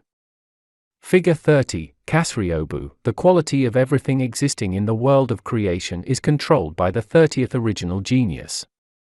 Figure 31, Etzibet, apart from other things, the exact adherence to the universal laws in all spheres and planes comes under the range of competence of the 31st original genius.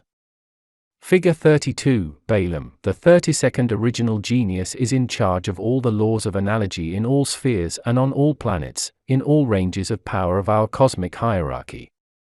Figure 33, Balemchi, the 33rd original genius, is given the task of controlling the laws of appearances of our universe, so that they correspond to the universal laws.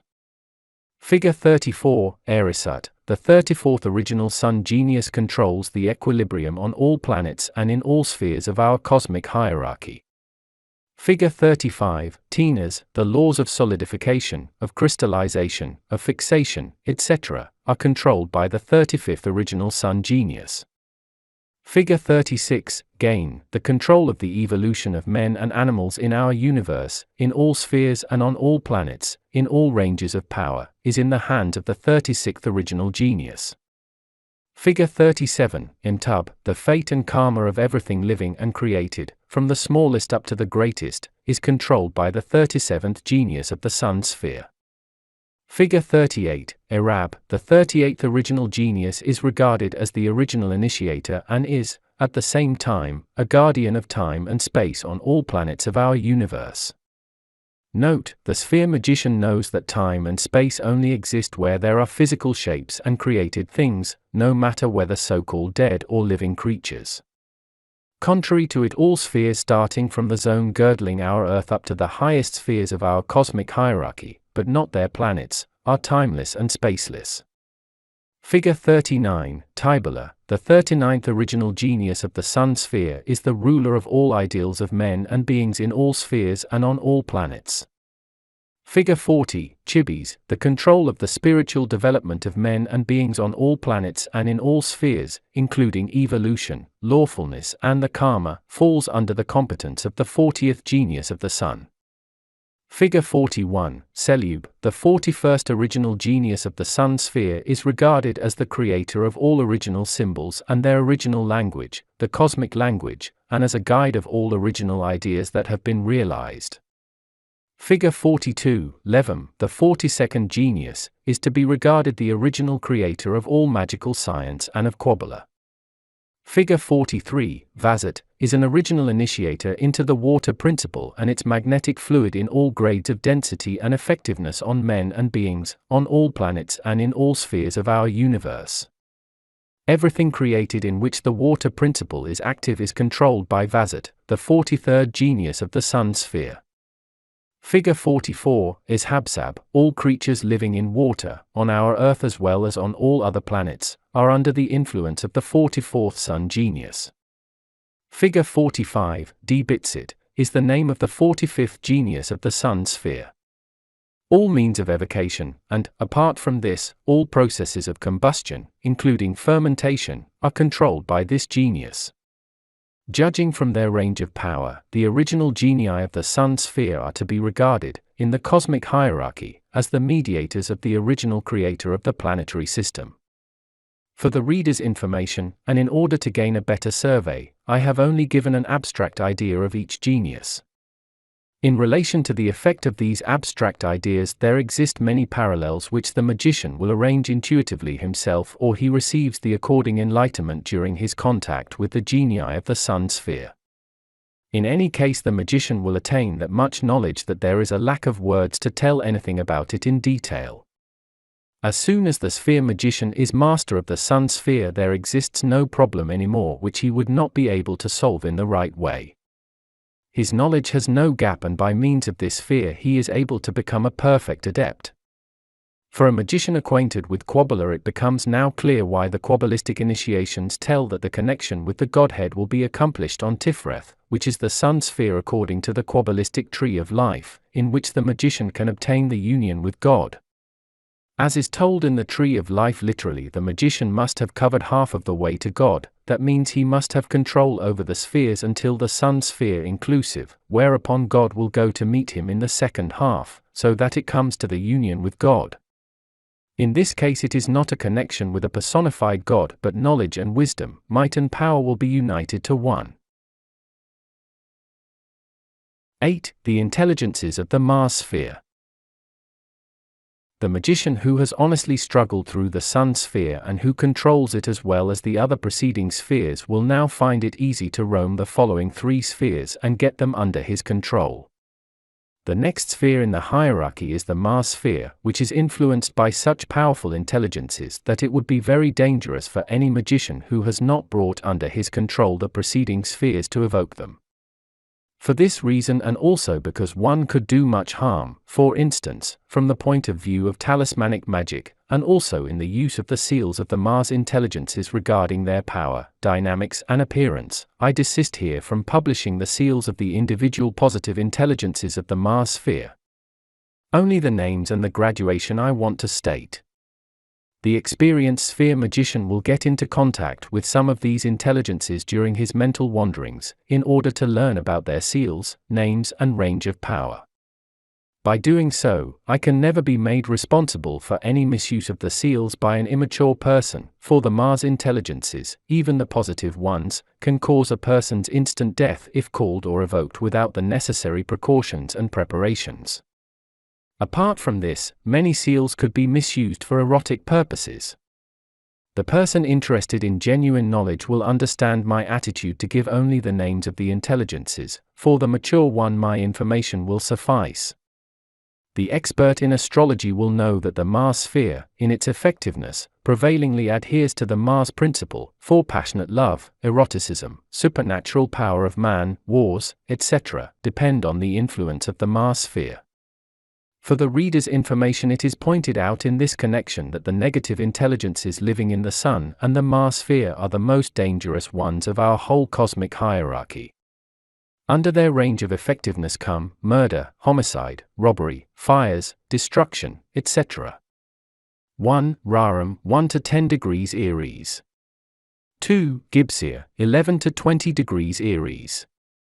3. Rahul, 21 to 30 degrees Aries. 4. Adhika, 1 to 10 degrees Taurus.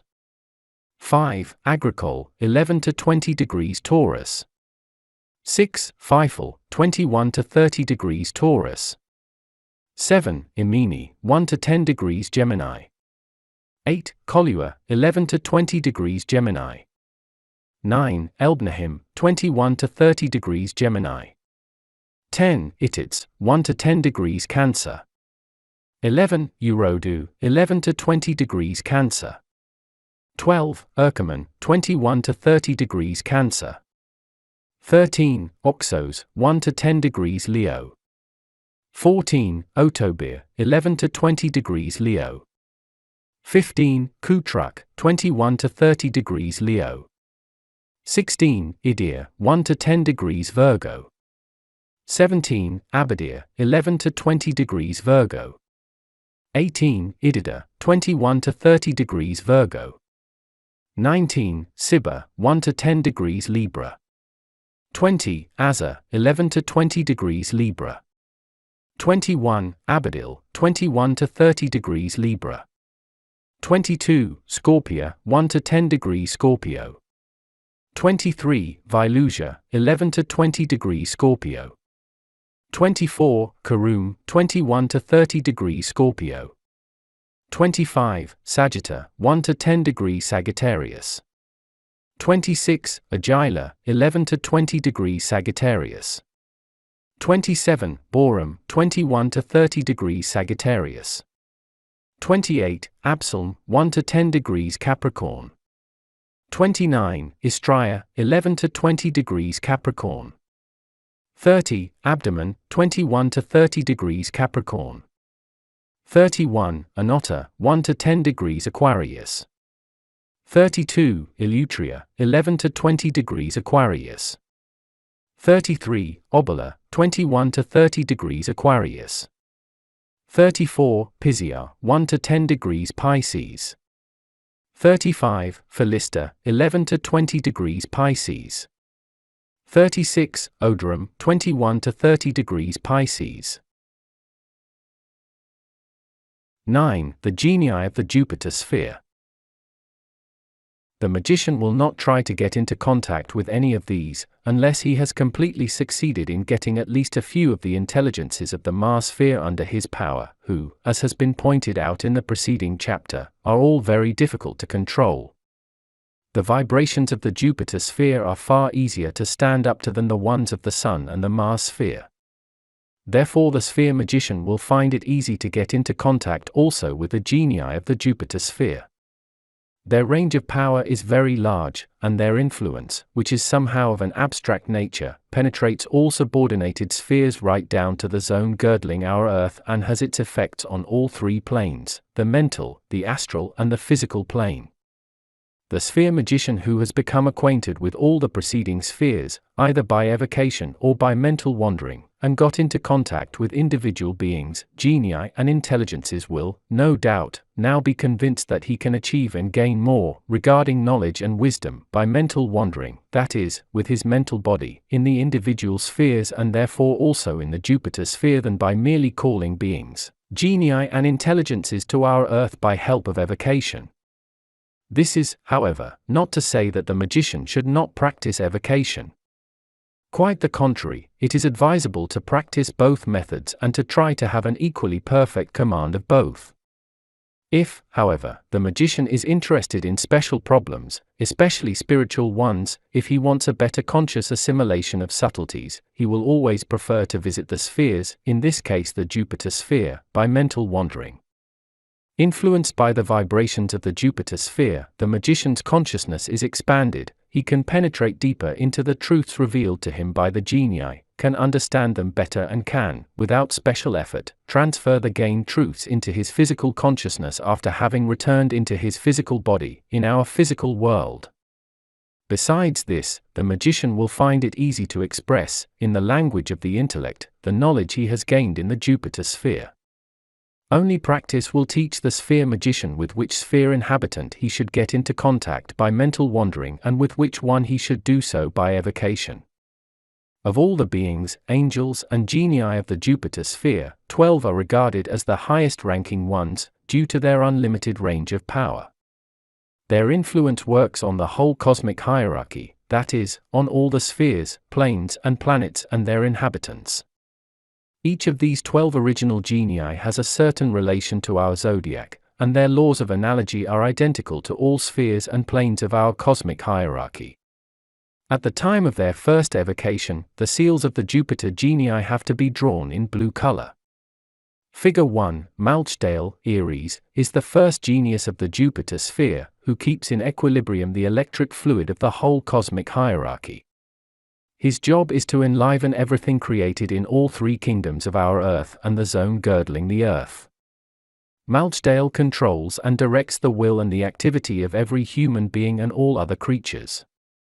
If the magician gets into contact with this original genius, he can be informed about everything regarding this and, apart from this, he will be made acquainted with methods which will enable him to increase or decrease activity at his will by force of magic and Kabbalah. Following the directions given by this genius, the magician is capable of creating such a strong state of belief by magic and Kabbalah that he can work miracles in the cosmic world due to this intensified activity.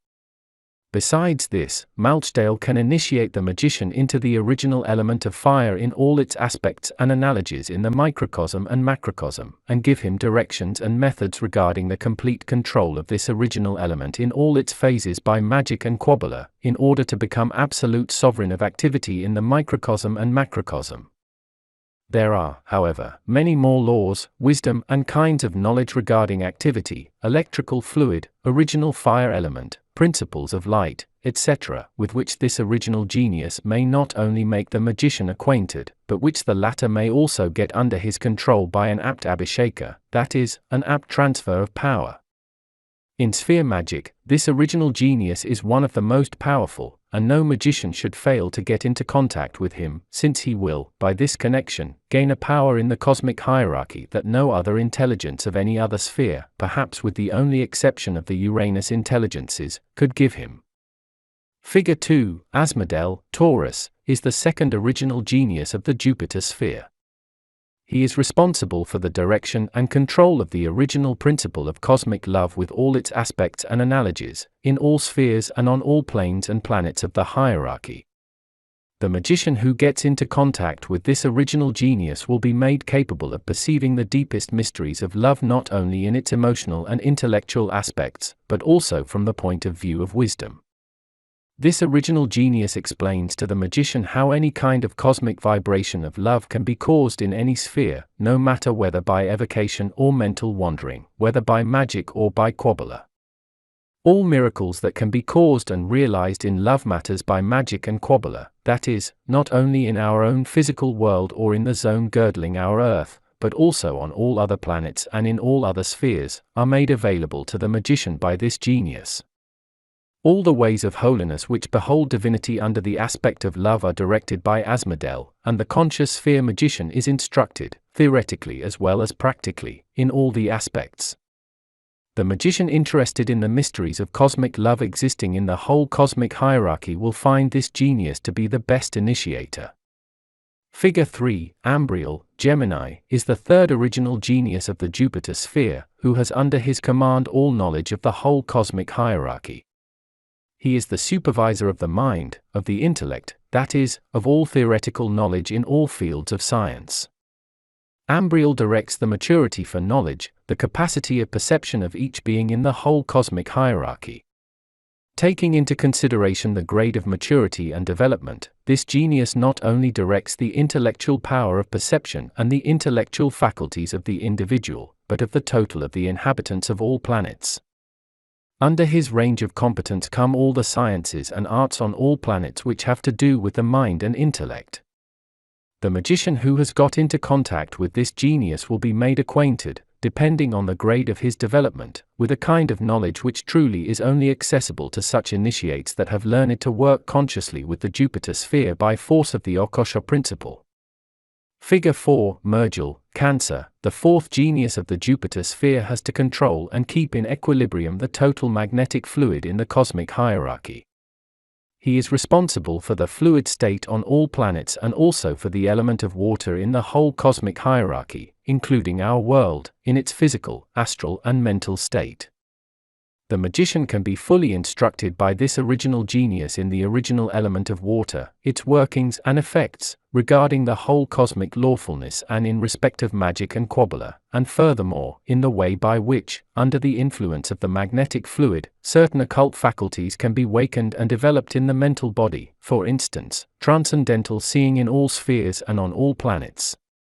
This original genius can teach the magician many other things.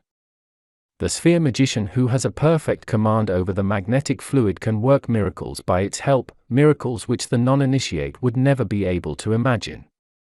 Figure 5, Virtual, Leo, the whole life-spending original principle of the whole cosmic hierarchy, on the planets as well as in the spheres, is controlled by the fifth original genius of the Jupiter sphere. All life in all spheres and on all planets, including our Earth, is directed by him, no matter whether life in the vegetable, the animal or the human kingdom is concerned, or whether man in his physical, astral or mental body is in question. If the magician gets into contact with this original genius, he will be instructed by him in the highest form of magic and Kabbalah, which refers to the whole cosmic hierarchy. Virtual reveals to the magician special methods and practices by which he can get under his control the highest power in the whole cosmic hierarchy. Apart from this, all miracles which can be caused by belief and the power of conviction come under this genius range of power. Figure 6, Hermetical, Virgo, the sixth original genius is in charge of all chemical original principles, original elements, in the whole cosmic order. The magician who gets into contact with Hermetical can get detailed information not only about the chemical elements so far known on our Earth, but also about unknown elements which probably will not be discovered before the far distant future. If the magician is interested, he can also learn the relevant facts about the elements existing on all other planets of the whole cosmic hierarchy and, what is more, he can be instructed in the practical magic and Kabbalistic application of the radiation of each original substance of our planetary system, in its mental, astral and even physical shape. This makes it possible for the diligent magician to become, by training, a perfect master of the original chemical elements due to the exact methods and instructions given him. He thus becomes a magical Kabbalistic alchemist equipped with a kind of knowledge of which the key to practical application is known to only a few adepts on our earth. Figure 7, Zuriel, Libra, the seventh original genius of the Jupiter sphere, controls the principle of fertility on all planets with vegetation and living creatures. Helped by Zuriel, the magician can learn to understand fully the principle of fertility of the whole cosmic hierarchy. Special methods revealed to the magician by this original initiator enable the former to work miracles by magic and Kabbalah at his will. The magician can, for instance, make water flow out of a rock like Moses, turn a desert into paradise, and so on. But the sphere magician, after having been initiated by this genius, would also not find it difficult to work a miracle the other way round within a few seconds. He is then able to evoke many other miraculous things regarding the principle of fertility at his will. It is also quite clear that Zuriel, the seventh genius of the Jupiter sphere, can thoroughly explain to the magician also the sexual mysteries of the cosmos in all its phases, kingdoms, and spheres. Special treatment of this matter is therefore not necessary. Figure 8, Carbiel, Scorpio, the eighth genius controls and directs the original principle of radiation of the whole cosmic hierarchy, in mental, astral, and physical respects.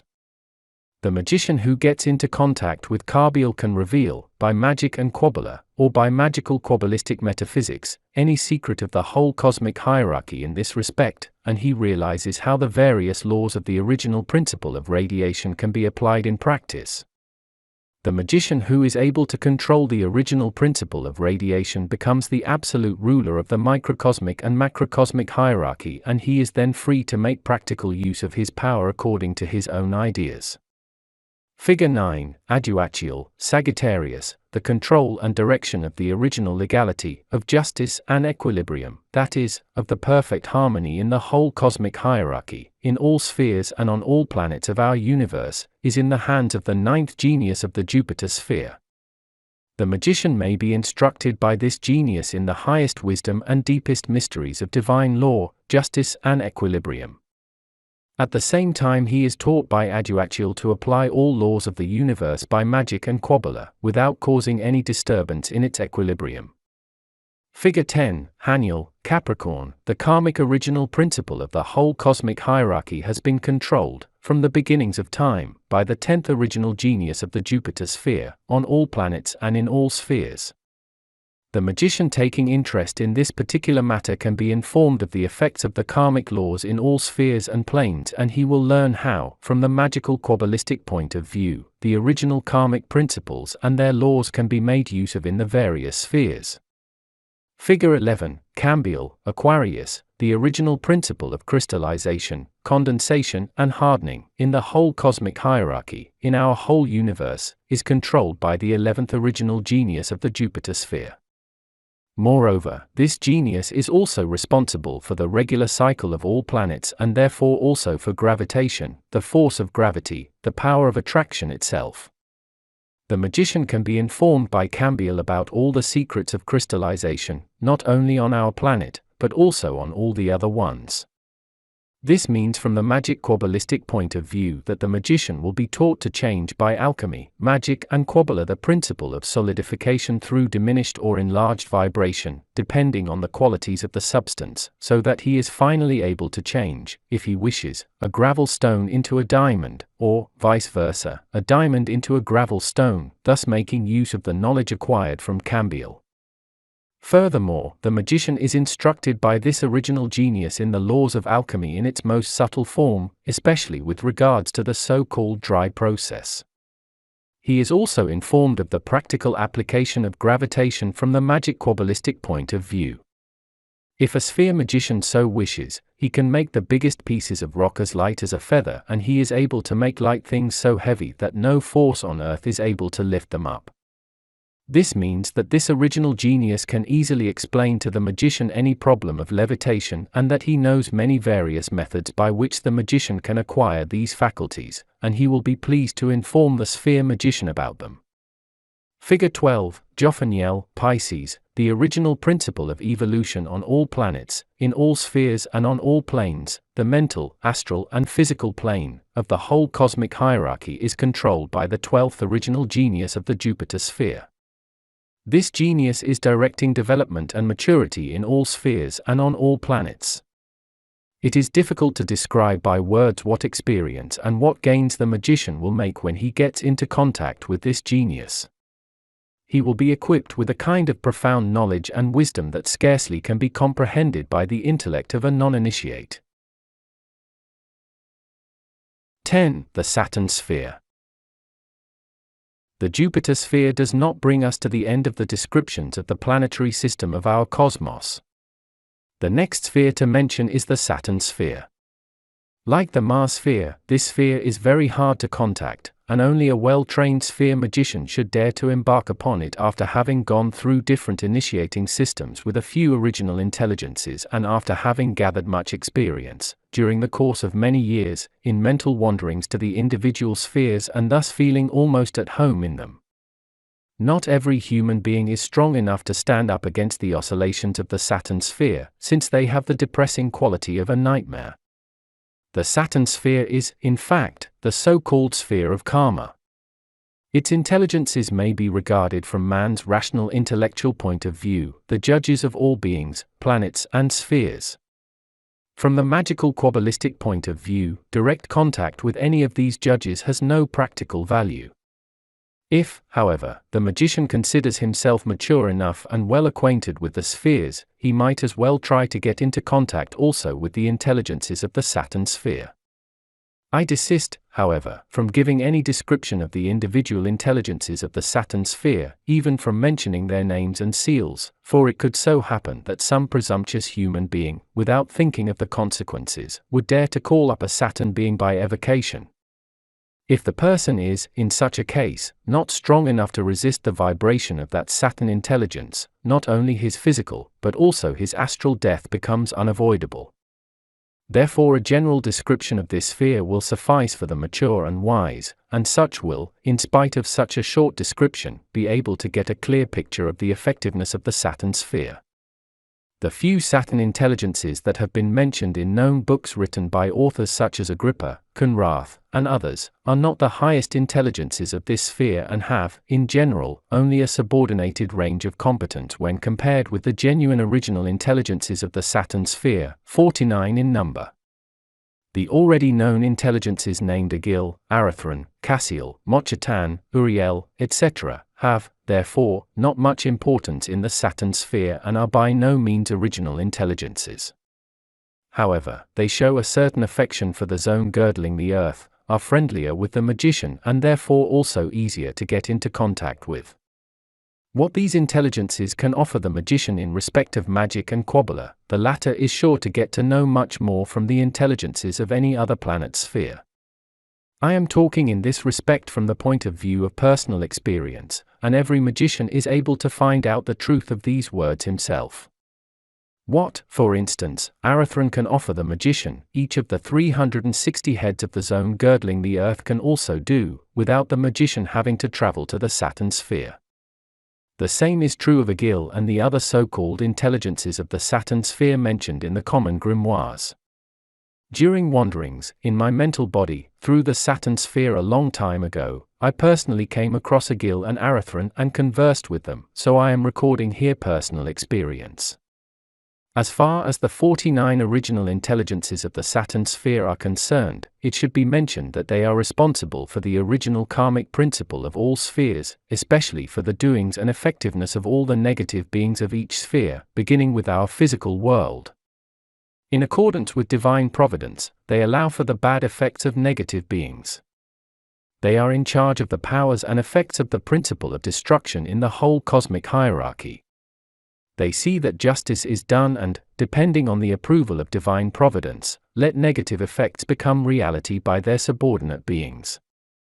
The Saturn intelligences allow wars not only on our planet, but wherever love and hate exist. They let the negative principle work up to a certain point, and they are the ones that have to judge rigorously upon human beings and beings of all spheres in accordance with divine orderliness and legality.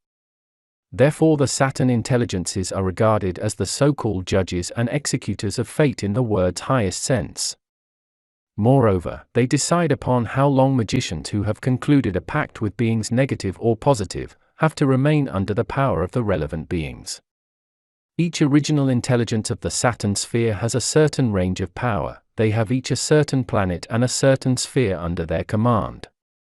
If the sphere magician is interested in learning about the range of effectiveness of any one original initiator of the Saturn sphere, about his influence and subordinated planet, he can get exact information from a subordinated intelligence like a Gil or Arathran.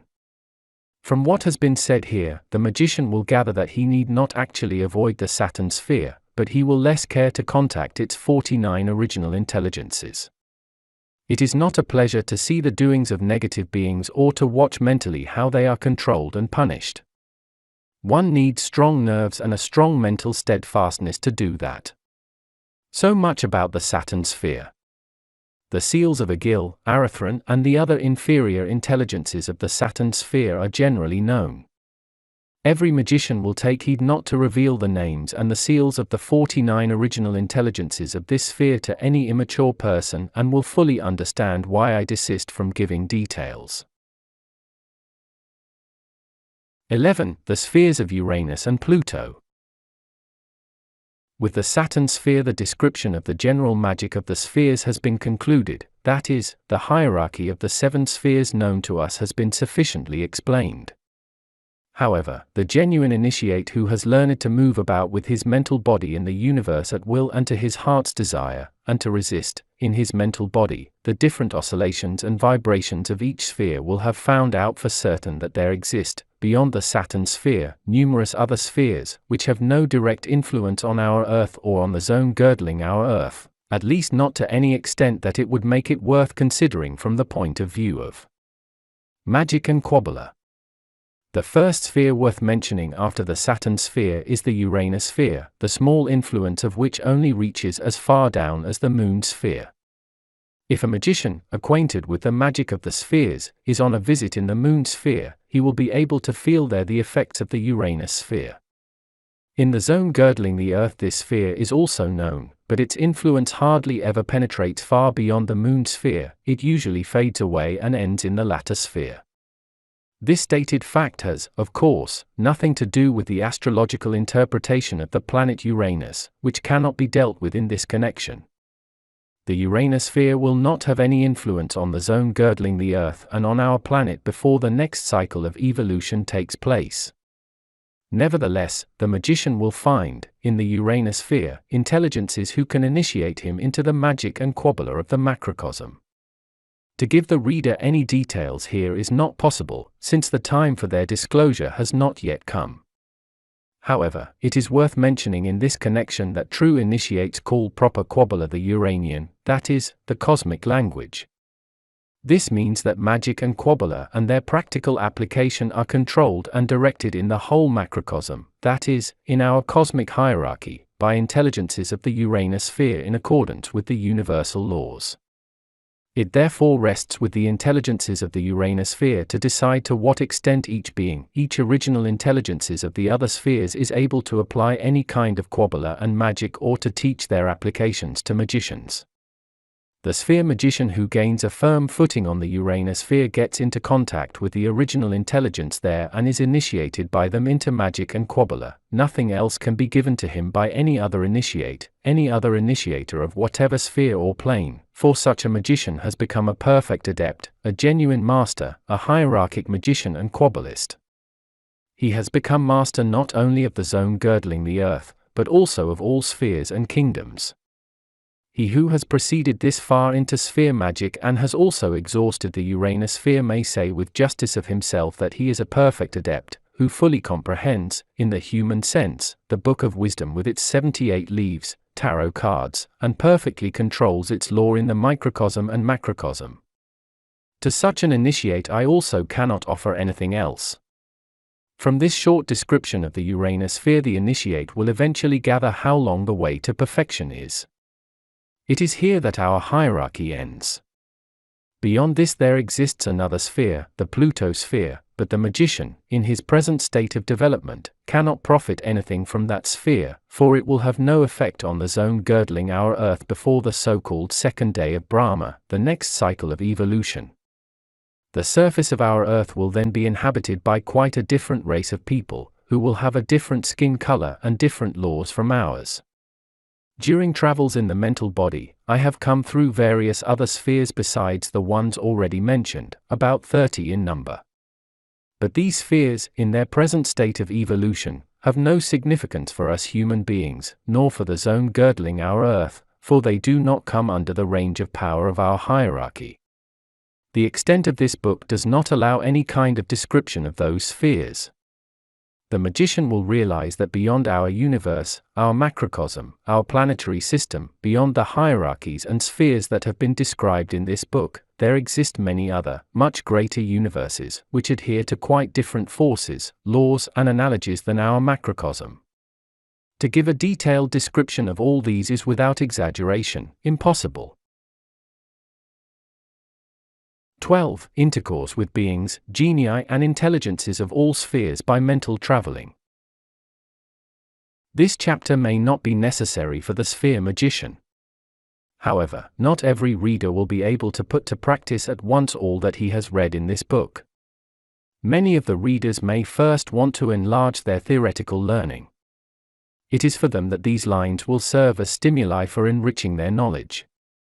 The author's book, Initiation into Hermetics, contains exact instructions in mental traveling. Also, the astral body's exteriorization, or so-called projection of the astral body, is dealt with in detail, in theory and practice. The magician will not be able to travel any further than the zone girdling the earth in his astral body, since the astral matrix is composed of the substance of the elements which, at the most, are able to resist the oscillations of the zone girdling the earth. Thus the magician will not imagine that he can place himself, in his astral body, beyond the zone girdling our earth, for this is something that is impossible.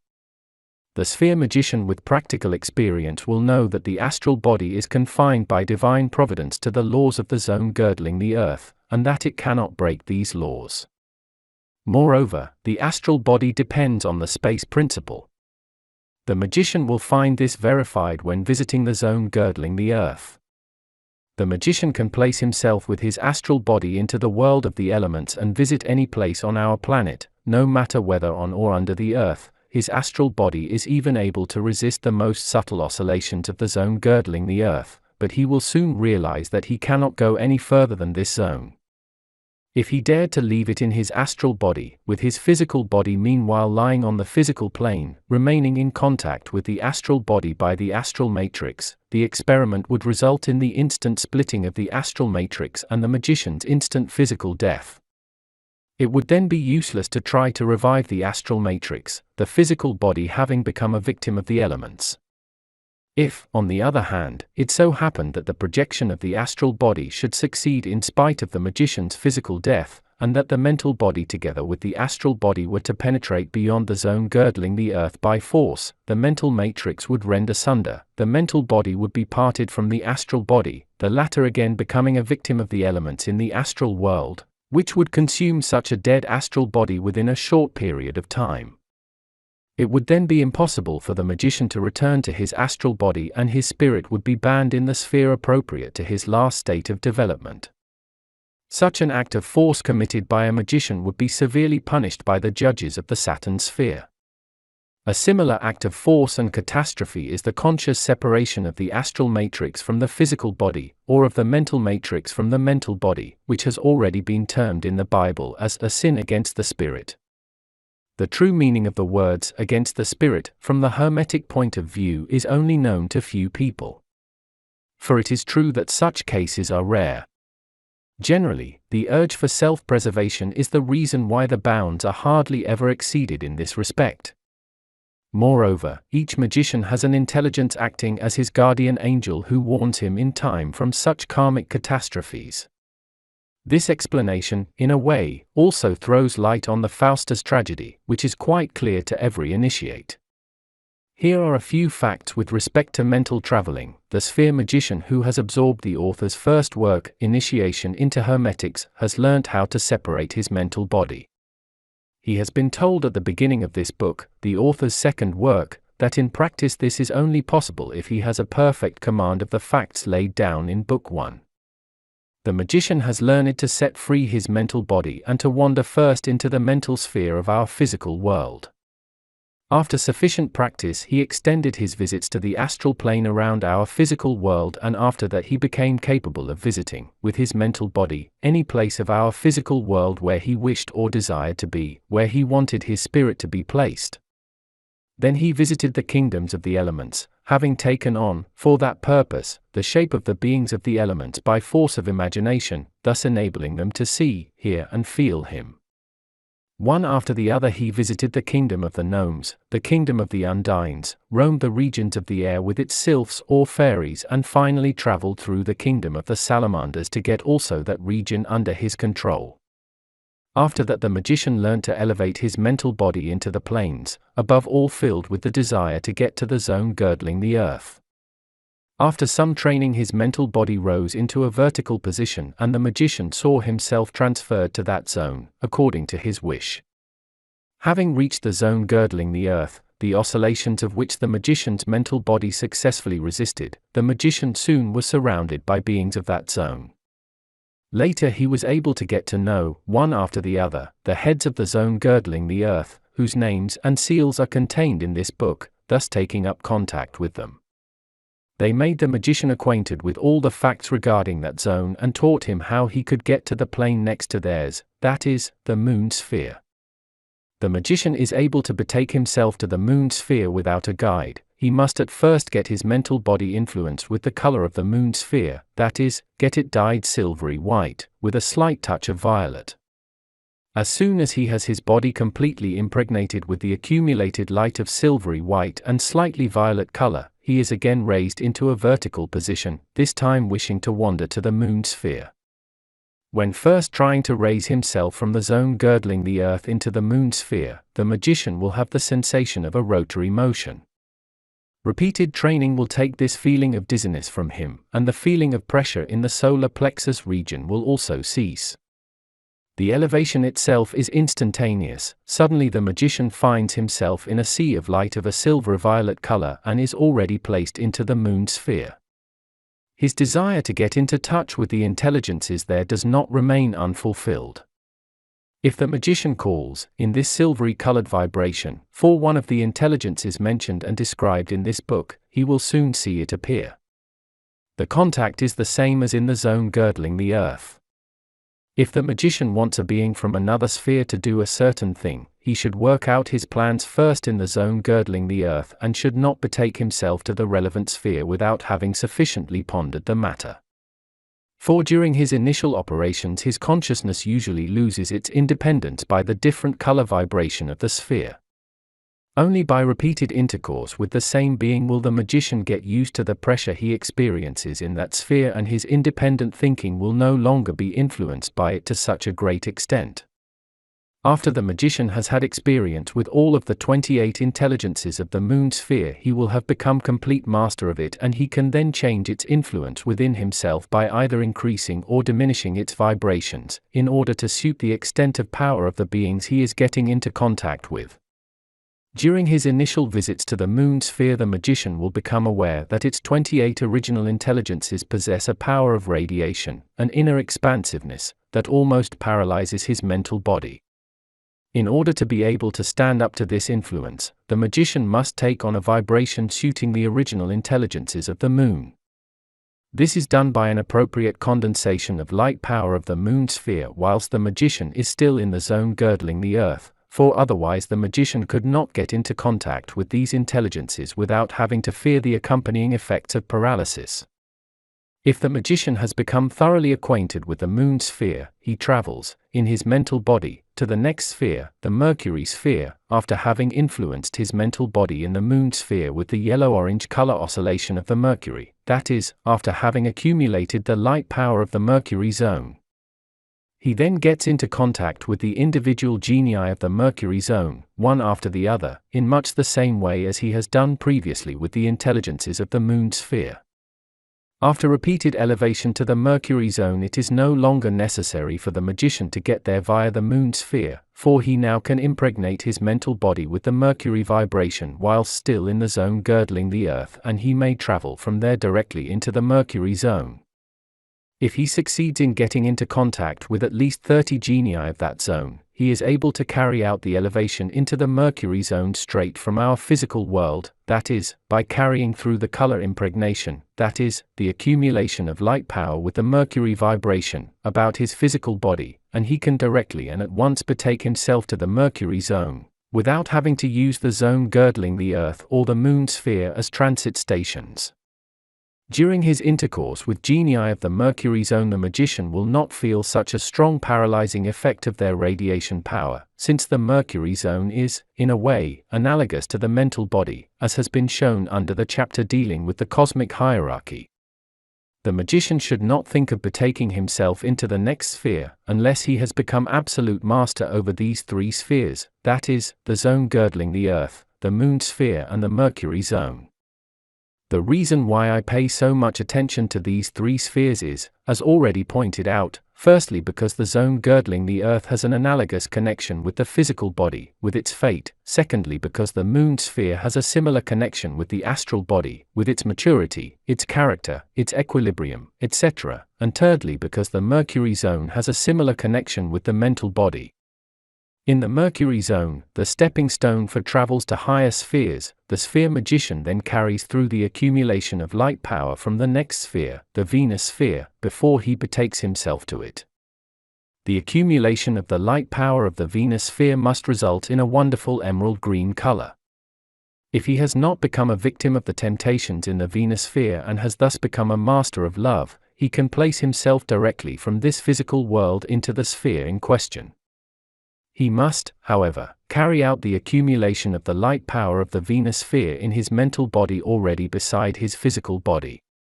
The same naturally also applies to the next sphere, the Sun sphere, which is the sphere that is most difficult to reach, as the beings of that sphere all have such a strong accumulation of light that the magician who has not provided for a sufficient accumulation of the light power of the Sun, that is, an accumulation equivalent to the glowing Sun, cannot resist the vibrations of the Sun genii.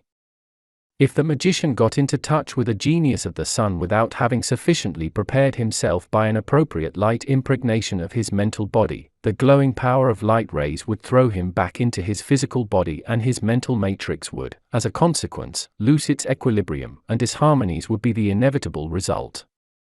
Such disharmonies would soon become obvious by various accompanying effects in the astral body, sometimes even in the physical body. Under certain circumstances a nervous breakdown would be the result.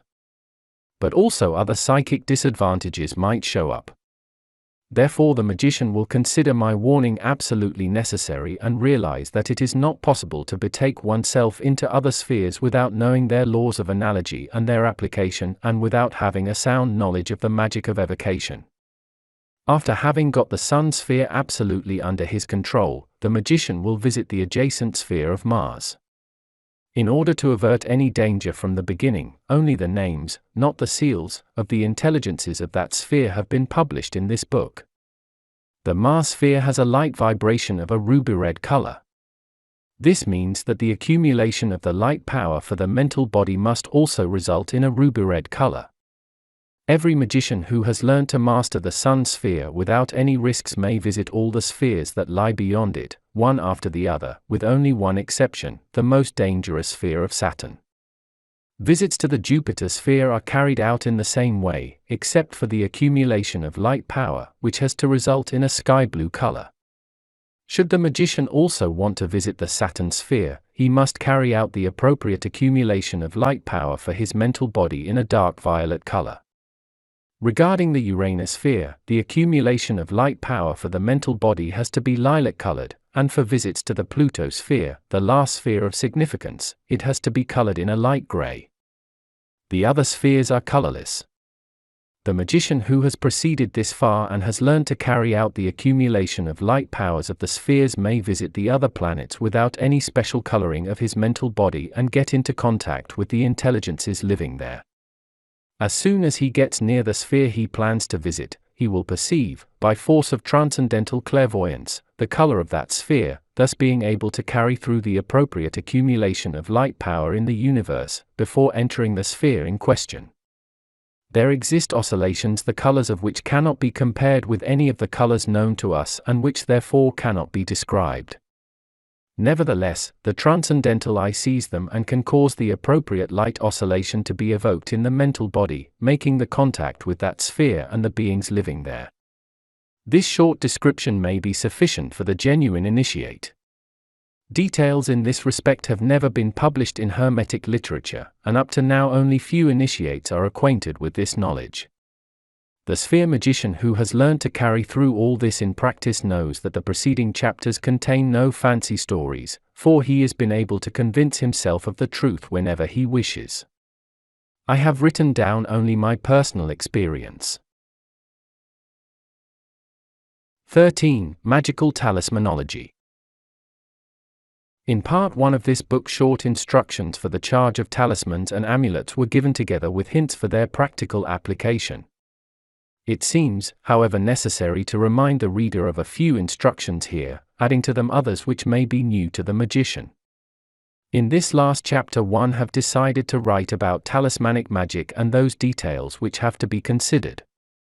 Much has already been written about talismans, yet much more could be said about it from the Hermetic point of view, though I must cut short here for technical reasons. The experienced magician will find everything that is said about this theme familiar and understandable. Looking at it from the Hermetic point of view, a talisman is the means, the medium or material shape by which a force, a faculty, a power, an influence, etc. can be bound. There are various ways for binding such a force.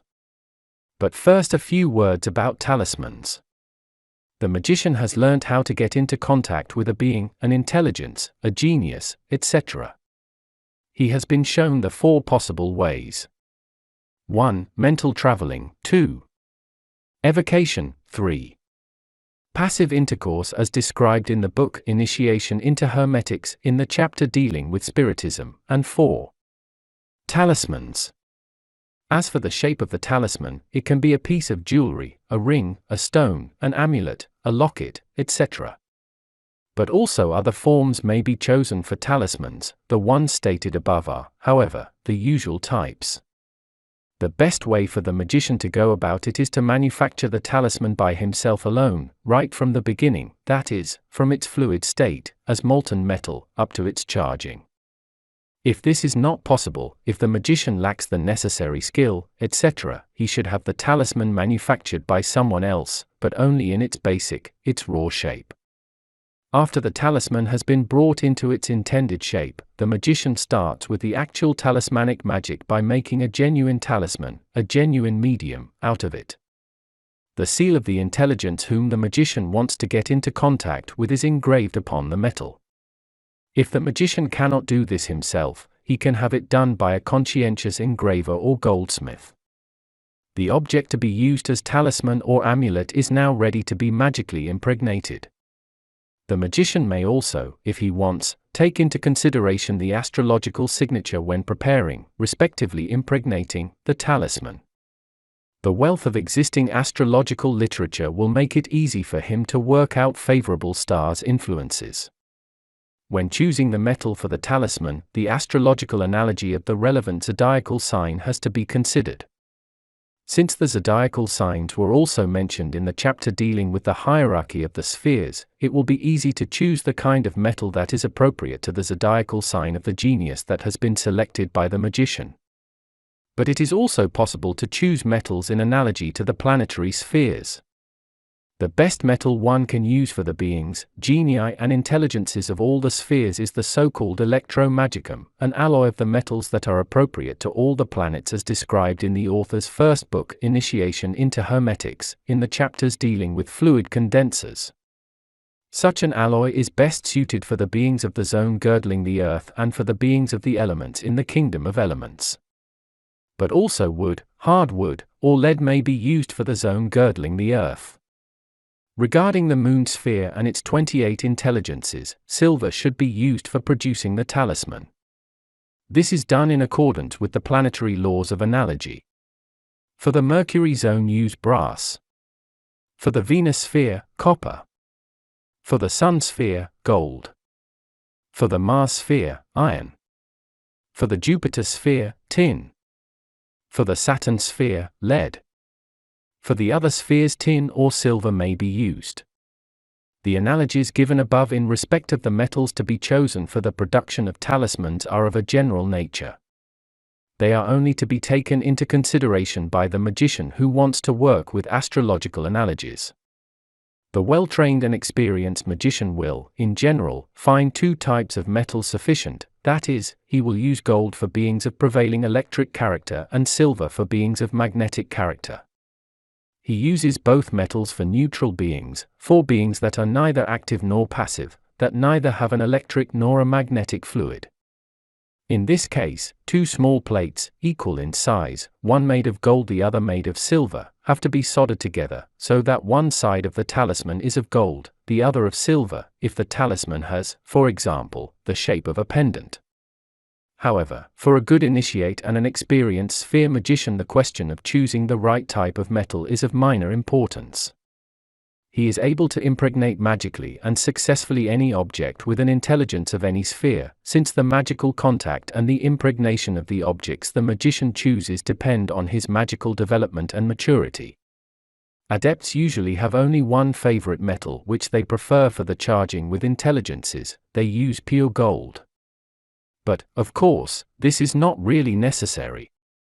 Any common kind of talisman, with a perfect magical impregnation, does the same duty as the one produced of pure gold or jewels. The next thing the magician has to do is to carry out the magical impregnation of the talisman.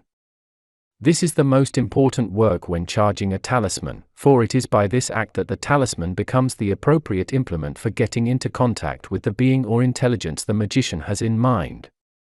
Below, the magician will find a specimen of the procedure for carrying out a magical impregnation. After having chosen the being, genius or intelligence that seems to suit his purposes due to its magical or other qualities, it is best to start with a being of the zone girdling the earth, and after having engraved its seal upon the metal chosen for this purpose, the magician has to free the talisman by the four elements from all unfavorable influences which have mentally clung to it when it was materially formed into shape.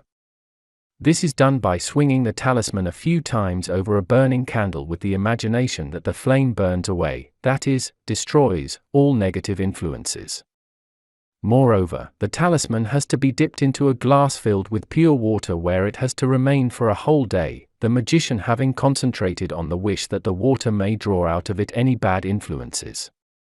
After a day, the magician takes the talisman out of the water again, throwing the latter away with the imaginative wish that all the unfavorable influences will flow away with it. Now he swings the talisman through the air in rotary motions, concentrating on the imagination that also the element of the air will take away all negative influences from the talisman. Then the magician puts a handful of earth into a piece of filter paper and, after having added the talisman to it, he rolls it together, so that he can hold it in his hand. Now he must concentrate on the idea that also the element of the earth, which now surrounds the talisman, will tear away from it all negative influences that might still cling to it. After the magician has concentrated deeply enough and come to the conviction that the last unfavorable influences have been pulled out of the talisman by the element of the earth, he takes the talisman out of the earth, cleans it with a piece of cloth that has never been used before and wraps it into a piece of dark violet silk. The filter paper and the earth that was used for this operation must then be buried away in a place that is not easily accessible. During this procedure the talisman has been cleaned, from the Hermetic point of view, by help of the elements. This means that no element clings to it any longer, and that therefore no element will influence its charge.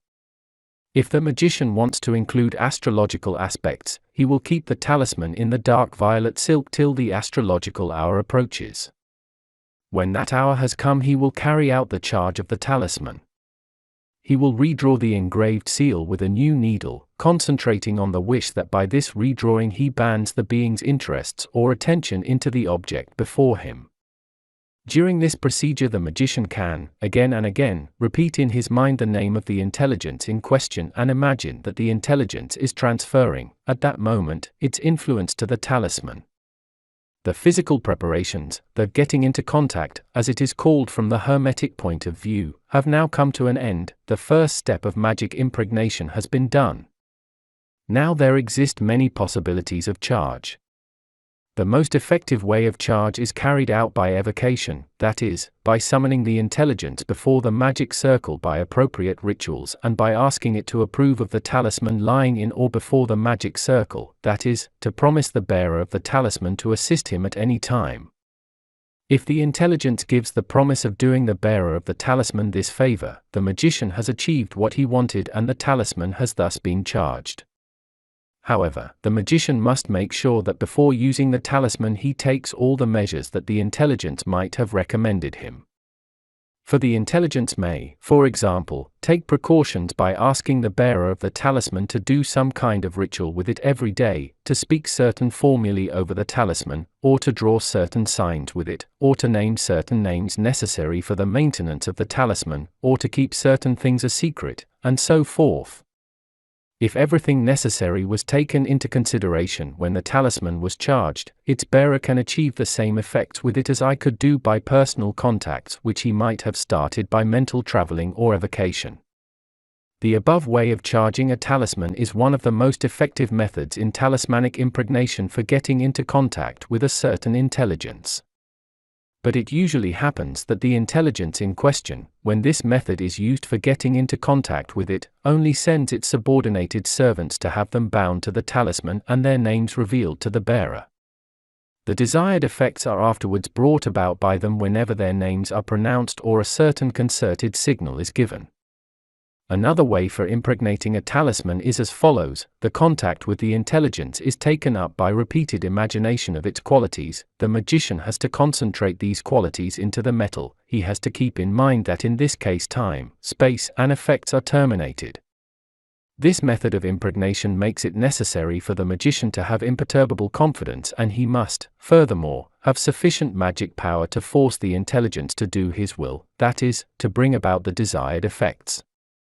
Another possibility is to carry out the impregnation by the help of a ritual. This is done by drawing the intelligence's seal in the air with the talisman in hand and by concentrating on the realization of the effects that are to be brought about. The Kabbalist, however, is aware of the fact that such a ritual would have to be repeated at least 462 times before the desired contact is effected and the talisman really becomes magically efficacious. The next method for impregnation is the so-called charge with magic volts, using, for this purpose, the electromagnetic fluid. The volt is charged, after its creation, with an electromagnetic fluid. The qualities of the intelligence in question are concentrated into the center of the volt by help of imagination, imperturbable confidence, and sure power, and are so condensed by repeated action that the metal of the talisman absorbs the volt. When the process of charging by volts is repeated, the magician has to concentrate on the wish that the intelligence in question is connected to that particular volt and that it will bring about by it the desired causes in the Akashic world, and with them the desired effects. There is another way of charging a talisman, the one by sexual magic. But to avoid any misuse, this method is not dealt with in detail here. The magician who has been initiated into the high mysteries and to whom, therefore, everything is clean and sacred, will, no doubt, know how the plus and minus in man and woman can be used for the magical impregnation of a talisman by the help of volts. The Kabbalistic method is the last possible way for impregnating a talisman. The magician who has been initiated into Kabbalah may avail himself of this method. He pronounces the name of the intelligence in question Kabbalistically over the talisman that has been prepared to be charged. By this action the intelligence's qualities are transferred into the talisman. The details of such a magic Kabbalistic charge of a talisman will be known to every initiate who has followed all the instructions up to this point and who has learned to get into contact with any intelligence, no matter to whatever sphere it may belong, providing that he was taught by some intelligences about the Kabbalah. My third book, entitled The Key to the True Kabbalah, will, however, give the reader the details in this respect. So much about the impregnation and charge of talismans, and the basis of magical talismanology. The mature reader will find this information sufficient, to the immature ones this science will have remained a secret.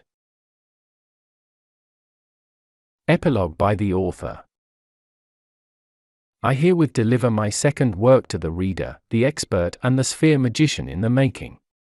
This work describes distinctly the practice of the second tarot card. I have already pointed out that I could describe much more amply the contents of all the chapters, if this could be possible from purely technical reasons. Whoever, guided by my first work, Initiation into Hermetics, has acquired the required stage of maturity by conscientious study and by spiritual training, will find the contents of this work fully sufficient for his further practice. By intercourse with single intelligences of the spheres, be it by mental traveling or by evocation, the mature magician will be given the chance to reach the highest peak of magic and of Kabbalah, if he chooses for his initiator a congenial intelligence, being, genius, working according to his direction and to old established practices. Of course, the magician will not keep to one intelligence only, but he will travel mentally through all spheres as well as come to know them evocatively. I can heartily congratulate those sphere magicians who, on the strength of this work, have gone through practically all spheres, dominating their forces and establishing contacts, for they have advanced a fair part on the road to perfection. It will be already a satisfaction for me to help those who are for the present only theoretically interested, for they will have much enlarged their theoretical knowledge after perusing my work. Thus every reader, every theorist, and foremost, everyone interested in the secret knowledge, will come to the conviction that magic, and especially sphere magic, is no witchcraft or sorcery but the peak of attainable knowledge, surmounting all other intellectual sciences and being the very crown of wisdom. Those who are not mature and thus cannot conceive even theoretically, let alone practically, this high knowledge, will become conscious of their lack of maturity and will abstain from any criticism. Even if only a few human beings are able to go through this course, my second work will have fulfilled its intended purpose. For my books do not belong to the literature which is only read and which afterwards is left to get covered with dust in libraries and corners of bookcases. Quite the contrary, my works are destined to serve as a guide and aid to those who have grown up to Hermetics and high adeptship through the coming centuries. In the course of time, millions of human beings will keep to the indicated methods of teaching, putting them into practice to promote their own development and strive steadily after perfection. Part 3. Illustrations. Illustrations and symbolism of the second tarot card. Illustrations. 1. Beings of the four elements. 2. Some original intelligences of the zone girdling the earth. 3. The 360 heads of the zone girdling the earth. 4. Intelligences of the moon sphere. 5. The 72 intelligences of the Mercury zone. 6. Intelligences of the Venus sphere. 7. Genii of the Sun sphere. 8. Genii of the Jupiter sphere. The symbolism of the second tarot card. The second tarot card represents the temple of initiation, which is identical to the microcosm, the small world. Often this card is regarded as the Temple of Solomon. The temple is supported by 4 columns symbolizing the 4 elements and denoting knowledge, courage, will and silence, that is, the Kabbalistic Yod-He-Vav-He. Each column rests on a circular pedestal of hewn stone symbolizing the fact that the magician, after having been initiated in this temple, has become absolute master of each element. The black and white marble floor consists of proportionate squares displaying the positive and the negative effects of the elements in the physical world. In its higher sense, this is the lawfulness, the Jupiter sphere, on the physical plane, with which the magician must be fully conversant before being initiated. Before the altar, the floor is covered with a carpet which, divided into 2 equal halves, displays the positive and the negative effects of all the powers of the planetary system on our physical world. The magician must also be absolute ruler of these, that is, of the electric and the magnetic fluids. On the carpet one can see the magic circle representing infinity, that is, the Alpha and the Omega, as per the description of the magic circle in the relevant chapter of this book. The pentagram to be seen within the circle is the symbol of the microcosm, the small world, which must be fully developed in the magician, that is, he is in perfect harmony with the macrocosm. The pentagram is the symbol of the microcosm, while the macrocosm usually being symbolized by a hexagram. The magician, dressed in a violet magical garment, is holding in his left hand the magic sword as the symbol of victory and of his ties to the Almighty, of his intuition, attained by the Akashic principle. His lifted right hand is conjuringly holding up the magic wand, the symbol of his absolute will, his absolute power. On a golden throne to the right of the magician sits a high priestess as the representative of Isis, holding the Book of Wisdom in her left hand and the 2 keys of initiation in her right hand as the symbols of the positive and the negative mastery. The magician who has prepared himself for an evocation is being initiated by her into the deep secrets of sphere magic. In some tarot cards, this priestess is called a female pope or an empress. However, since this is the card representing power and wisdom, it need not indicate the female principle. In front of the circle there are 3 steps leading to the altar. They symbolize the mastery of the 3 planes, the physical, the astral, and the mental plane. The altar itself is the symbol of devotion.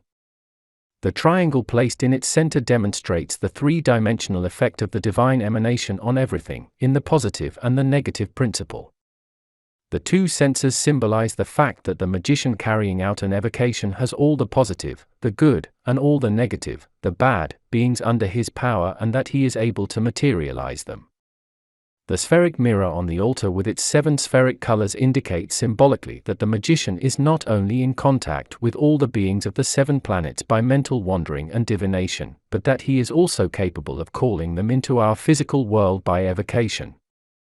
On the wall in the background, following the old Egyptian symbolism of the second tarot card, are the pictures of the goddesses Isis and Nephthys.